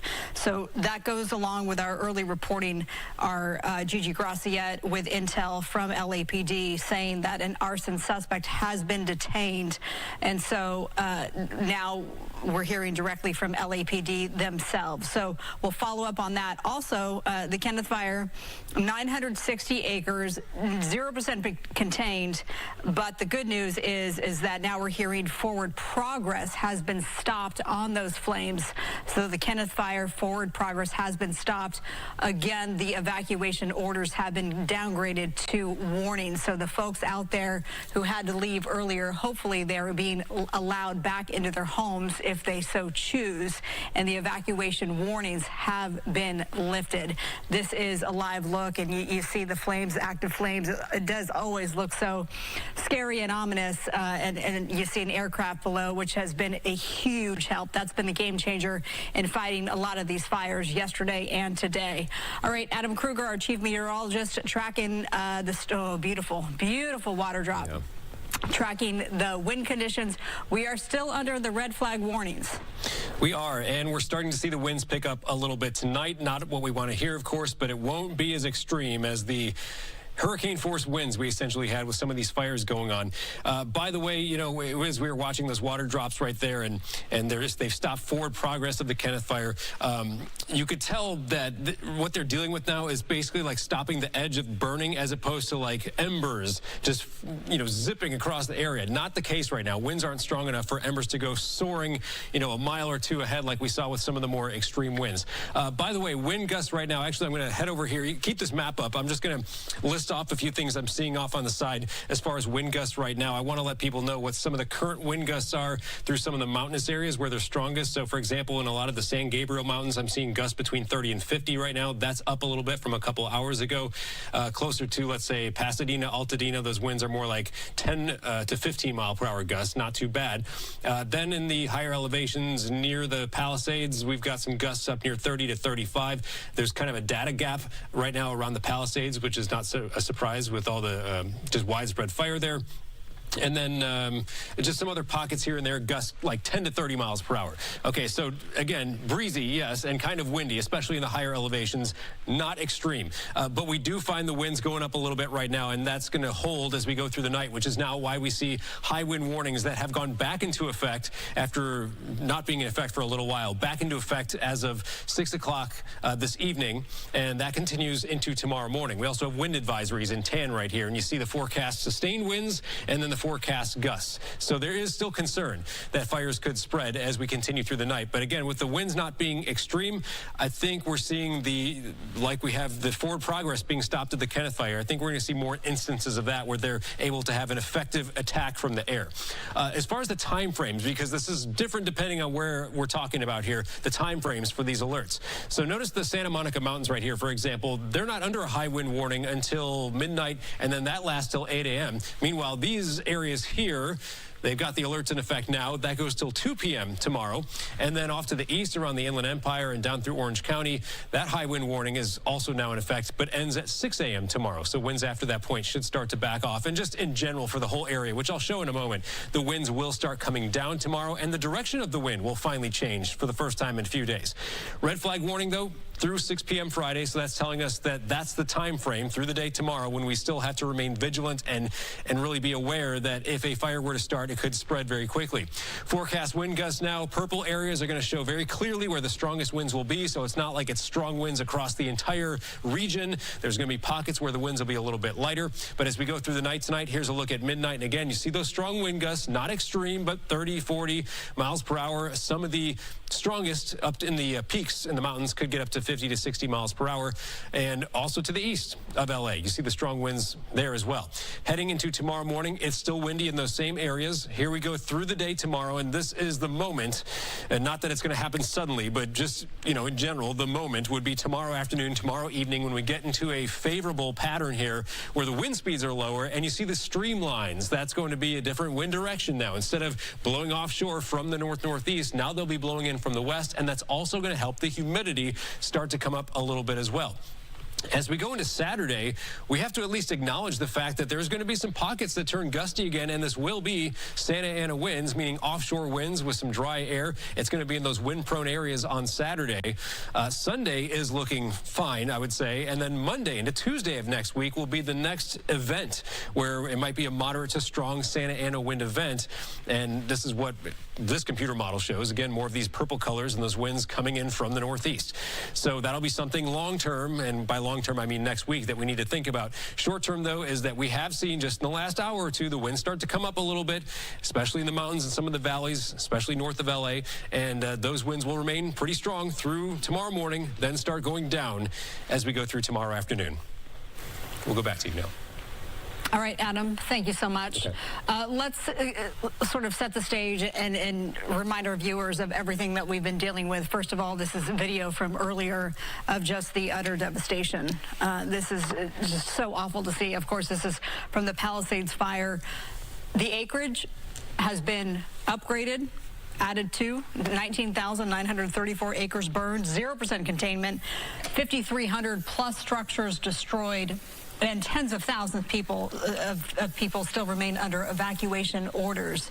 And the backdrop there, Alex, it's just chimneys and just a whole lot of demolished homes. Hard to imagine that that was essentially once Pacific Palisades, and now a completely neighborhood, completely gone.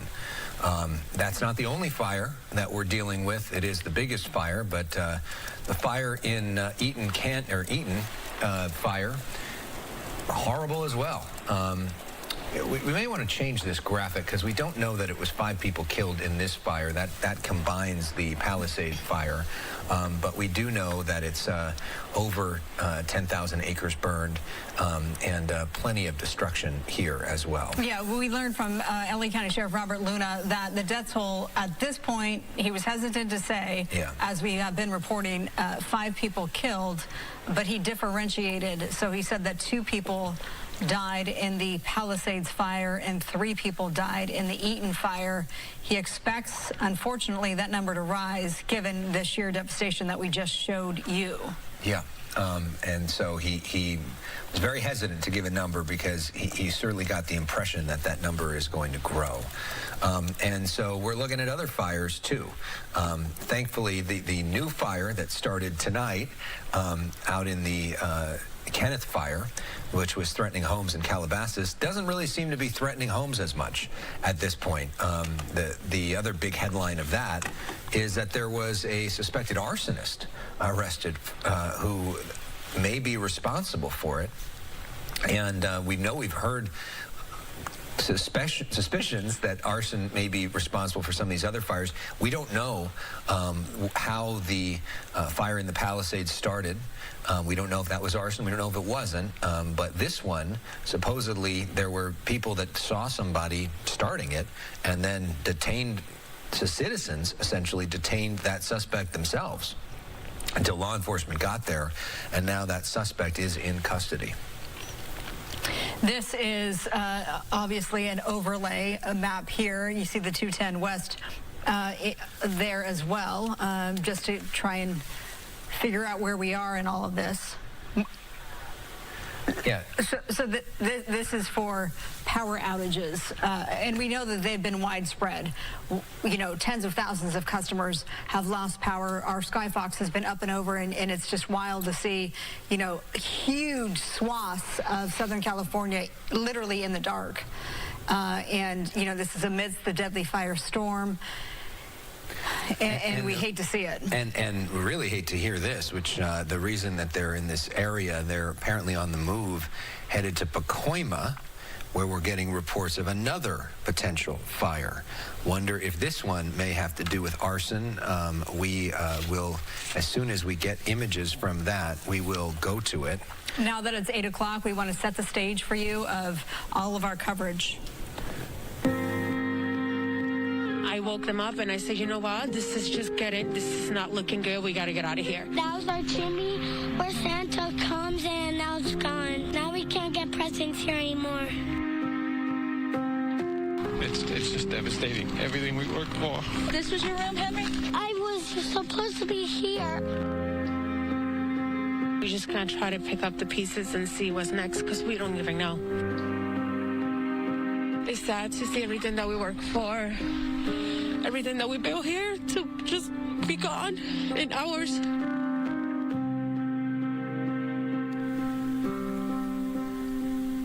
It is now 8 o'clock, and we would usually bring you primetime programming here on Fox, but tonight we continue with our live local team coverage of the deadly firestorm in Southern California, getting reports of a potential new fire in Pacoima, trying to check that out right now. Our chopper is on the way to get an eye on that. Hopefully there's not much to that. We did have a new fire tonight that was burning in the Mission Hills area that had made quick work on, but the reports are that an arson suspect has been detained or is in custody. We are on our way to that scene to try to get you more information of exactly what happened there as well. Those are two of the breaking stories that we're following at 8 o'clock tonight. The biggest fire of all that ignited on Tuesday morning at 10:30 is the Palisades fire. And Tom Vakar of our sister station, KTVU, he has been reporting for us here in Southern California. We thank you for that. We see the road closure behind you. What's the latest? Well, we're still waiting to see. We did notice and the reason we're here is that there was a source that told us that the reason that this part of Sunset is blocked off and nobody's going in there is that there is a danger or a slight possibility that what might happen would be that this multi-dwelling, which is either condos or an apartment building, might collapse. They'd been spraying water on it for hours and hours. And when we first came into this part of the Palisades quite a few hours ago, the other side was also equally blocked off. So it's been blocked for a long, long time, and the feeling is that the building may have some structural issues, and they don't want anybody near it until they really have time to take a look at it. And of course, it's got dark, and that's not a good time to be inspecting buildings, although it was lit up earlier. So it's just a wait-and-see situation. Nothing may happen. Something may happen. We just don't know, but we're told that that's the reason nobody's going through here, and they just don't want people there in case something does happen with this building. So that's a part of it, and what they're doing is they're redirecting traffic down Northfield Street, and that goes into the neighborhoods where you will find lots of police in the neighborhoods cruising around, making sure that there aren't other unauthorized people in there. But it's a little bizarre to think that in one of the biggest and most important cities in the world, a part of, in a closed area, admittedly, but part of the major road here would be in a situation where you could do that. Now, the lights are back on. You can actually see this building. If you look up at it, you'll see it's kind of whitish from here, and this is apparently the building's been compromised, and if you look closer, you'll see that smoke is coming out of that building. So it is being looked at, and the people there have some significant concern that this building might be compromised, and that's what's going on. So that's as much as I can tell you right now. If you have any questions, I'll be happy to try to answer them. So right now, sort of what's next for you and what's next for them out there? Well, when you have a situation like this, obviously you don't want anybody within the fall radius of the building. They moved a large fire truck that had been spraying water on it because it kept flaring up. That fire truck is now gone. So you don't want anybody within the fall radius of this thing, or where, you know, some stuff may come out into the street or fall backwards. You never know which way these things are going to fall unless you've really studied them. And so what's really the situation here is you wait and you see. Again, this was from a source that said the reason we're not letting people in here is that this situation is strongly concerned enough that we don't want to have anybody be involved. Again, may it collapse? Yes. May it not collapse? Yes.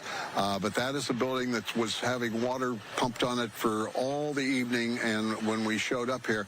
And, you know, when you put enough water on it, you're adding a lot of weight to it. And then if it's been compromised by heat because it had been burning, it's one of those things which you do have to be very, very careful about, because when they collapse, they come down usually very, very quickly, as we've seen with, you know, planned collapses, but also when they fail of their own weight, which is what happened down in Florida with that condo.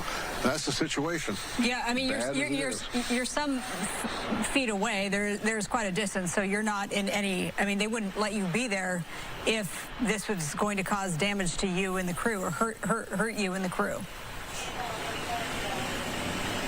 They're not letting anybody in there. The trucks that are down there are actually before that building because they don't want it to be within the fall radius. And that one, it's a fire vehicle. It's got its lights up on this building right now.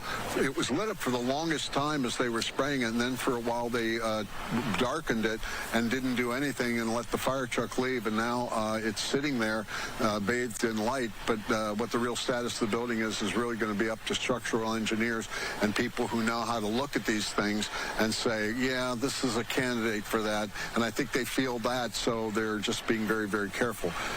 Again, you never know with these things, and I'm not going to speculate on whether or not it will come down, other than to say it apparently is within the realm of possibility. Most definitely. Okay, we'll keep a watch. Tom Bakar from KTVU, our sister station up in the Bay Area, thank you so much. And we will continue to check in with reporters there in Los Angeles as we keep eyes over the top of several wildfires burning in LA. We will be back with more coverage in a moment here. You know what? It looks like they might be getting visuals of a new fire. Let's listen in. Often, these sorts of fires are caused by homeless individuals in the area that are near the freeway.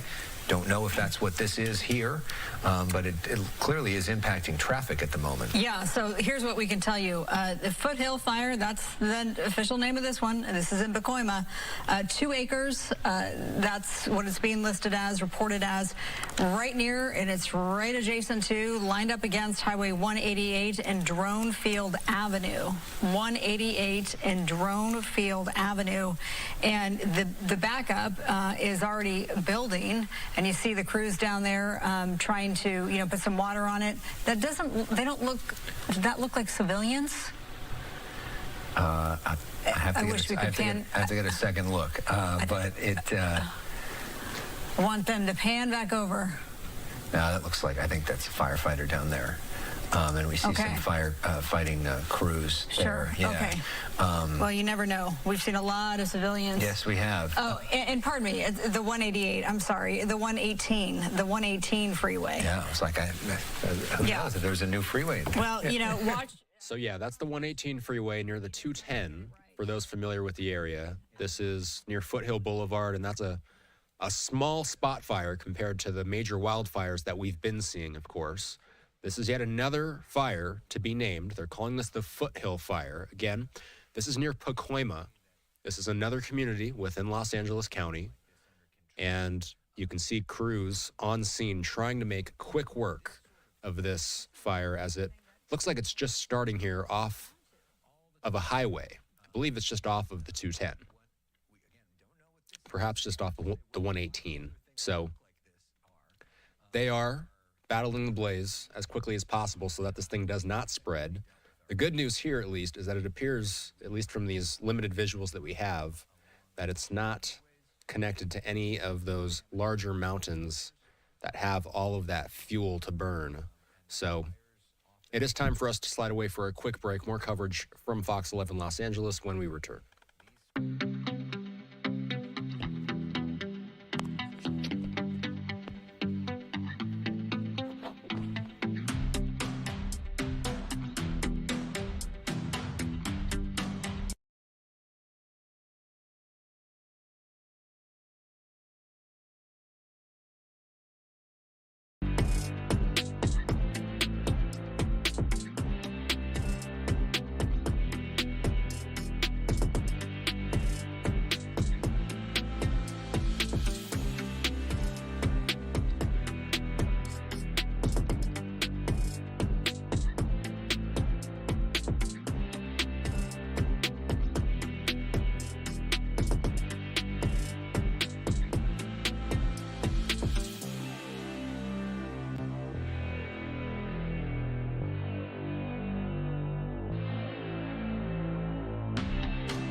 Welcome back into Live Now. I'm Austin Westfall. Before we get back into Fox 11's coverage, we have a live feed coming in here.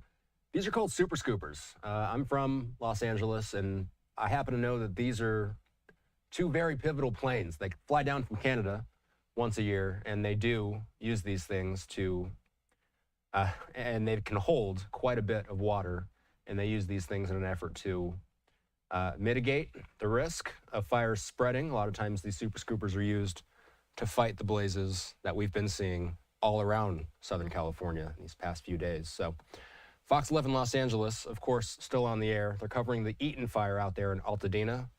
They're live in the field. Let's keep watching.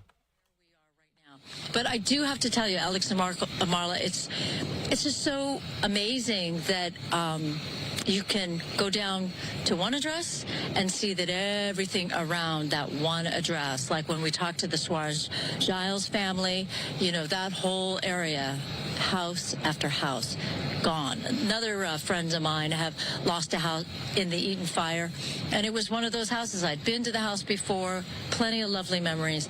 Now it is gone. They sent me a before and after shot of what the Eaton fire did, and it's just heartbreaking. You know, there's so many memories, of course, that are wrapped up in a family home. To the best of our knowledge, the people of this home got out safely. But also, as you have mentioned more than once, there have been 5 casualties in this fire. I spoke with the daughter of Rodney Nickerson, who died in the fire, and she told me what it was like to look at her childhood home and realize she was never going to walk through that door again. She was never going to be able to make new memories of her home, and of course she misses her father as well. So I just feel like everybody has said it, that it's just such a tragedy, and so many people are hurting tonight and wondering what's next and how you can move on from this point. How are you going to make your life work when this is what you have that used to be a home? Marla and Alex? And when people hear that name, Nickerson, they're going to say, that sounds familiar. Nickerson Gardens. And that's the same family. Absolutely. Mm-hmm. Same family. So it was the grandfather of Rodney Nickerson who founded Nickerson Gardens. So yes, and Rodney himself has quite the legacy in that for that home that we were at, that was earlier today, apparently 45 years ago, he could buy that home with a $5 down payment. Oh, as soon as he made that down payment, then he could go to the apartment where his wife and I think he had one other child at the time. One child at the time. Now, there's 2 siblings, and gather them up and move them into the house. And he had worked for Lockheed Martin for 45 years.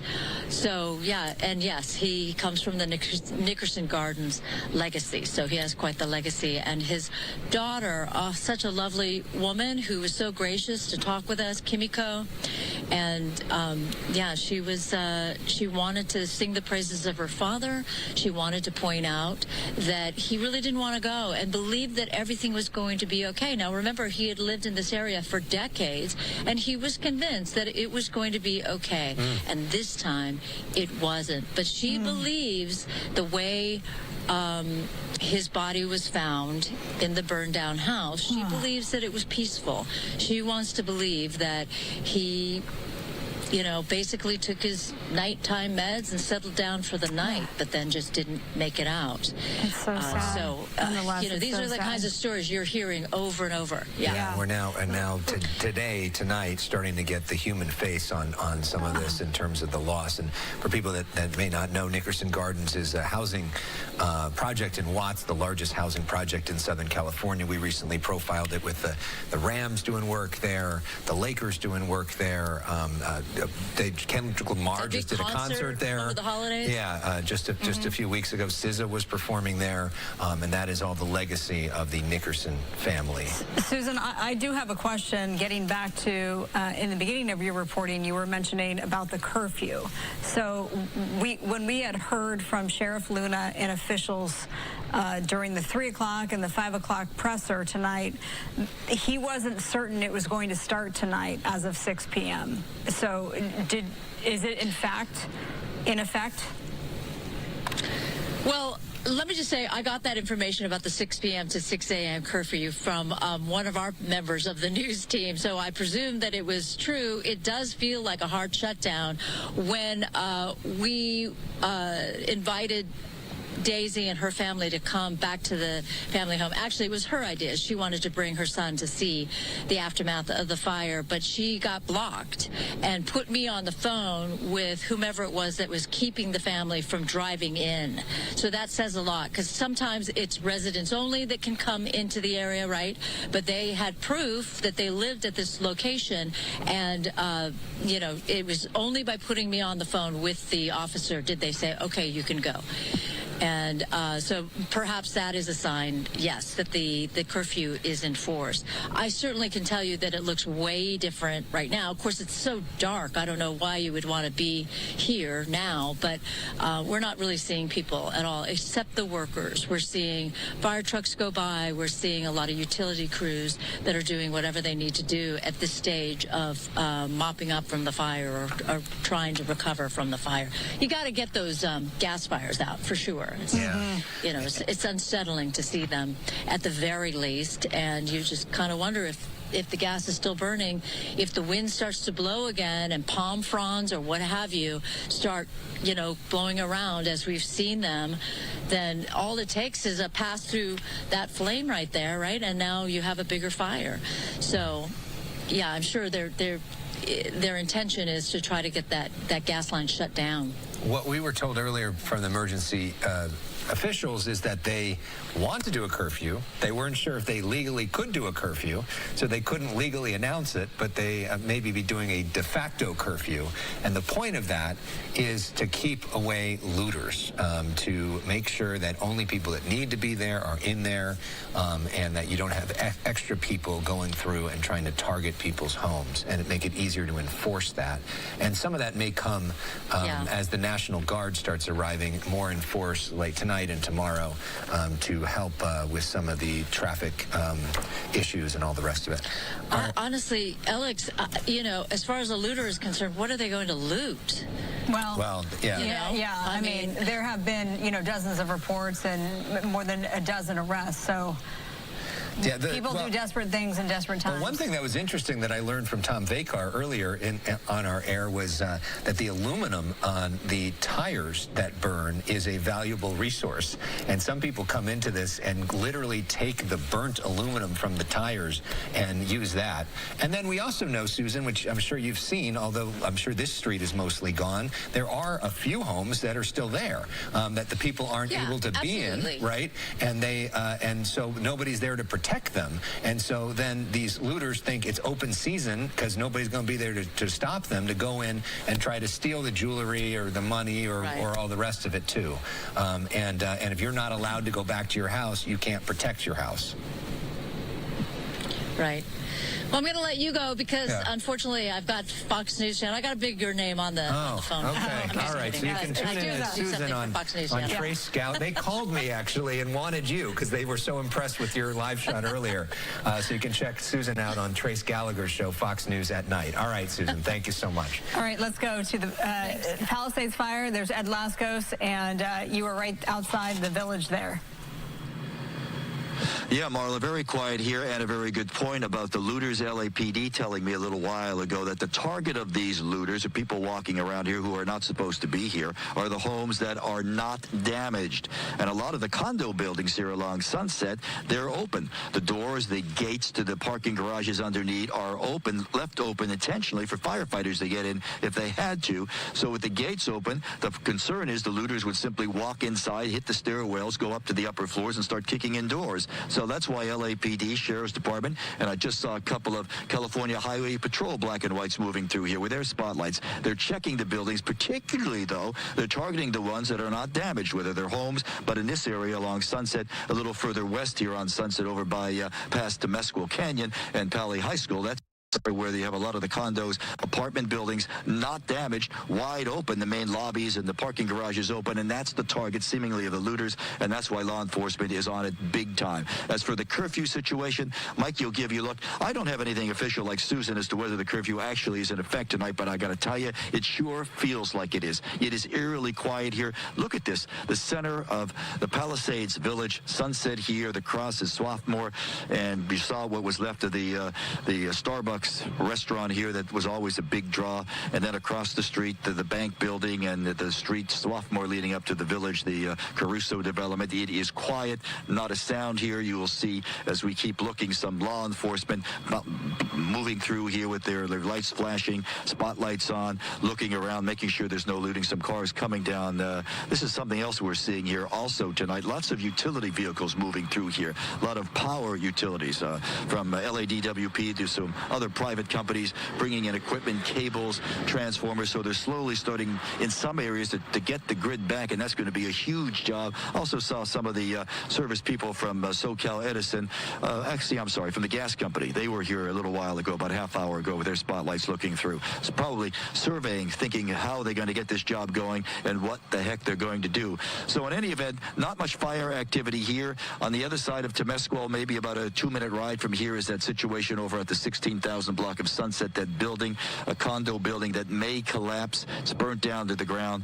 Somebody driving by there, I have no idea who these people are. We've been talking. This is interesting. We haven't seen much of this at all.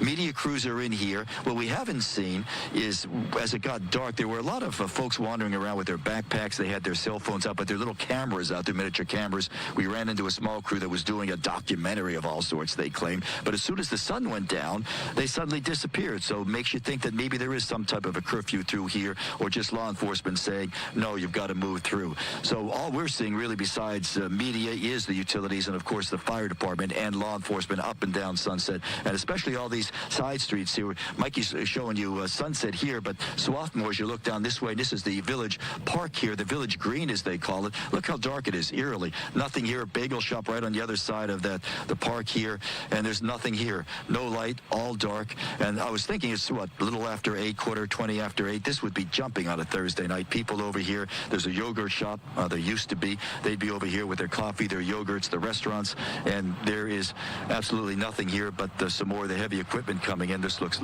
like a tractor trailer, and there's some more of the fire department. Interesting, one other point before I let you go with the fire department moving through here. They are even using their spotlights, hitting the buildings, and I said, what are you doing? They said, well, you know, hot spots, but in this area, it's really not much of a concern anymore. It's really, we're also looking for looters as well. Anybody who's suspicious, doesn't belong. If we see something, we call our friends from the county sheriffs or LAPD, and they move in quickly. And quickly they have. We saw them a couple of hours ago, black and white. There was two fellas with their backpacks riding an electric motorcycle, and they were pulled over by a couple of LAPD black and whites, and they were asking for IDs because they just looked like they didn't belong. You can easily tell that. Mikey, you want to show this? You pointed this out. This is a little area here in the green where you'd have a lot of folks. They bring books, leave books, and people kind of have their own little library going. And with all the destruction here, look at these books somehow survived. They're not even burned.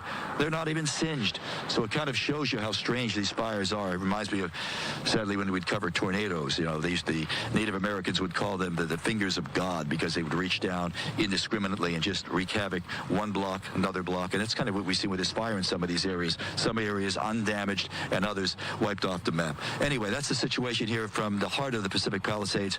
Back to the west side we go. Ed Lasko reporting in the middle of it all. Of course, so much damage and destruction. That was a Starbucks behind him. And now we look at these live images. I believe this one's in Altadena. Our coverage with Fox LA continues in a moment.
Welcome back. I'm Austin Westfall. We were talking about the Super Scoopers These are the a moment ones ago, and here's why. It's because one of them was grounded by a drone accident. They're talking about it on Fox 11. Disposal. So, yes, that is so frustrating and so unnecessary.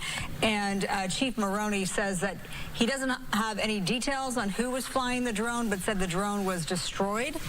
And now the Super Scooper not destroyed, but, you know, enough to be grounded with a hole right there in the wing. So we're sorry to hear that. But yes, Ed, you obviously heard about this when you were reporting in the field. And you've been out there day in and day out. Have you seen any drones?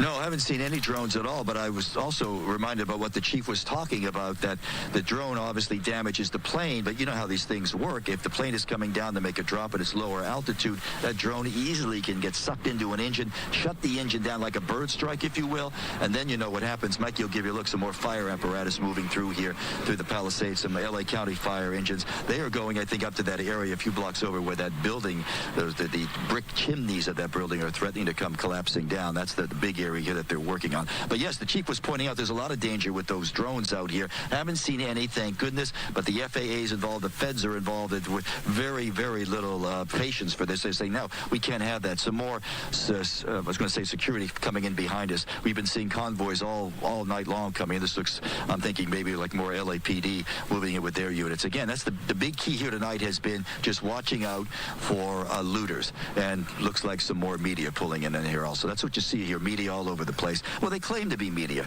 And that was one of the deputies was telling me that earlier. Everybody claims to be media, and if you have one of those usual live trucks, we know you're legit, but they say everybody else comes in with their little SUVs, and they say, you know, so it's hard for us to tell exactly who is legitimately media or not. So that's another problem that a lot of the folks on the front lines here have to deal with. That looks like one of the fire investigators moving through here. So again, they cut through the darkness. The drones, for that situation, certainly a problem, and the feds will be keeping an eye on that, certainly. Yeah, and maybe we can go back to that video of the plane, and we can point something out. A lot of people may have noticed on the wing it says Quebec, and that's because these planes are in fact on loan from Canada. There is a contract where we here in California contract them out from Canada for our quote-unquote fire season, although the fire season now is pretty much year-round. And so certain part of the year, they're flying these things in Canada. And that's why you see Quebec written on it, but you also see the logo for our local agencies as well. All right, Ed Laskos, thank you for your continued reporting in Pacific Palisades tonight. Okay, so, well, we are headed to the Palisades from Skyfox. That was, I think, of power outages. You see, you know, the large swaths of darkness there amidst the lights. We know so many of you are dealing with power outages. We thank you for your continued viewership. You know, we are here for you. We've been commercial free. Alex and I have been on the air with you since, I don't remember, 2 o'clock? What day? Yeah, 2 o'clock. I think it was 2 o'clock today. Yeah. And commercial free. And of course, if you're not in our viewing area, we thank you because we've heard from so many of you who have been watching outside of our coverage zone, foxla.com/live, because you have loved ones here and you want to keep up to speed, and we really appreciate you relying on us, and we're happy to do this as a public service, of course. You know, we hope that it makes a difference and save lives, save homes, and give you some peace of mind if we can. And we've been streaming on the Fox Local app, a great place to check out our content. We've also been putting stuff out on YouTube and all the different social media places. But the original, the OG way of broadcasting, Marla, is over the air via television signals. And, you know, the way that that is done is via Mount Wilson. And earlier today, we had a bit of a scare as the Eaton fire was moving up real close to the towers that broadcast our signal and all the other local station signals from Mount Wilson. Good news is they were able to stop that fire and protect that critical infrastructure, not only for TVs, but for cell phones and a lot of our communications equipment that is all up there on Mount Wilson. So Mount Wilson and the equipment up there stands tonight thanks to the great work of firefighters, but it was not looking good there for a while earlier today. I just want to report this again because it's exciting that we have some containment. It's not a lot, but the Palisades fire now 6% contained.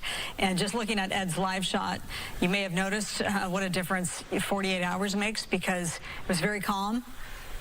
He has a mask on, of course, because of the bad air quality. But in terms of the wind, none of our reporters are dealing with reckless winds tonight, which is such a huge relief, and which is why we've seen so many aircraft up and about splashing those flames with water. And those flames, whether it's at the Kenneth fire, which, by the way, forward progress has stopped. For those of you watching and concerned about the Kenneth fire, right near the Ventura County line, forward progress has been stopped. stop there.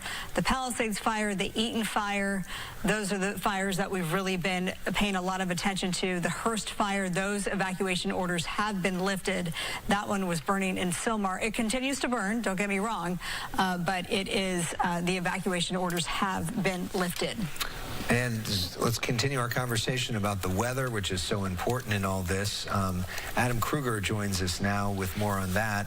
Do we have, I know you talked about those winds potentially coming back on Monday.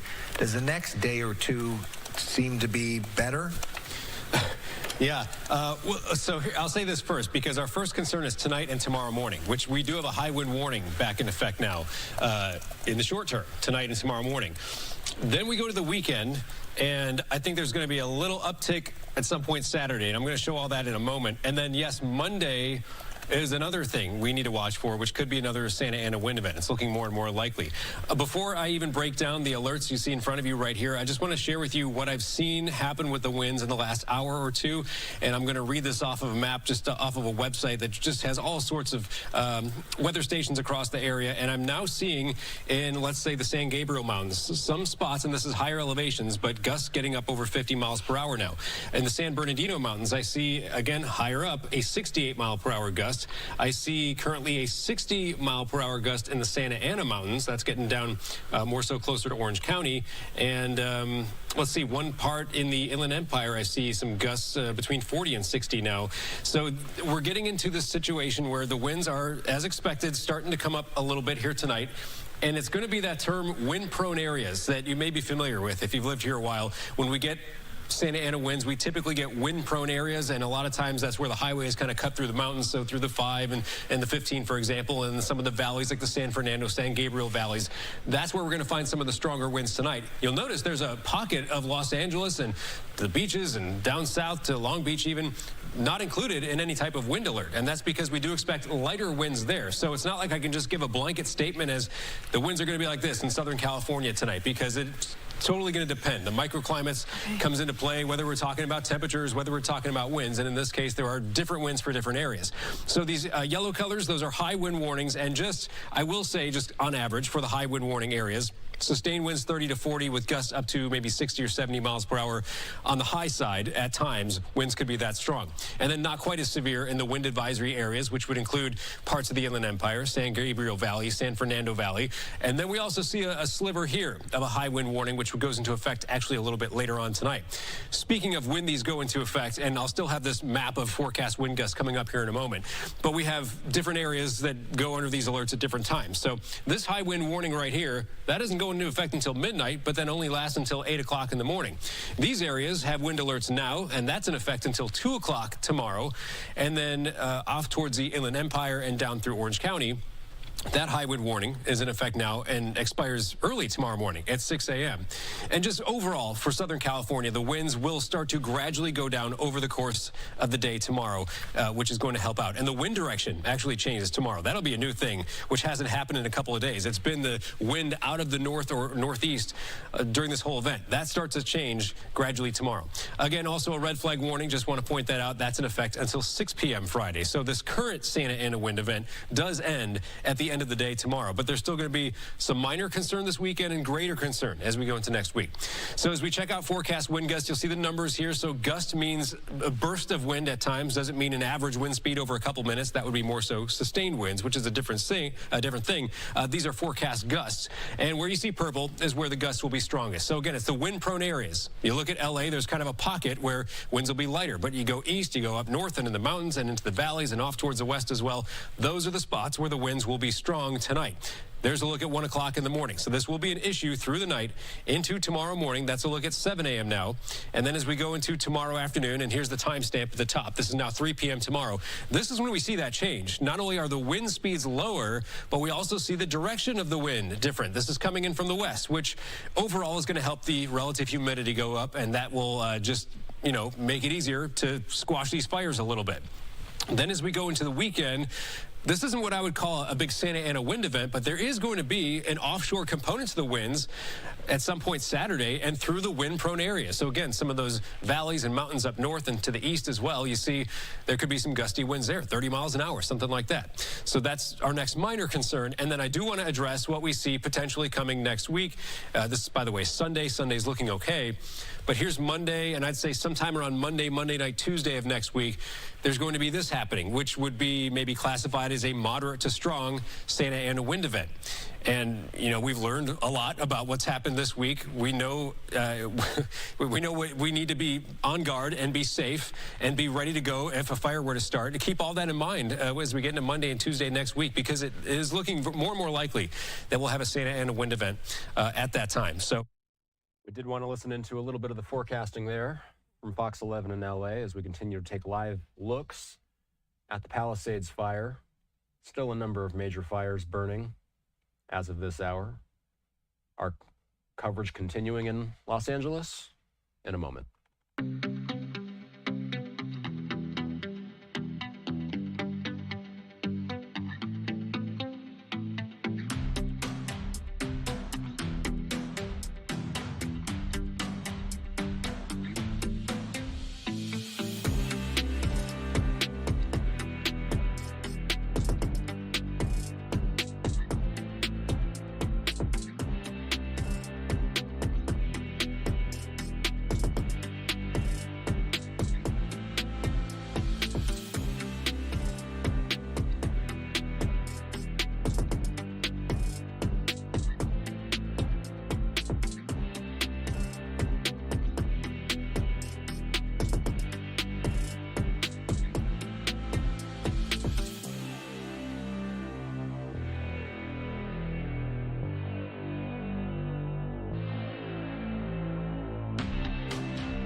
Welcome back. I'm Austin Westfall, Fox 11, continuing with their coverage. Early driving up and dropping off old couches. Yeah. And they don't have it. There's no place to put a couch. They haven't gotten that far in this. We're not necessarily asking for furniture. We appreciate the gesture. So to your point, giving monetarily would be the best way to do it. And Adam, you directed me to your social media, and you are right. You have thousands of comments from people telling us, you know, about their restaurant that is feeding the first responders. It is an amazing response. So kudos to you for doing that, and hopefully we can get that on the air tonight. Let's go to Tom Vakar. He is there in the Palisades fire, and you're watching the structure that could fall at any time or not, and more flashing lights behind you. Yeah, well, there's a lot of traffic coming through here right now. Some of it's being diverted, but some of it is maybe going to enter this area. A few vehicles have, but none of them are pulling in front of this building, and it has been illuminated. We can't see right now because of this fire truck, but it's a situation where it was subjected to a lot of heat. It was subjected to a lot of fire suppression, and as a result, it may have some compromise. You can see it now there, that white building that they have lights on, and because they have the lights on it, they're just taking a look at it to see what's going on. I was told by a person that they're not letting anybody in front of that building, and the reason for that, very straightforward, is they just don't want this building to come down, and there is the situation. So this is creating a bit of a scene here, but obviously the road is closed, but these are all these emergency vehicles that are now having to divert onto Northfield because they simply cannot go down the Sunset Boulevard. Okay, so the precarious situation remains. We'll keep a watch. Tom Baker from our sister station KTVU, thank you very much. Oh, you know what, Tom? I'm so sorry. We can go back to you. That's me. That's my fault. Okay. Tom, we were just showing the video of the Super Scooper that got hit by a drone today, and now that's out of the scenario of fighting the fire. It can't. We're looking at that video right now. What are you hearing about this incident? Well, first of all, this aircraft, there are two of them, and they were provided by the Canadians, Quebec. And it's a really unique airplane. It's a flying boat, but when this flying boat lands to be a boat, in about 12 seconds, it can onload about 1,600 gallons of water and mix it with retardant. But 1,600 gallons is, that's times 7 pounds. That's how many pounds it is. So that's, roughly 6 tons of water that it can pick up in 12 seconds, get back in the air. And so if it's going out to the ocean and picking up water for something near the ocean, it can make many, many runs. So it's a very important thing. But again, it's an aircraft, and an aircraft it doesn't like getting hit by things. And in a situation where you get hit by a drone, a little drone probably would be meaningless. But there's some fairly large drones out there, and depending on what it hits, it could do anything from cause a hole in the body, but it could also interfere with the props, bend a prop or something like that, and then throw the thing out of kilter. Probably wouldn't cause it to crash, but what it would do is put it out of service. And the last thing we need right now is any serious fire equipment that can fight fires from the air being out of service, and apparently this one is. Yeah, it's really unfortunate, and you make a good point. I mean, a lot of times we think of a drone and you think of, the small little things you see flying around, but as we know, they can be quite large, so that's likely the case here, and we're looking at this, the Quebec, we know. Go ahead. Yeah, one other thing I want to mention is understand that you guys had just broadcast that the containment is now 6%, which is progress. But I've talked to a lot of experts over the years that are in the firefighting business, and they say when you really feel like you're getting a handle on this thing, where you feel like you're kind of the master of it, or you can be the master of it, providing that more trouble doesn't come in the form of high winds or something else, you get to about 35%. Now, I thought it would have been over 50% when I first started to consider this, but once you get to about 35%, that allows the firefighters to move crews from one location where they don't have to worry so much to locations where they do, and that can speed up the whole thing. So when you start getting to 35%, you can start thinking, well, they've really got a pretty good handle on this, but at 6%, that can go the other direction very, very quickly. So it's good news, but with the Santa Ana winds, it may not be good enough news. Yeah, I appreciate that. I got a little overly excited on the 6%, Tom. I'll give you that. It's nice to see that number finally go beyond zero. Well, any containment is good because that just doesn't require that much attention anymore.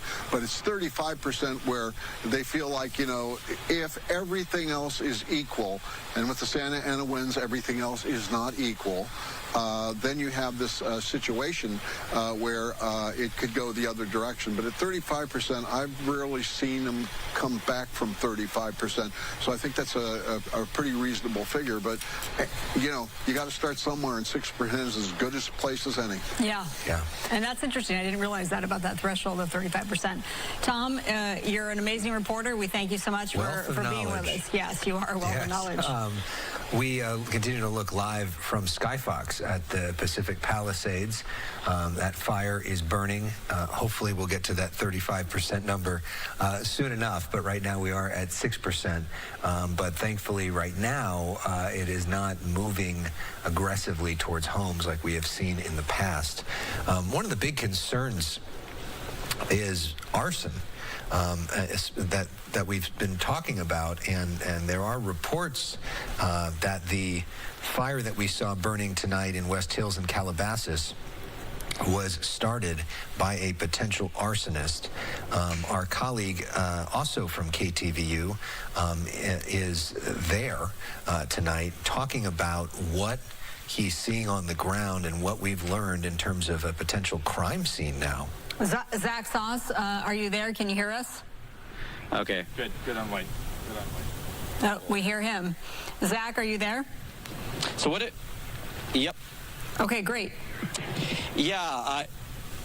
Yeah, I'm at the corner of Arcos and Galendo in the community of Woodland Hills. It is here that we understand a bizarre set of circumstances occurred around 4:30. It is our understanding that police have made an arrest of a suspected arsonist here in the community of Woodland Hills. A source in the police department telling us that this suspect may be tied to the potentially the Kenneth fire. So around 4:30, we are told by several neighbors here that there was a man riding around on his bicycle with a large blowtorch, apparently attempting to set numerous old Christmas trees on fire, garbage cans with wood debris on fire. He was riding around, and some neighbors that were just being very alert about this, certainly concerned seeing all of the fires in the community. They knew that something was not right here. As he started to ride away, neighbors started to follow him. He eventually made his way up here to this intersection, and that is where a number of neighbors stepped in. Take a listen.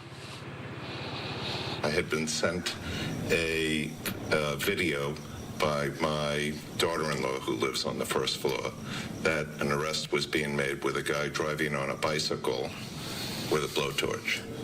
I didn't see this, but somebody across the street tracked down this guy through the neighborhood he was riding around and either tackled him, and my daughter-in-law called the police, or somebody called the police, called 911, and they sent loads of cop cars out.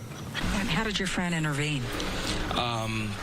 Apparently, he saw him walking, and a couple of his neighbors did as well. They called the cops right away. Suspicious-looking guy.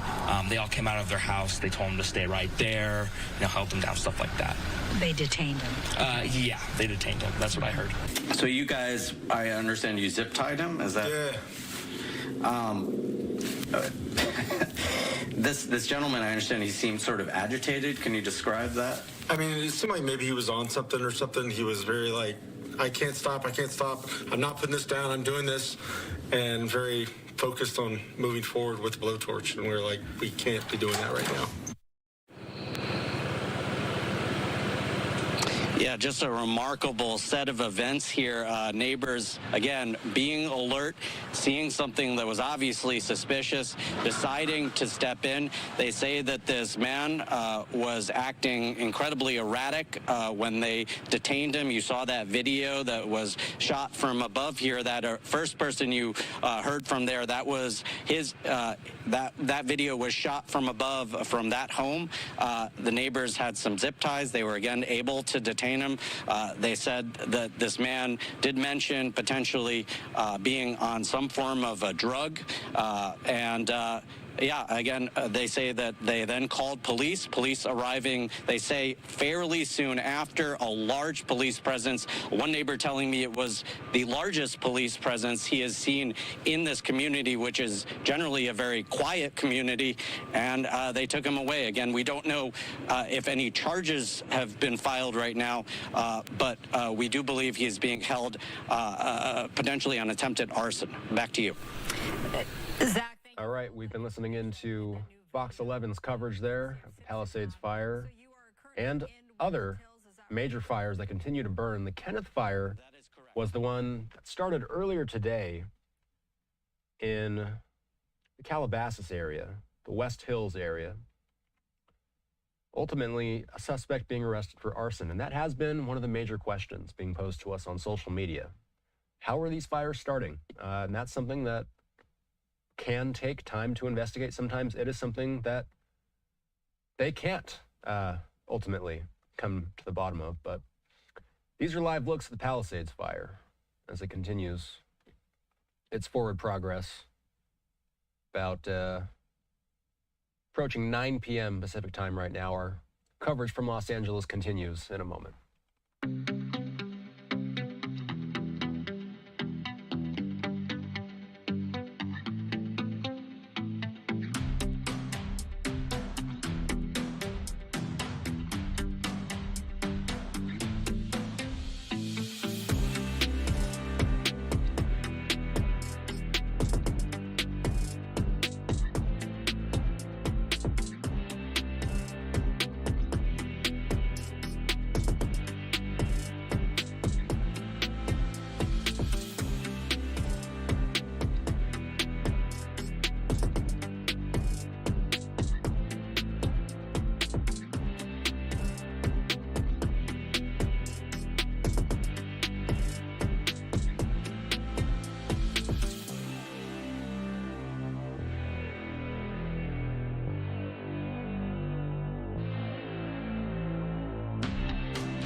Welcome back. I'm Austin Westfall. Fox 11 Los Angeles' coverage continues. That are farther away from people and structures. Unfortunately, though, in some areas, there's not much left to burn because the fire has been so destructive.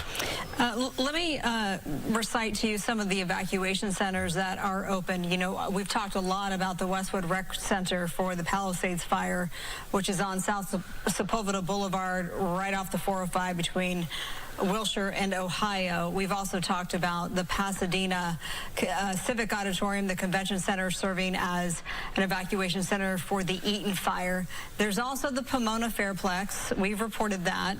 There's also the Ritchie Valens Rec Center. That's the address to that is Laurel Canyon Boulevard in Pacoima. So the Ritchie Valens Rec Center is serving as an evacuation site. The Pan Pacific Recreation Center, that is serving as an evacuation site. The Stoner Recreation Center is also another evacuation site. And the Calvary Community Church in Westlake Village is also open to take evacuees.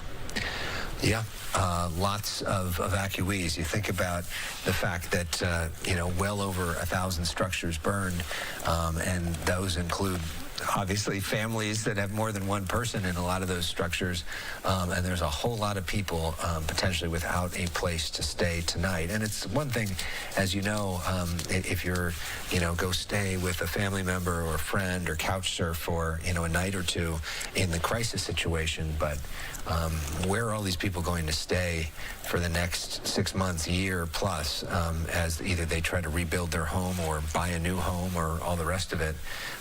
You know, it's going to be real logistical challenges. We've heard from so many people who, have told our reporters live on the air that it hasn't even sunk in. No. They've been out there at the rubble of their home, and they're looking at nothing, and they don't know how to process it. They haven't even started to think about what's the first thing that we need to do. If they're lucky enough to have insurance, right. Where do you start that process? Where are you going to stay? Kids in school, etc. It's just absolutely overwhelming.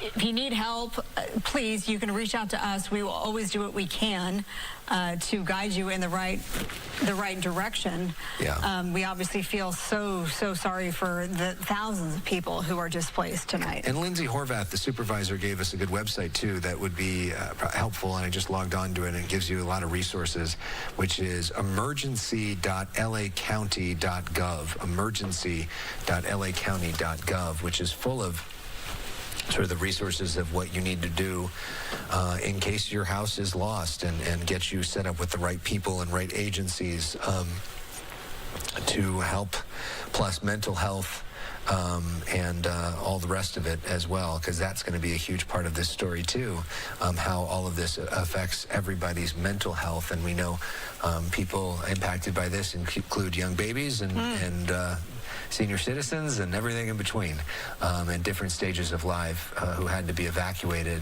I know, for example, my sister has a very young baby, and had to grab the baby today and evacuate. Thankfully, their home is okay, but it was scary for her and scary for me and everybody else, as we're all thinking about so many people that we know and love. And I think so many people watching this right now probably know somebody or know somebody who knows somebody who lost a home in either Pacific Palisades or Altadena. I will add to that, obviously I'm expecting, not making this about me in any stretch. I did hear from my OB-GYN today. She has a lot of patients on the west side, and she has 17 pregnant women right now who are expecting in the next couple of weeks and in months that lost their homes. Wow. So they're dealing with stress of that. the stress of that as well. So not about me, but just to add to your comment, it's impacting all of us in various ways, and we want to be here to help, and that's why we're bringing you this coverage wall to wall. And this is the Palisades fire that we're looking live at. Looking at the clock, it is almost 9 p.m. on this Thursday, January the 9th. We will reset at the top of the hour, show you some of the most, devastating images that we've seen over the days, and some of hope too, and then we'll welcome you back here. We will be united. We will rebuild our city. We just got in the car and came straight here. And they're not letting anyone pass right there, so we just dropped the car and came running. All of a sudden, I saw the sky turning different color. I saw all the smoke coming. My Spectrum internet went out. I wouldn't be able to know if, we have to evacuate.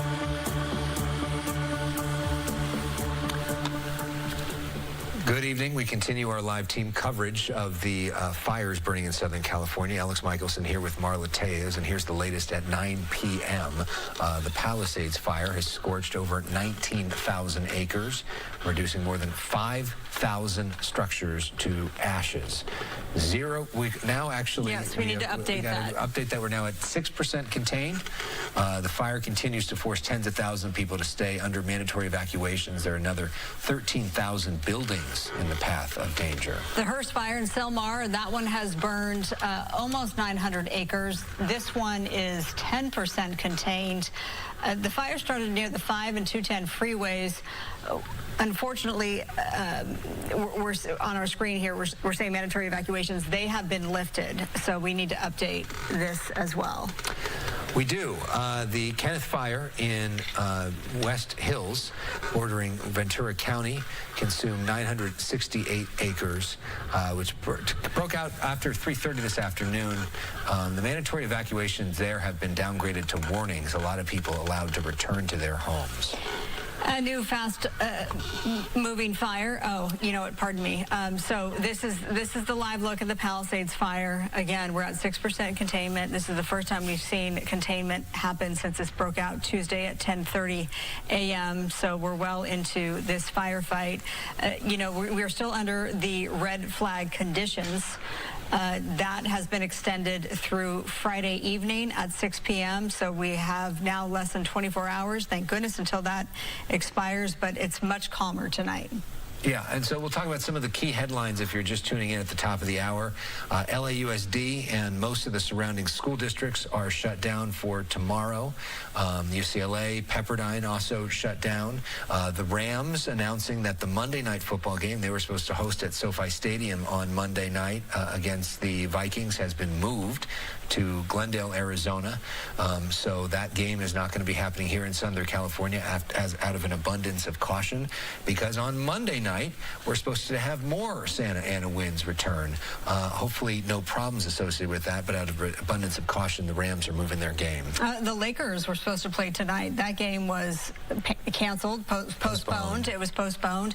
J.J. Redick came out and said that he had to evacuate as well. So this is impacting, the sports world, and then, obviously closer to home, all of you impacted by it. There was the alert that was sent out today by mistake by the Los Angeles County Office of Emergency Services. That went widespread, basically throughout LA County, and there's 10 million of us who live in this county, the largest in California, and that was only supposed to go to, the evacuation warning was only supposed to go to those involved in the Kenneth fire.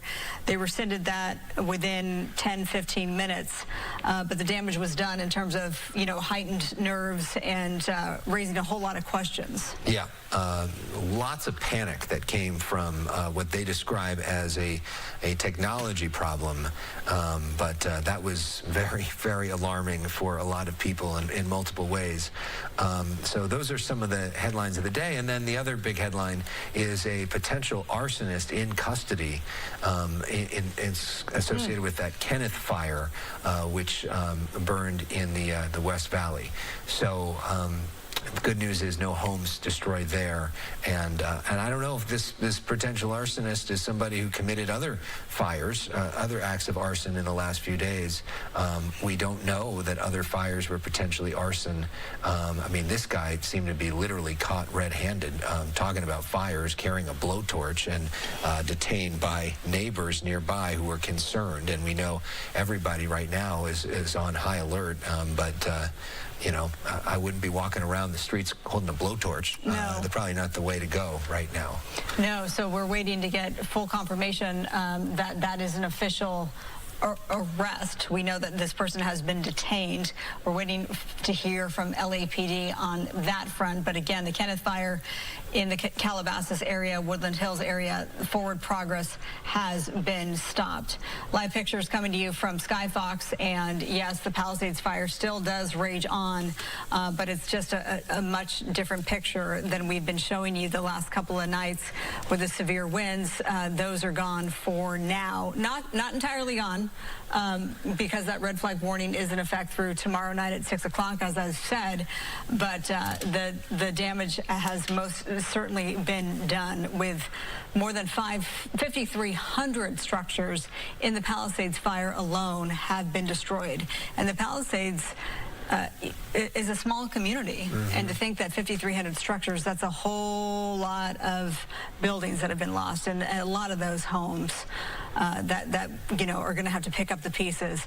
The Eaton fire, of course, we haven't forgotten about the Eaton fire that's burning in Altadena near Pasadena. That one proving to be really destructive as well. More than 13,600 acres burned there. 0% containment in the Eaton fire, and at least 4,000 structures damaged or destroyed there as well.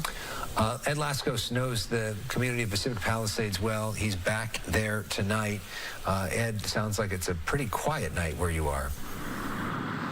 Yeah, very, very quiet and very eerily quiet. I got to tell you, strange in a sense. No wind, hardly any wind, slight breeze. First time I've been saying that in the last several days. That's why no goggles, but you've got to wear a mask if you're out here. Still heavy smoke, lots of white ash flying around. And as you look around here in the heart of the village, Swarthmore right here in Sunset, used to be a Starbucks over there. I'm sure you might recognize it. The Italian restaurant right next to it, Cosa Nostra, all burnt down just like block after block here in the Palisades. Mikey, you want to show something to everybody? Look at that up there on the flagpole. Can you see that? There it is, the Stars and Stripes. Still standing. It was here blowing like crazy a few nights ago when this firestorm roared through. Some more fire trucks going back here, back and forth on Sunset. But she's still up there waving, tattered, as that firestorm came through. And that may be all that is standing proudly here in block after block of the Palisades. I talked about it being so quiet through here because it almost seems like the curfew's in effect as the sun went down. Hardly anybody walking around. Earlier there were folks with their cameras. A couple of 3 or 4 folks said they were doing some type of documentary. All of a sudden, everybody like that is gone. Nobody on backpacks riding their little bikes, their little motorized bikes. LAPD with their black and whites pulling over several of the groups asking for IDs because the big concern here, particularly looting. Talked to a neighbor who was out here late last night, and he said he actually chased away 3 would-be looters from his place on Sunset a few blocks down over across Temescal. So that is a big problem. But we see LAPD, they just had a convoy go by before we joined you, and the Sheriff's Department, even Highway Patrol out with their black and whites, their spotlights shining at all the debris.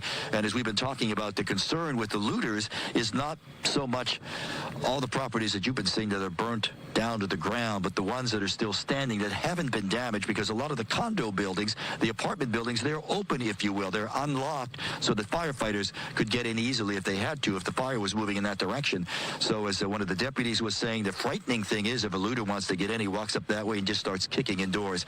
That's why they're watching, and especially at night, the deputy told me, we go around and we're looking to see if there's any flashlight activity lighting up the darkness inside any of these structures, because that gives us an idea that somebody who's not supposed to be there is in there. And they are making arrests. As Sheriff Luna told us a little earlier, they've made, I think, 20 or some arrests, several here, I'm told, in the Palisades area. Marla, one other point, and I wanted to give you a pat on the back about this because it reminded me about something a man was telling me about earlier over coffee. I don't know, the fellow might have been in his early to mid-70s, and he said, hey, you give me some good news. I had to evacuate from the Palisades. I didn't know what to tell him. I said, well, you know, I don't have anything good to tell you. It's still 0% containment. And he looked at me and he said, you know, at this point, I'd take 1% containment and be happy about that. Oh. So as you said, 6% containment. I'm telling you, that's a big deal to a lot of folks here who are holding their breath. You take it a percentage at a time and say, hey, we're moving in the right direction. So finally, good for you, some good news. And we all are hoping for more containment to be announced as we see California Governor Gavin Newsom saying on Twitter that Palisades fire stands at 6%. Thank you to our brave firefighters working around the clock to combat the blaze fueled by hurricane force winds. Please continue to heed emergency orders from local officials and first responders. More coverage from Los Angeles in a moment.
Welcome back. More Fox coverage from Los Angeles. And check his home. He was, we were watching the fire from our window. So he wanted to also see his school and make sure that, everything was there. But he doesn't understand that we lost our home. He was upset.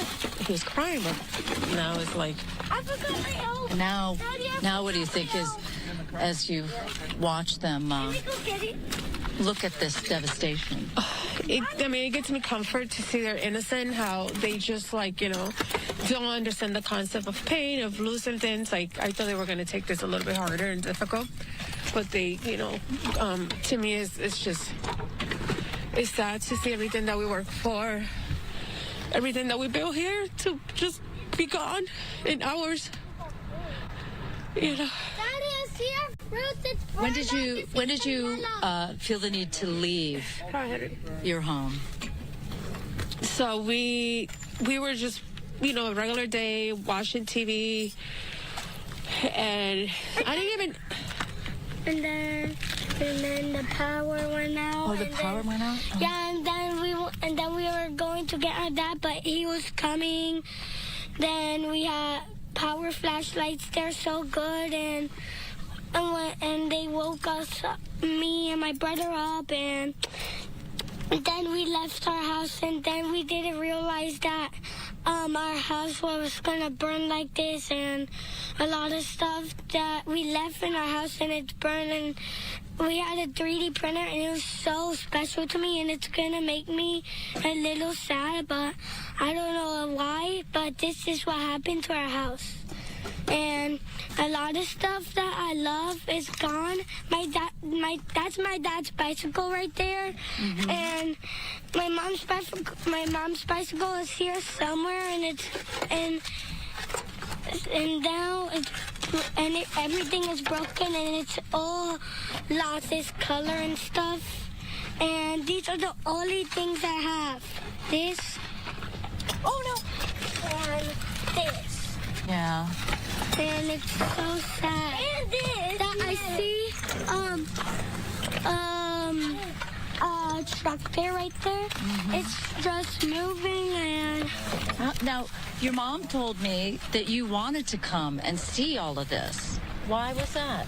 Because I wanted to check on it and see if it was not broken. And my dad took a video that it was broken, so I went to go see so we could do this new stuff. And we went here for today so we know what happened. And that was our chimney where Santa comes, and now it's gone. Now we can't get presents here anymore. We have to replace this house and have a different house. That little boy. Yeah. I know we're all feeling the same thing when you hear him. There's our chimney where Santa came down. Yeah. We were not going to get presents here anymore. And to call everything broken, what a sweetheart. What an absolute sweetheart. We thank that family for talking so openly and vulnerably to our Susan Harrisuna. That was just quite a moment that happened earlier today. And you think about the multiple elementary schools that have all burned down, and Christy Fajardo was talking about this yesterday, the thought that there are families that both lost their homes and their schools. And so if you're a kid about that age and your school is like a second home and you potentially lose both, that's very, very disorienting for an adult. But for a young child, that could potentially be like a mental health crisis. Listen to this. For the Palisades fire, at least 5 churches, a synagogue, 7 schools, 2 libraries, boutiques, bars, restaurants, banks, grocery stores, they were all lost. So too were the Will Rogers Western Ranch House, Topanga Ranch Motel, local landmarks dating back to the 1920s, of course. The cost in terms of dollar is just astronomical. Yeah, and then you think about, okay, so your house or your structure luckily is one of the few that stood, but literally everything around you is gone, and all of your friends and all your neighbors, their places are all gone. How much do you want to stay there? that's not easy, and also depressing and all the rest of that too. So obviously people that lost their home would rather have that problem, but still, that's not great if you're a business owner and you've got a business on a street and all the other businesses around you burn down. I mean, that's not so easy too. And so you think about the multiplying effect. Okay, so now that this business is shut down, not only does that hurt the business owner, that hurts the employees of that business, that hurts the nearby businesses that were potentially being drawn by that. That hurts the tax revenue for people that were going to park at the meter near the business. It hurts the suppliers to the business. And so there's this cascading domino effect of how it hurts our entire economy, much less people's just day-to-day lives, and the feeling of purpose that one gets from going to work and having a job and all the rest of it. Having a routine. And so all of that is now thrown off, and it's not like it's one store or one place that you can quickly get behind, or everybody gets together and they build it real quickly. I mean, this is an entire communities, not even in one community. And then you think about some of the places that you're talking about are community gathering spots. A church is a community gathering spot that brings people together. Even some of the restaurants that we're talking about, a place like Moon Shadows, right in Malibu, is a place where people go. Some people go there every Friday night to get drinks together, or people have had special occasions there, or maybe people had special occasions planned for there. Rosenthal Wine, which I've been to for special occasions, so many different birthday parties or all that, and now that is all wiped out. So the cascading effect is really something when you think about it. Let's hope that we can come together and build back bigger and better. Part of building back bigger and better will be different building codes, newer technology, maybe homes that might be better in terms of withholding a fire, withstanding a fire. But in any event, all of that is going to take many years. And of course, I would add to that the water storage issue. That needs to be worked out. And I understand that this is unprecedented. I understand that these were life-threatening winds, and the cards were stacked against the firefight. Nonetheless, we shouldn't be having water shortages in a time like this. And by the way, the next update from all officials, as we've seen today, they took place a few times today, 8 a.m. and 3 p.m. and 5 p.m. today, when all county and city officials came to give us an update. The next one is scheduled for 8 a.m. tomorrow.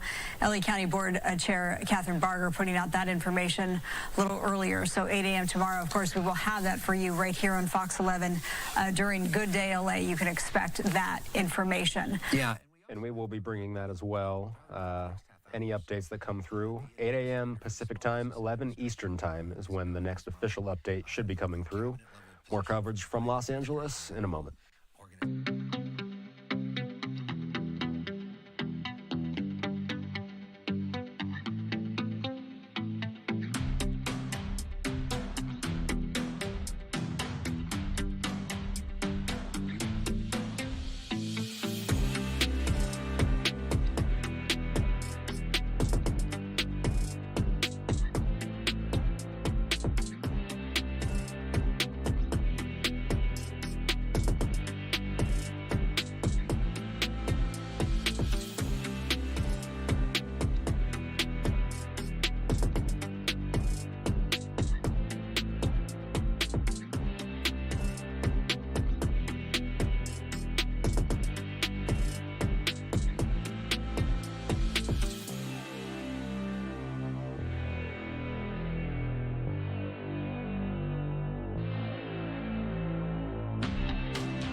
Welcome back in Live Now. A live look over the LA Metro as we continue watching Fox 11's coverage.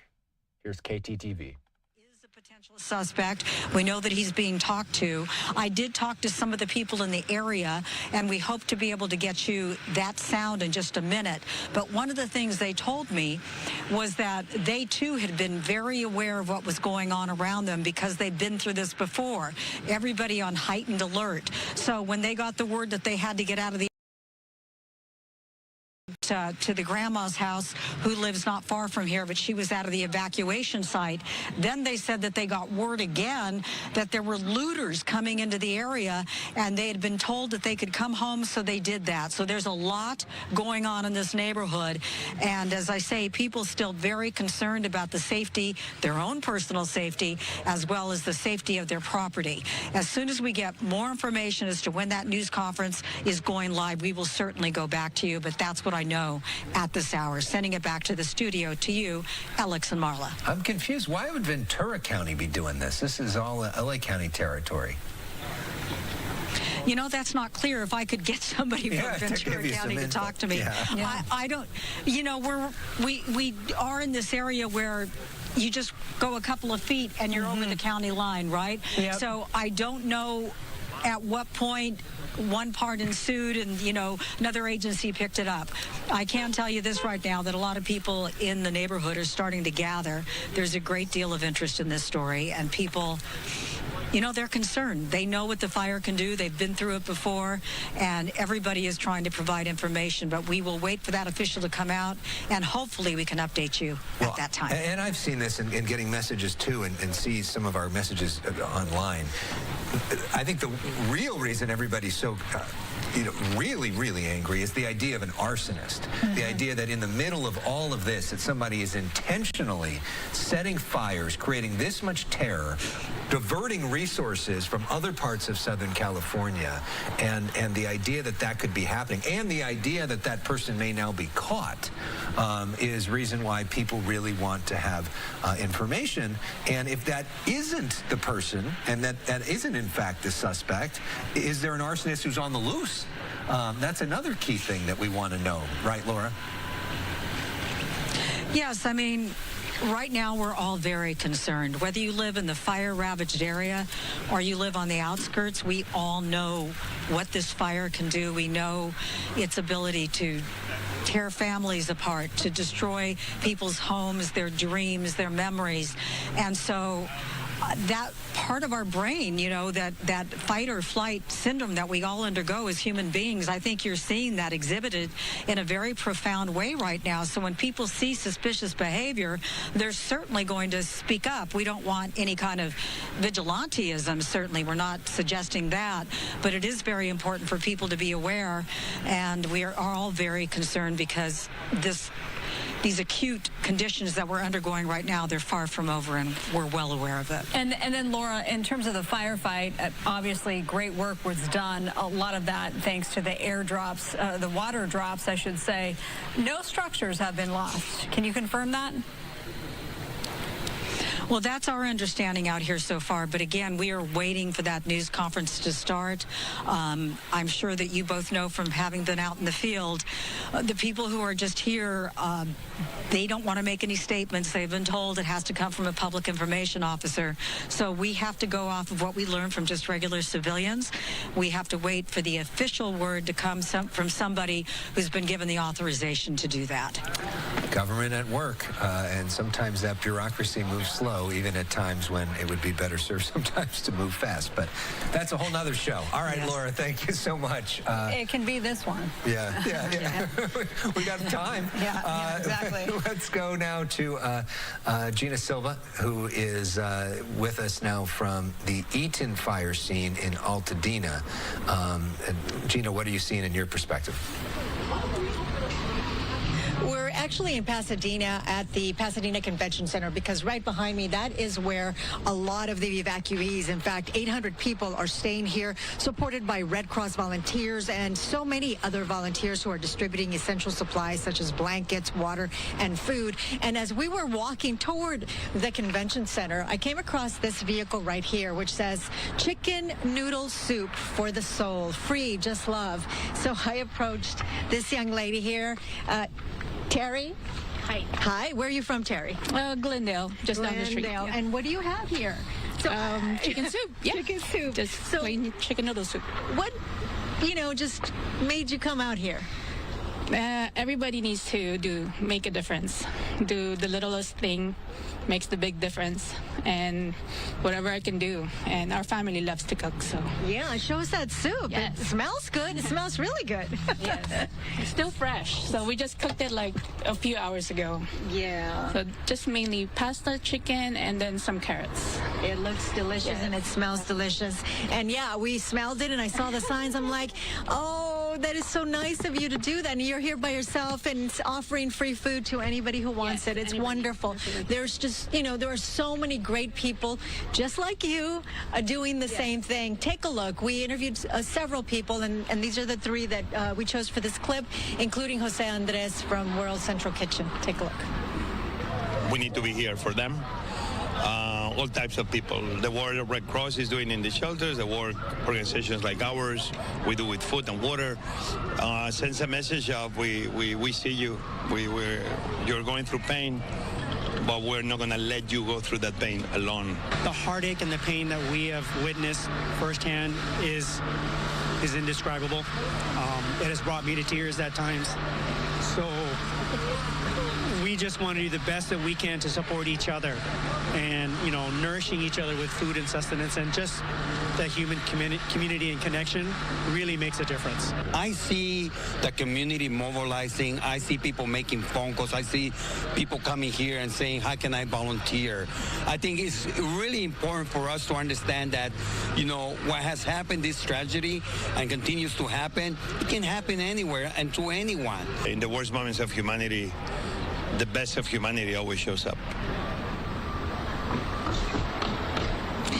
Absolutely. The best of humanity always shows up.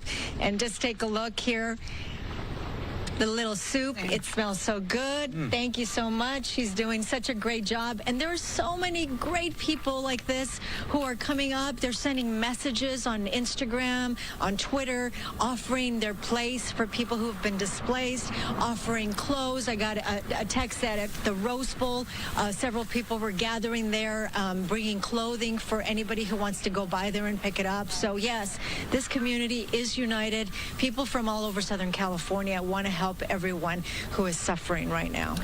Gina Silva reporting live from Pasadena, not too far away from where the Eaton fire was impacting residents in Altadena. A live look at the Palisades fire as it continues to burn. Our coverage from Los Angeles continuing in a moment.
Welcome back. I'm Austin Westfall. Let's go back out to Los Angeles. I believe they're still live with Gina Silva, where they're with that very sweet story there, handing out chicken noodle soup to people in the Pasadena area.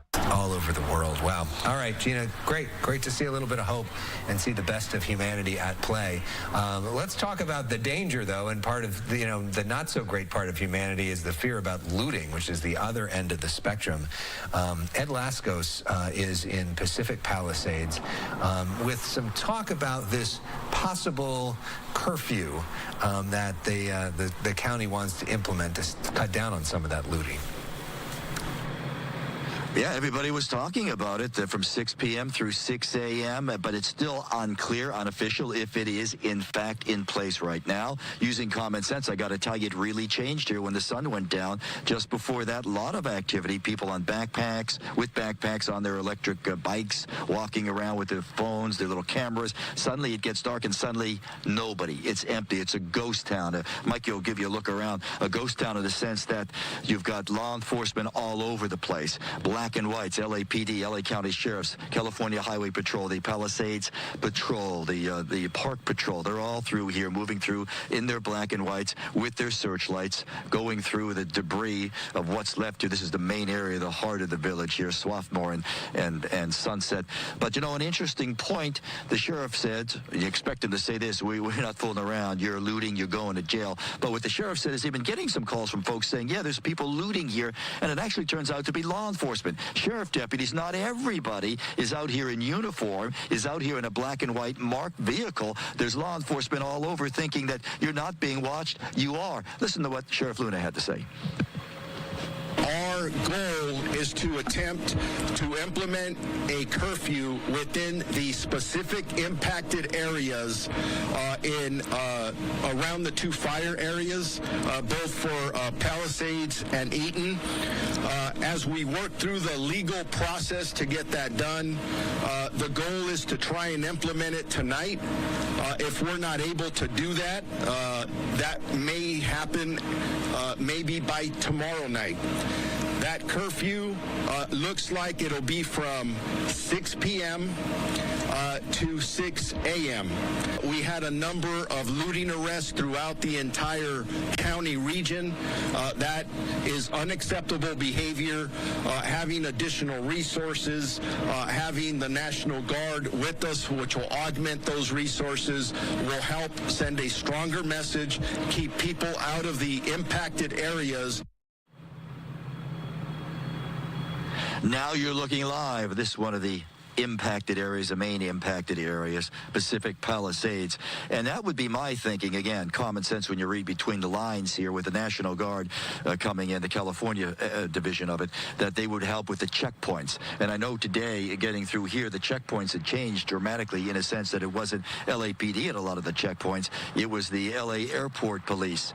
And I saw some of the Harbor Police. They were here handling the checkpoints. So it's moved, freeing up a lot of the personnel. So certainly when the Guard gets here, that will help with the checkpoints, make it a lot more tougher, a lot more difficult to get in, and even for the media a lot more difficult to get in, as the sheriff was saying also that the only folks who are supposed to be in here besides firefighters, of course, and the utility workers, we're seeing more and more of them moving in, especially the electrical utility workers, a lot of the subcontractors moving in. But also, as the sheriff pointed out, you've got law enforcement, and that is about it, and that's the very strong case here, looting, and especially as we've been talking about at some of these locations, as they were pointing out, well, what can you loot? Unfortunately, a lot of these blocks, you've seen them, it's burnt down right to the ground, rubble, smoldering debris. There's nothing there to take, really. But there's also a lot of apartment buildings, condo buildings here, 2, 3, 4-story buildings, and they are open, unlocked intentionally because as everybody left here and evacuated, they left them unlocked so firefighters could get in. And in some cases, we've seen that. The firefighters got in, used the stairwell to go to the roof or use it to do fire protection. So that's on purpose. But the trouble with that is, once the firefighters leave, it's still unlocked.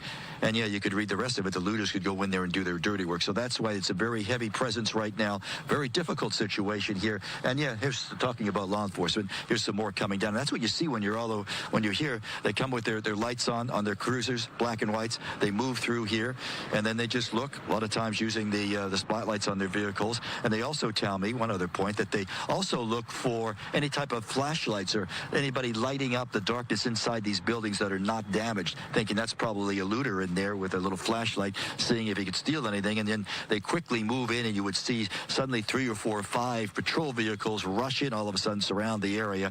And we also saw some LAPD black and whites earlier before it got dark, stopping a lot of folks who were walking around here asking for ID. They were clearly not media, and the police were cracking down on them as well. This is some patrols here from LA Fire, and they're also helping, looking for looters using their spotlight. So it's a joint operation here, as the fire in this area in the village is not much of a threat at this point, but looting certainly is. Let's send it back to you guys on the west side.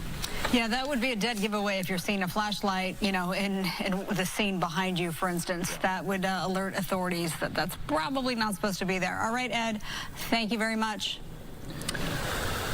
And we go back to our Skyfox picture, and you see the flames lighting up the night sky, everything else around it, darkness, and just those flames that continue to go.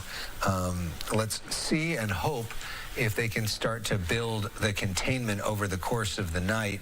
And not that there's a deadline. I mean, obviously we want to do this as quickly as possible, but the real hope, Adam, is that Adam Kruger, our chief meteorologist, that we make significant progress by like Monday, when the winds are really starting to get bad, and that we hope we can really make some progress over the next 2 or 3 days. Yeah, and if anyone's wondering why you mentioned Monday, I mean, that's what looks to be the next Santa Ana wind event. I will say, though, as we get more aerials of some of the fires here tonight, it seems to me like most of the fire perimeters that are burning are in areas where there are not structures. And I'm thinking, and it seems, and it feels like, that they've got the perimeter pretty much in check up to where it meets up with neighborhoods or structures or homes or things of that nature. And I think now, with that being aside, one of the bigger threats overnight would be, A, if a new fire starts somewhere, obviously, or B, the embers flying off of some of these fires, because we are starting to find the winds pick up, and that's where I'm going to start right here as we take a look at current wind gusts. So this is not a recap of strongest winds earlier today.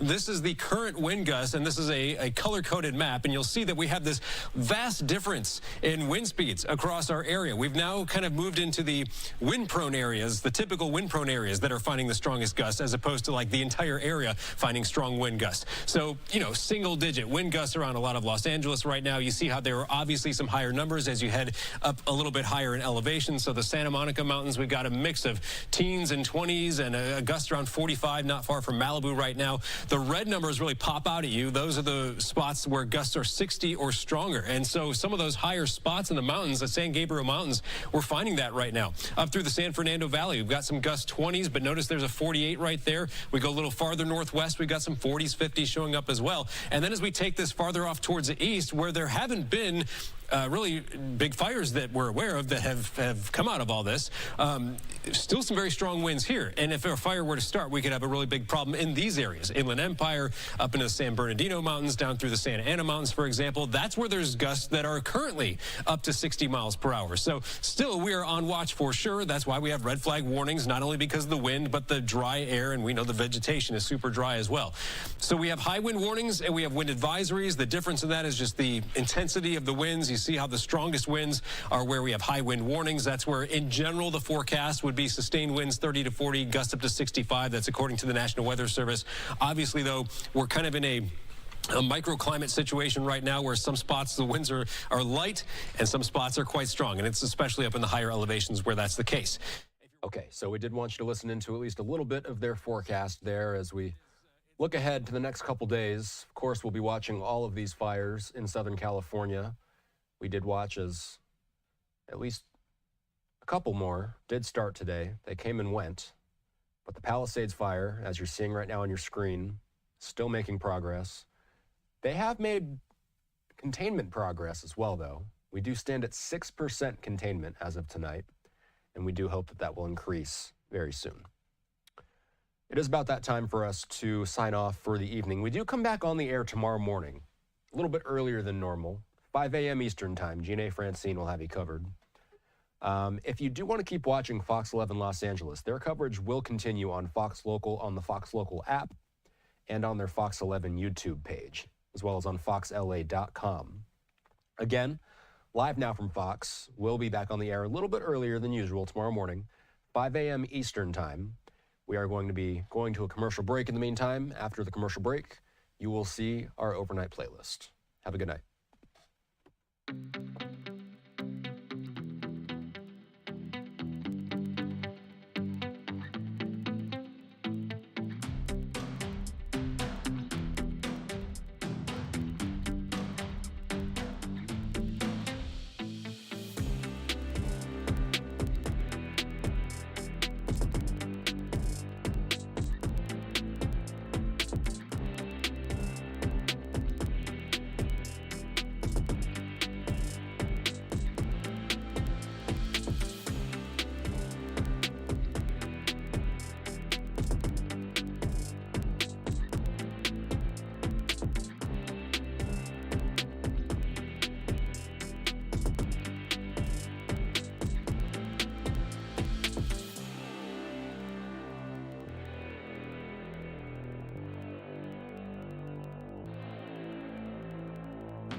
Welcome into Live Now from Fox. I'm your host, Christina Evans. Let's continue watching the remarks that are made there at former President Jimmy Carter's state funeral held at the Washington National Cathedral.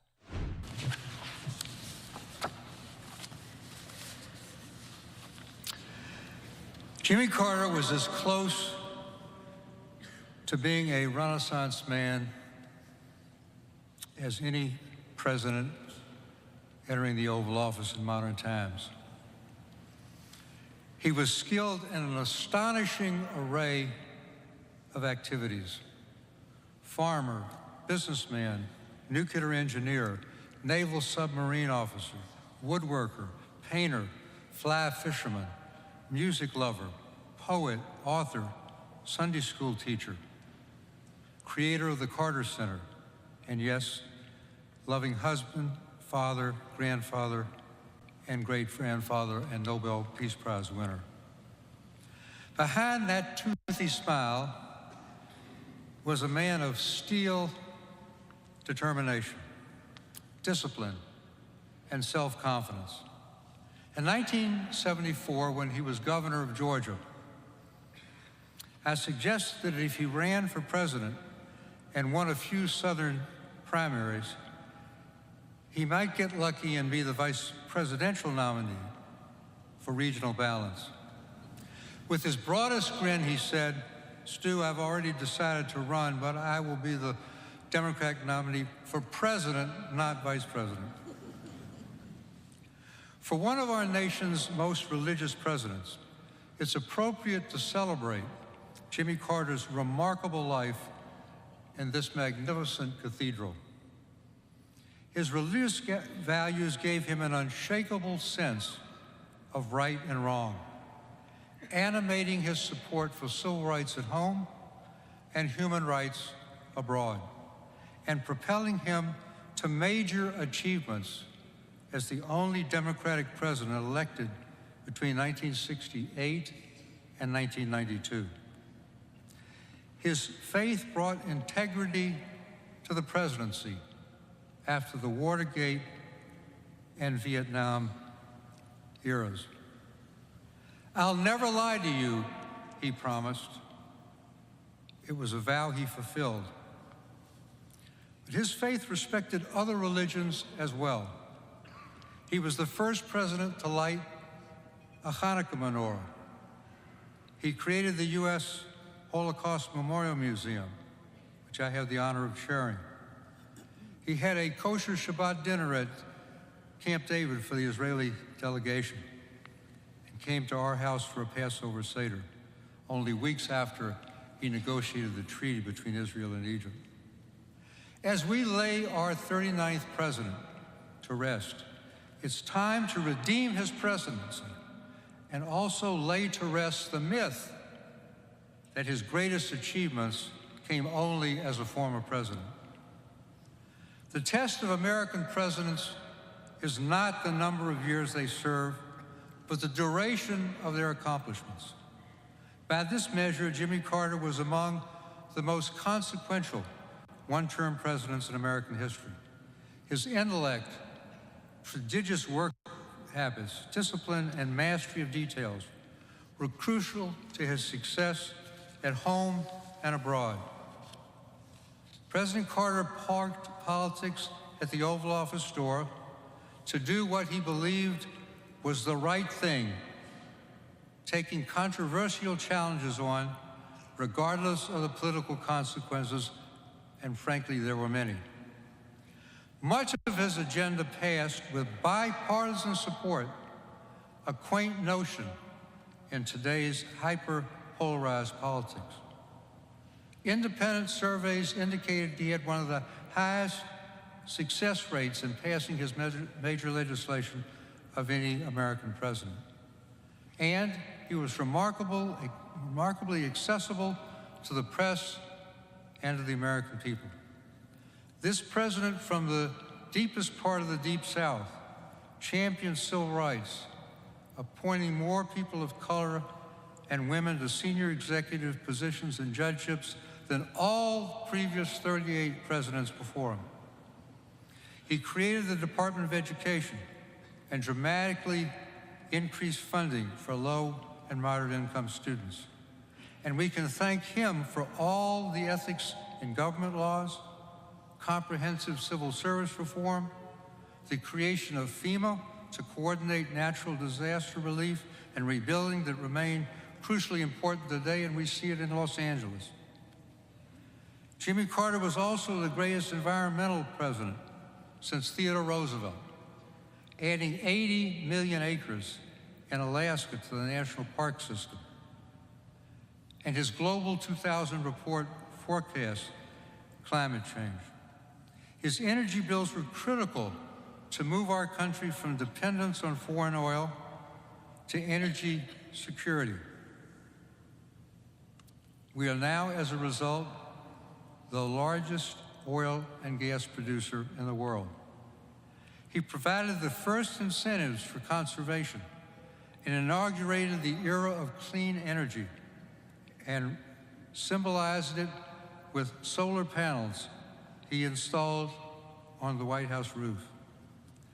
Underappreciated at the time, but now widely recognized by Republicans and Democrats alike, President Carter was the great deregulator, winning legislative battles to loosen the regulatory bonds and shackles on airlines, thereby democratizing air travel, on trucking and rails, therefore helping our supply chains be more efficient, telecommunications leading to the cable TV era, and even the beer industry, which encouraged local craft beers. And he did so without compromising health and safety. These laid the foundations for today's innovative economy. Nothing better embodies President Carter than how he dealt with the inflation that beleaguered the nation under three presidents, two Republican, Nixon and Ford, and himself during the 1970s.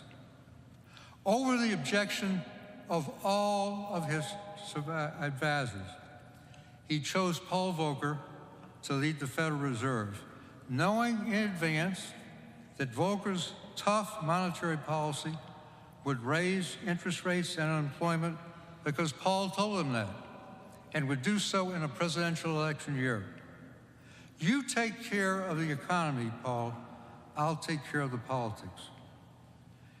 Inflation indeed dropped like a rock after he left office and remained low for decades. Abroad, Jimmy Carter laid the building blocks for a better world. He was the first president to make human rights a priority for U.S. foreign policy. And this led directly to the release of thousands of political prisoners in Latin America and stimulated them to a lasting democratic transition. He ushered in a new era of hemispheric relations with the Panama Canal treaties, the toughest legislative battle of his presidency. He uniquely combined the soft power of human rights, championing freedom for the communist East Bloc countries and tripling the emigration of Soviet Jews. He combined that with hard power, rebuilding America's military strength after its post-Watergate decline. He negotiated a major nuclear arms treaty with the Soviets, while at the same time initiated every single weapon system that came online in the 1980s. Those new weapons helped end the Cold War. He normalized relations with China, and even his critics applauded his tough measures after the Soviets invaded Afghanistan.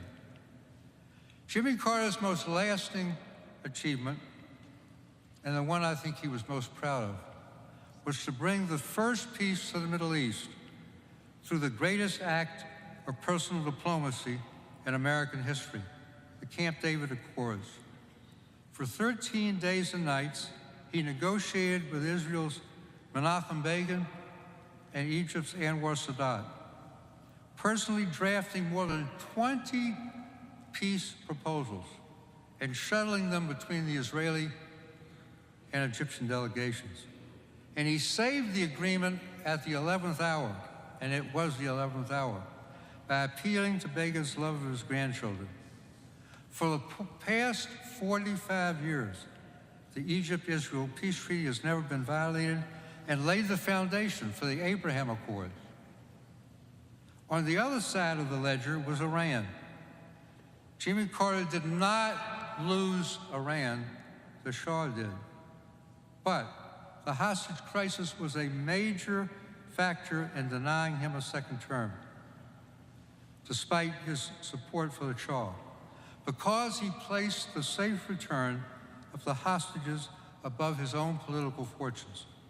He took full responsibility for the failure of the bold hostage rescue mission and worked tirelessly even after his bitter re-election defeat to Ronald Reagan, securing their release on the last day of his presidency.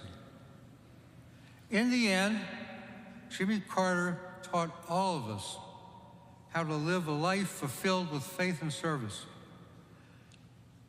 He said, "I have one life to live. I feel like God wants me to do the best I can do with it, to let me live my life so that it will be meaningful." Well, Mr. President, you've more than achieved that goal. He may not be a candidate for Mount Rushmore, but he belongs in the foothills of making the U.S. stronger and the world safer. Jimmy Carter has earned his place in heaven, but just as he was free with sometimes unsolicited advice for his presidential successors, the Lord of all creation should be ready for Jimmy's recommendations on how to make God's realm a more peaceful place.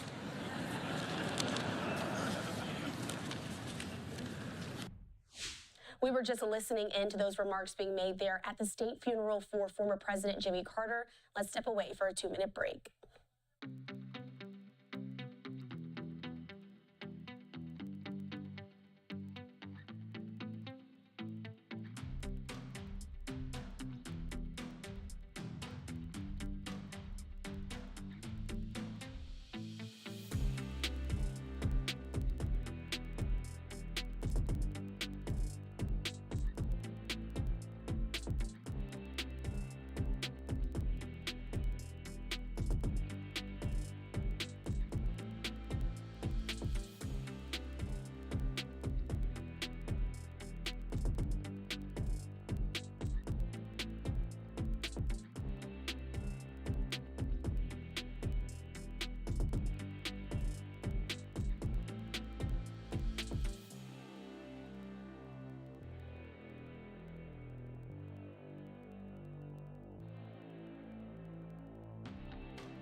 Welcome into Live Now from Fox. I'm your host, Christina Evans. Let's continue watching the remarks that are made there at former President Jimmy Carter's state funeral held at the Washington National Cathedral.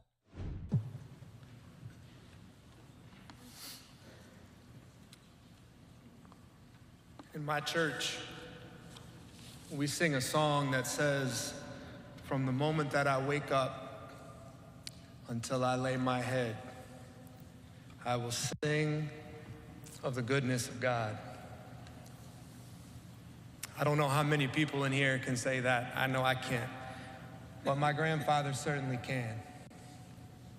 From the moment that he woke up until he laid his head, his life was a testament to the goodness of God. And I thank all of you for being here to celebrate this life. To the presidents and first ladies, it is a great honor to have you here. You know the human side of the American presidency like no others, and we appreciate you. To the vice presidents, other distinguished guests and friends of all kinds, thank you for being here. To those of you who came from all across the world, thank you for being here to celebrate and pay tribute to my grandfather. I say grandfather, but we called him Papa, as many of you know. We called my grandmother Mom Carter, so we spent our time talking about Mom and Papa, and mostly, speaking of the human side of the presidency, just letting people know that they were regular folks.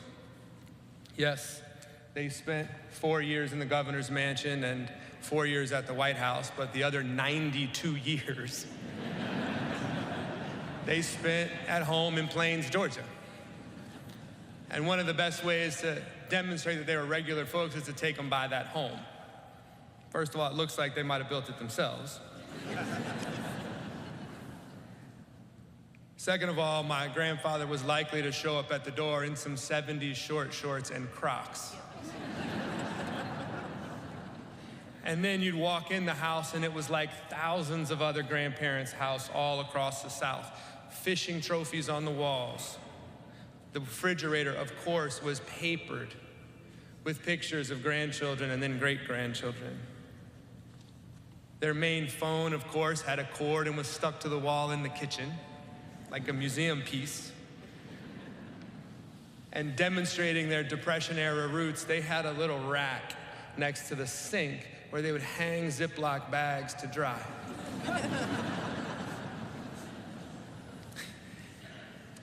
And demonstrating that they changed with the times, eventually he did get a cell phone, and one time he called me sort of early on in that process. And on my phone it said, "Papa Mobile."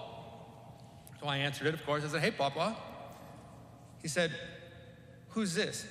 I said, "This is Jason." He said, "What are you doing?" I said, "I'm not doing anything. You called me." He said, "I didn't call you. I'm taking a picture." It was nuclear engineer, right? I mean, they were small town people who never forgot who they were and where they were from, no matter what happened in their lives. But I recognize that we are not here because he was just a regular guy. As you've heard from the other speakers, his political life and his presidency for me was not just ahead of its time, it was prophetic. He had the courage and strength to stick to his principles even when they were politically unpopular. As governor of Georgia half a century ago, he preached an end to racial discrimination and an end to mass incarceration. As president in the 1970s, as you've heard, he protected more land than any other president in history. 50 years ago, he was a climate warrior who pushed for a world where we conserved energy, limited emissions, and traded our reliance on fossil fuels for expanded renewable sources. And by the way, he cut the deficit, wanted to decriminalize marijuana, deregulated so many industries that he gave us cheap flights and, as you heard, craft beer. Basically, all of those years ago, he was the first millennial. And he could make great playlists, as we've heard as well. Maybe this is unbelievable to you, but in my 49 years, I never perceived a difference between his public face and his private one. He was the same person no matter who he was with or where he was. And for me, that's the definition of integrity. That honesty was matched by love, it was matched by faith. And in both public and private, my grandparents did fundamentally live their lives in an effort, as the Bible says, to do justice, love mercy, and walk humbly with their God. Sometimes I feel and felt like I shared my grandfather with the world. Today is one of those days. But really, he shared the world with me. The power of an atom, the beauty and complexity of a South Georgia forest. When we fished, he celebrated the majesty of everything from the smallest minnow to that grand circulation of waters. And he shared this love with my boys, taking these Atlanta public school kids out into the fields to show them about row crops and wild plums.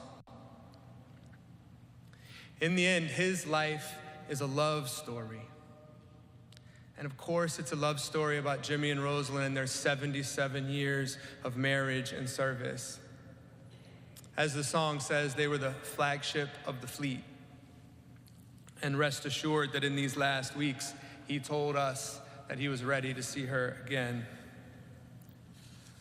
But his life was also a broader love story about love for his fellow humans and about living out the commandment to love your neighbor as yourself. I believe that that love is what taught him and told him to preach the power of human rights, not just for some people, but for all people. It focused him on the power and the promise of democracy, its love for freedom, its requirement and founding belief in the wisdom of regular people raising their voices, and the requirement that you respect all of those voices, not just some. That conviction made him a naval officer who believed and demonstrated, as you've heard, that the greatest power of America was not the military, but its values. And those values were personal to him, and he lived them both publicly and privately. As you heard Stu say, as president, he gave voice to dissidents, stood up to dictators, brought countries together in peace. His heart broke for the people of Israel. It broke for the people of Palestine, and he spent his life trying to bring peace to that holy land. And he talked about it at the dinner table. It was the same in public as it was in private. And for the last 40 years, as you've heard, he spent his time living out that love and that faith alongside the poorest and most marginalized people in the world. And that work, again, has been based fundamentally on love and respect. The Carter Center has 3,500 employees, but only a couple hundred in the United States. The rest are spread throughout the countries where we work: Ethiopia, South Sudan, Chad, Bangladesh. And all of the Carter Center's programs are based on a respect, that same respect for the power of regular people, even if they are in tiny villages miles from anywhere else. To give one example, we've all heard a lot lately about guinea worm disease. It's an ancient and debilitating disease of poverty, and that disease will have existed from the dawn of humanity until Jimmy Carter. When he started working on this disease, there were 3.5 million cases in humans every year. Last year, there were 14. And the thing that's remarkable is that this disease is not eliminated with medicine. It's eliminated essentially by neighbors talking to neighbors about how to collect water in the poorest and most marginalized villages in the world. And those neighbors truly were my grandfather's partners for the last 40 years. And as this disease has been eliminated in every village in Nigeria, every village in Sudan or Uganda, what's left behind in those tiny 600-person villages is an army of Jimmy and Rosalind Carters who who have demonstrated their own power to change their world. And that is a fundamental truth about my grandfather. It begins where it ends. When he saw a tiny 600-person village that everybody else thinks of as poor, he recognized it. That's where he was from. That's who he was. And he never saw it as a place to send pity. It was always a place to find partnership and power, and a place to carry out that commandment to love your neighbor as yourself. Essentially, he eradicated a disease with love and respect. He waged peace with love and respect. He led this nation with love and respect. To me, this life was a love story from the moment that he woke up until he laid his head. Conclude with this. As Andy Young told me, he may be gone, but he's not gone far. The outpouring of love and support that we have felt from you and from around the world shows how many lives he has touched and how his spirit will live on in many ways for us. He'll be in the kitchen making pancakes, or in his wood shop finishing a cradle for a great-grandchild, standing in a trout stream with Mom Carter, or for me, just walking those Georgia fields and forests where he's from. Thank you. We were just listening into those remarks being made there at the state funeral for former President Jimmy Carter. Let's step away for a 2-minute break.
Welcome into Live Now from Fox. I'm your host, Christina Evans. Let's continue watching the remarks that are made there at former President Jimmy Carter's state funeral held at the Washington National Cathedral.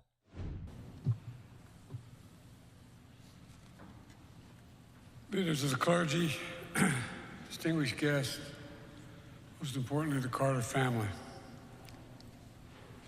In April 2021, Jill and I visited Jimmy and Rosalind on a warm spring day down in Plains, Georgia. We wanted to see them. Rosalind met us at the front door with her signature smile. Together, we entered a home that they had shared for almost 77 years of marriage. An unassuming red brick ranch home that reflects their modesty more than any trappings of power.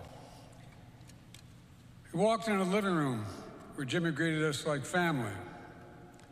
That day, just the four of us sat in the living room and shared memories that spanned almost 6 decades. A deep friendship that started in 1974. I was a 31-year-old senator, and I was the first senator outside of Georgia, maybe the first senator, to endorse his candidacy for president. It was an endorsement based on what I believe is Jimmy Carter's enduring attribute: character, character, character. Because of that character, I believe, is destiny. Destiny in our lives, and quite frankly, destiny in the life of the nation. It's an accumulation of a million things built on character that leads to a good life in a decent country. Life of purpose, life of meaning. Now, how do we find that good life? What does it look like? What does it take to build character? Do the ends justify the means? Jimmy Carter's friendship taught me, and through his life taught me, the strength of character is more than title or the power we hold. It's the strength to understand that everyone should be treated with dignity, respect, that everyone, and I mean everyone, deserves an even shot. Not a guarantee, but just a shot. You know, we have an obligation to give hate no safe harbor, and to stand up to what my dad used to say is the greatest sin of all, the abuse of power. That's not about being perfect, because none of us are perfect. We're all fallible. But it's about asking ourselves, are we striving to do things, the right things? What values? What are the values that animate our spirit? Do we operate from fear or hope, ego or generosity? Do we show grace? Do we keep the faith when it's most tested? For keeping the faith with the best of humankind and the best of America is a story, in my view, from my perspective, Jimmy Carter's life. A story of a man, to state the obvious, you've heard today some great, great eulogies, who came from a house without running water or electricity and rose to the pinnacle of power. A story of a man who was at once driven and devoted to making real the words of his Savior and the ideals of this nation. A story of a man who never let the tides of politics divert him from his mission to serve and shape the world. The man had character. Jimmy held a deep Christian faith in God, and that his candidacy spoke and wrote about.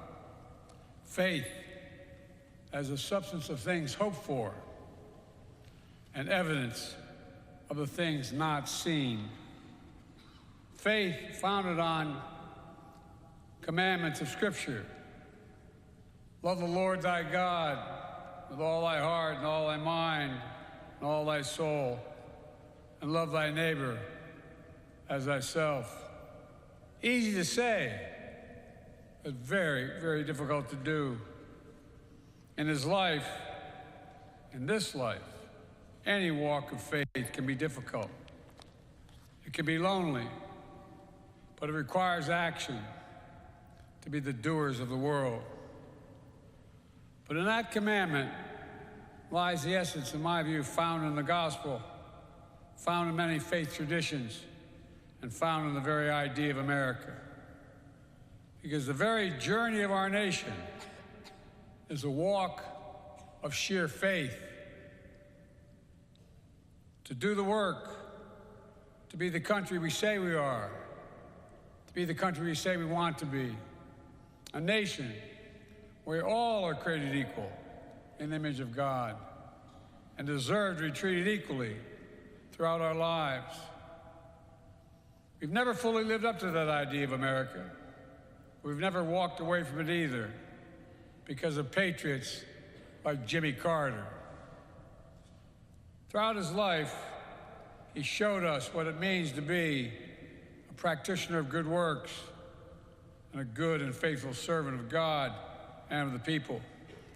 And today, many think he was from a bygone era. But in reality, he saw well into the future.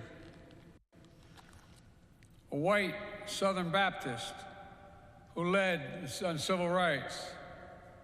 A decorated Navy veteran who brokered peace.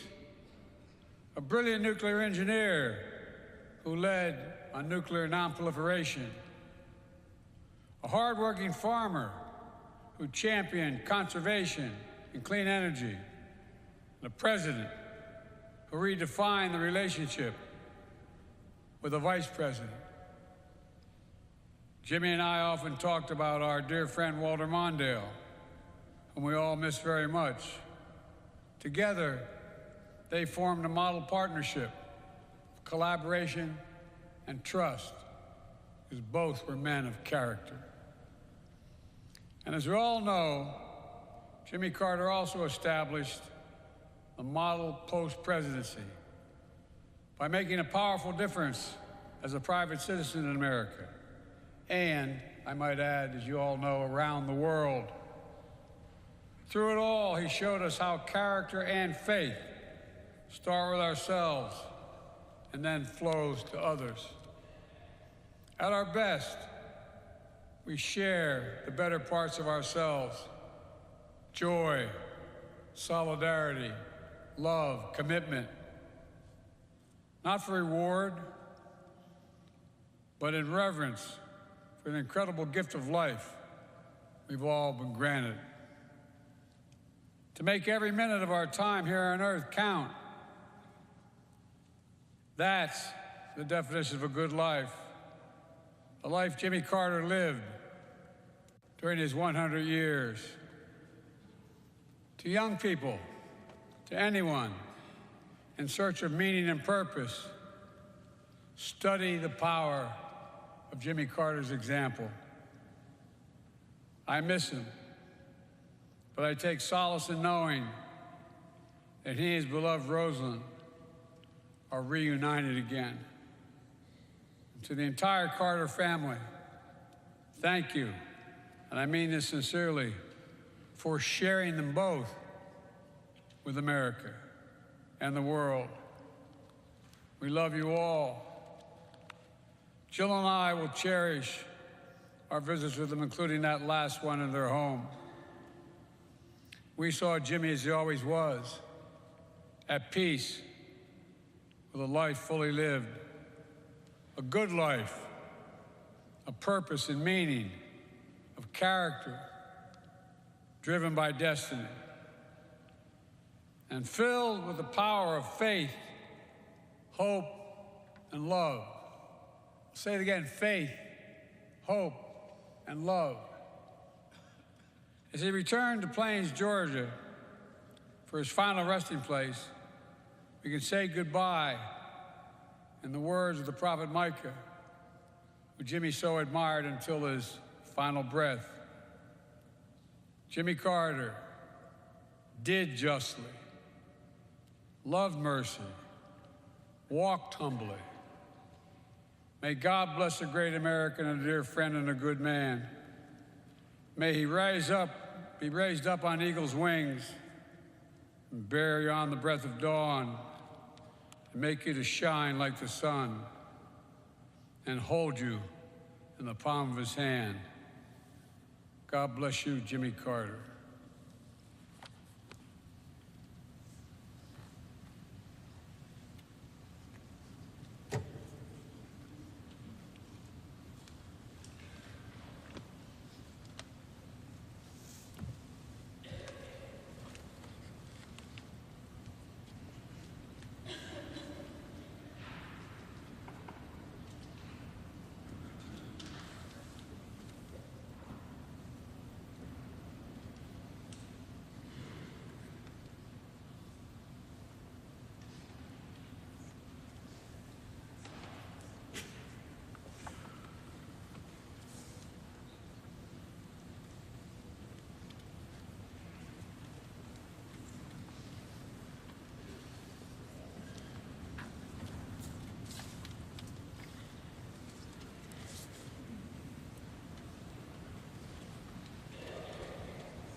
A reading from the Gospel according to St. Matthew.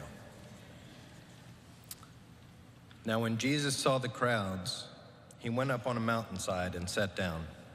His disciples came to him, and he began to teach them, saying, "Blessed are the poor in spirit, for theirs is the kingdom of heaven. Blessed are those who mourn, for they will be comforted. Blessed are the meek, for they will inherit the earth. Blessed are those who hunger and thirst for righteousness, for they will be filled. Blessed are the merciful, for they will be shown mercy. Blessed are the pure in heart, for they will see God. Blessed are the peacemakers, for they will be called sons of God.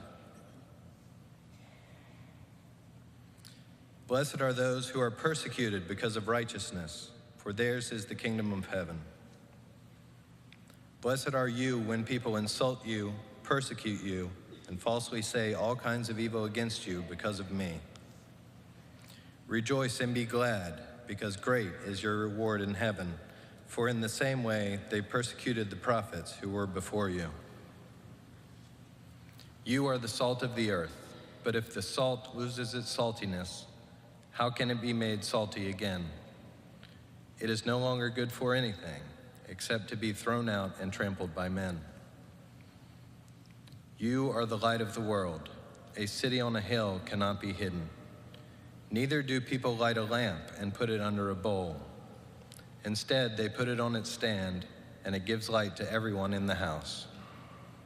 In the same way, let your light shine before men, that they may see your good deeds and praise your Father in heaven." The word of the Lord.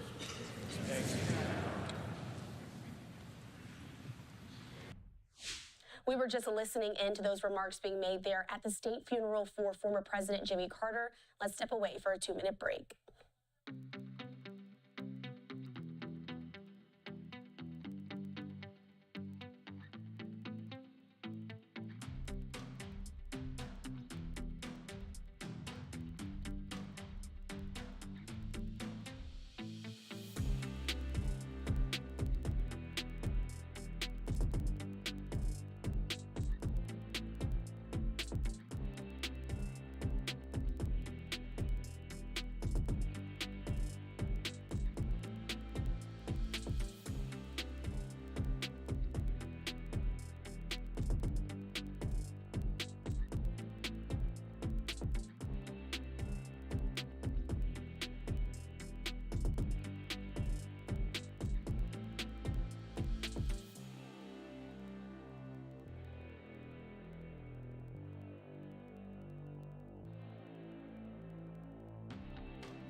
Welcome into Live Now from Fox. I'm your host, Christina Evans. Let's continue watching the remarks that are made there at former President Jimmy Carter's state funeral held at the Washington National Cathedral.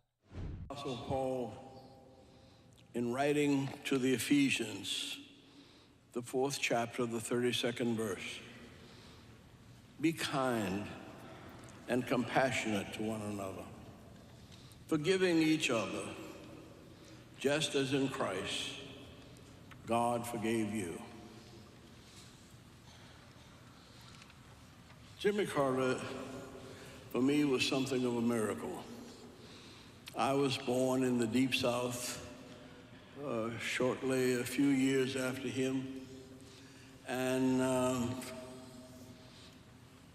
it was always a place of miracles. I couldn't see how we could have had the differences in background, the coming from different places on the planet, the experiences of slave and slave owner, the diversity of color and creed and national origin, and still become the great nation that we are in the United States of America. It was something of a miracle. And I don't mean this with any disrespect, but it's still hard for me to understand how you could get to be president from Plains, Georgia. I knew Plains from my pastorate in Thomasville, Georgia, about 60, 70 miles south of there. And I was even nervous driving through Plains. And Plains and Sumter County gave us one of the meanest experiences that we had in the civil rights movement. So much so that Martin Luther King said that the sheriff of Plains, of Sumter County, he really thought was the meanest man in the world. And when I first met Jimmy Carter running for governor, and said, the only thing I know about Plains and Sumter County is Fred Chappell. And he said, oh yes, he's one of my good friends. And that was the last thing I wanted to hear. And yet time and time again, I saw in him the ability to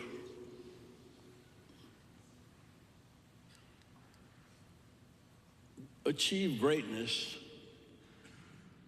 by the diversity of his personality and his upbringing. Dr. King used to say that greatness is characterized by antitheses strongly marked. You've got to have a tough mind and a tender heart. And that was Jimmy Carter. And he grew up in the tremendous diversity of the South, and he embraced both sides. He was a minority in Sumter County. Just about 20, 25% of the population was white.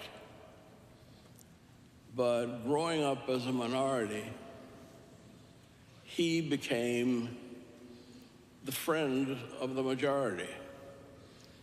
And when he went to the Naval Academy, he asked that his roommate be the first black midshipman to come to Annapolis. And he said, I know minorities. I've been a minority most of my life, and maybe I can help him in his adjustments. And he went out of his way to embrace those of us who had grown up in all kinds of conflict. But that was the sensitivity, the spirituality that made James Earl Carter a truly great president. James Earl Carter was truly a child of God, not only a good farmer, but a nuclear physicist chosen by Admiral Rickover to assist him in developing a nuclear navy. But at the same time he was working on a nuclear navy, he was thinking of peace on earth and goodwill toward all men, and especially women and children. I've known President Carter for more than half of my life, and I never cease to be surprised. I never cease to be enlightened. I never cease to be inspired by the little deeds of love and mercy that he shared with us every day of his life. It was President James Earl Carter that for me symbolized the greatness of the United States of America. And I am truly grateful for him, because in spite of the harshness of the Depression and the explosions of inflation, he never wavered from his commitment to God Almighty and his love of all of God's children.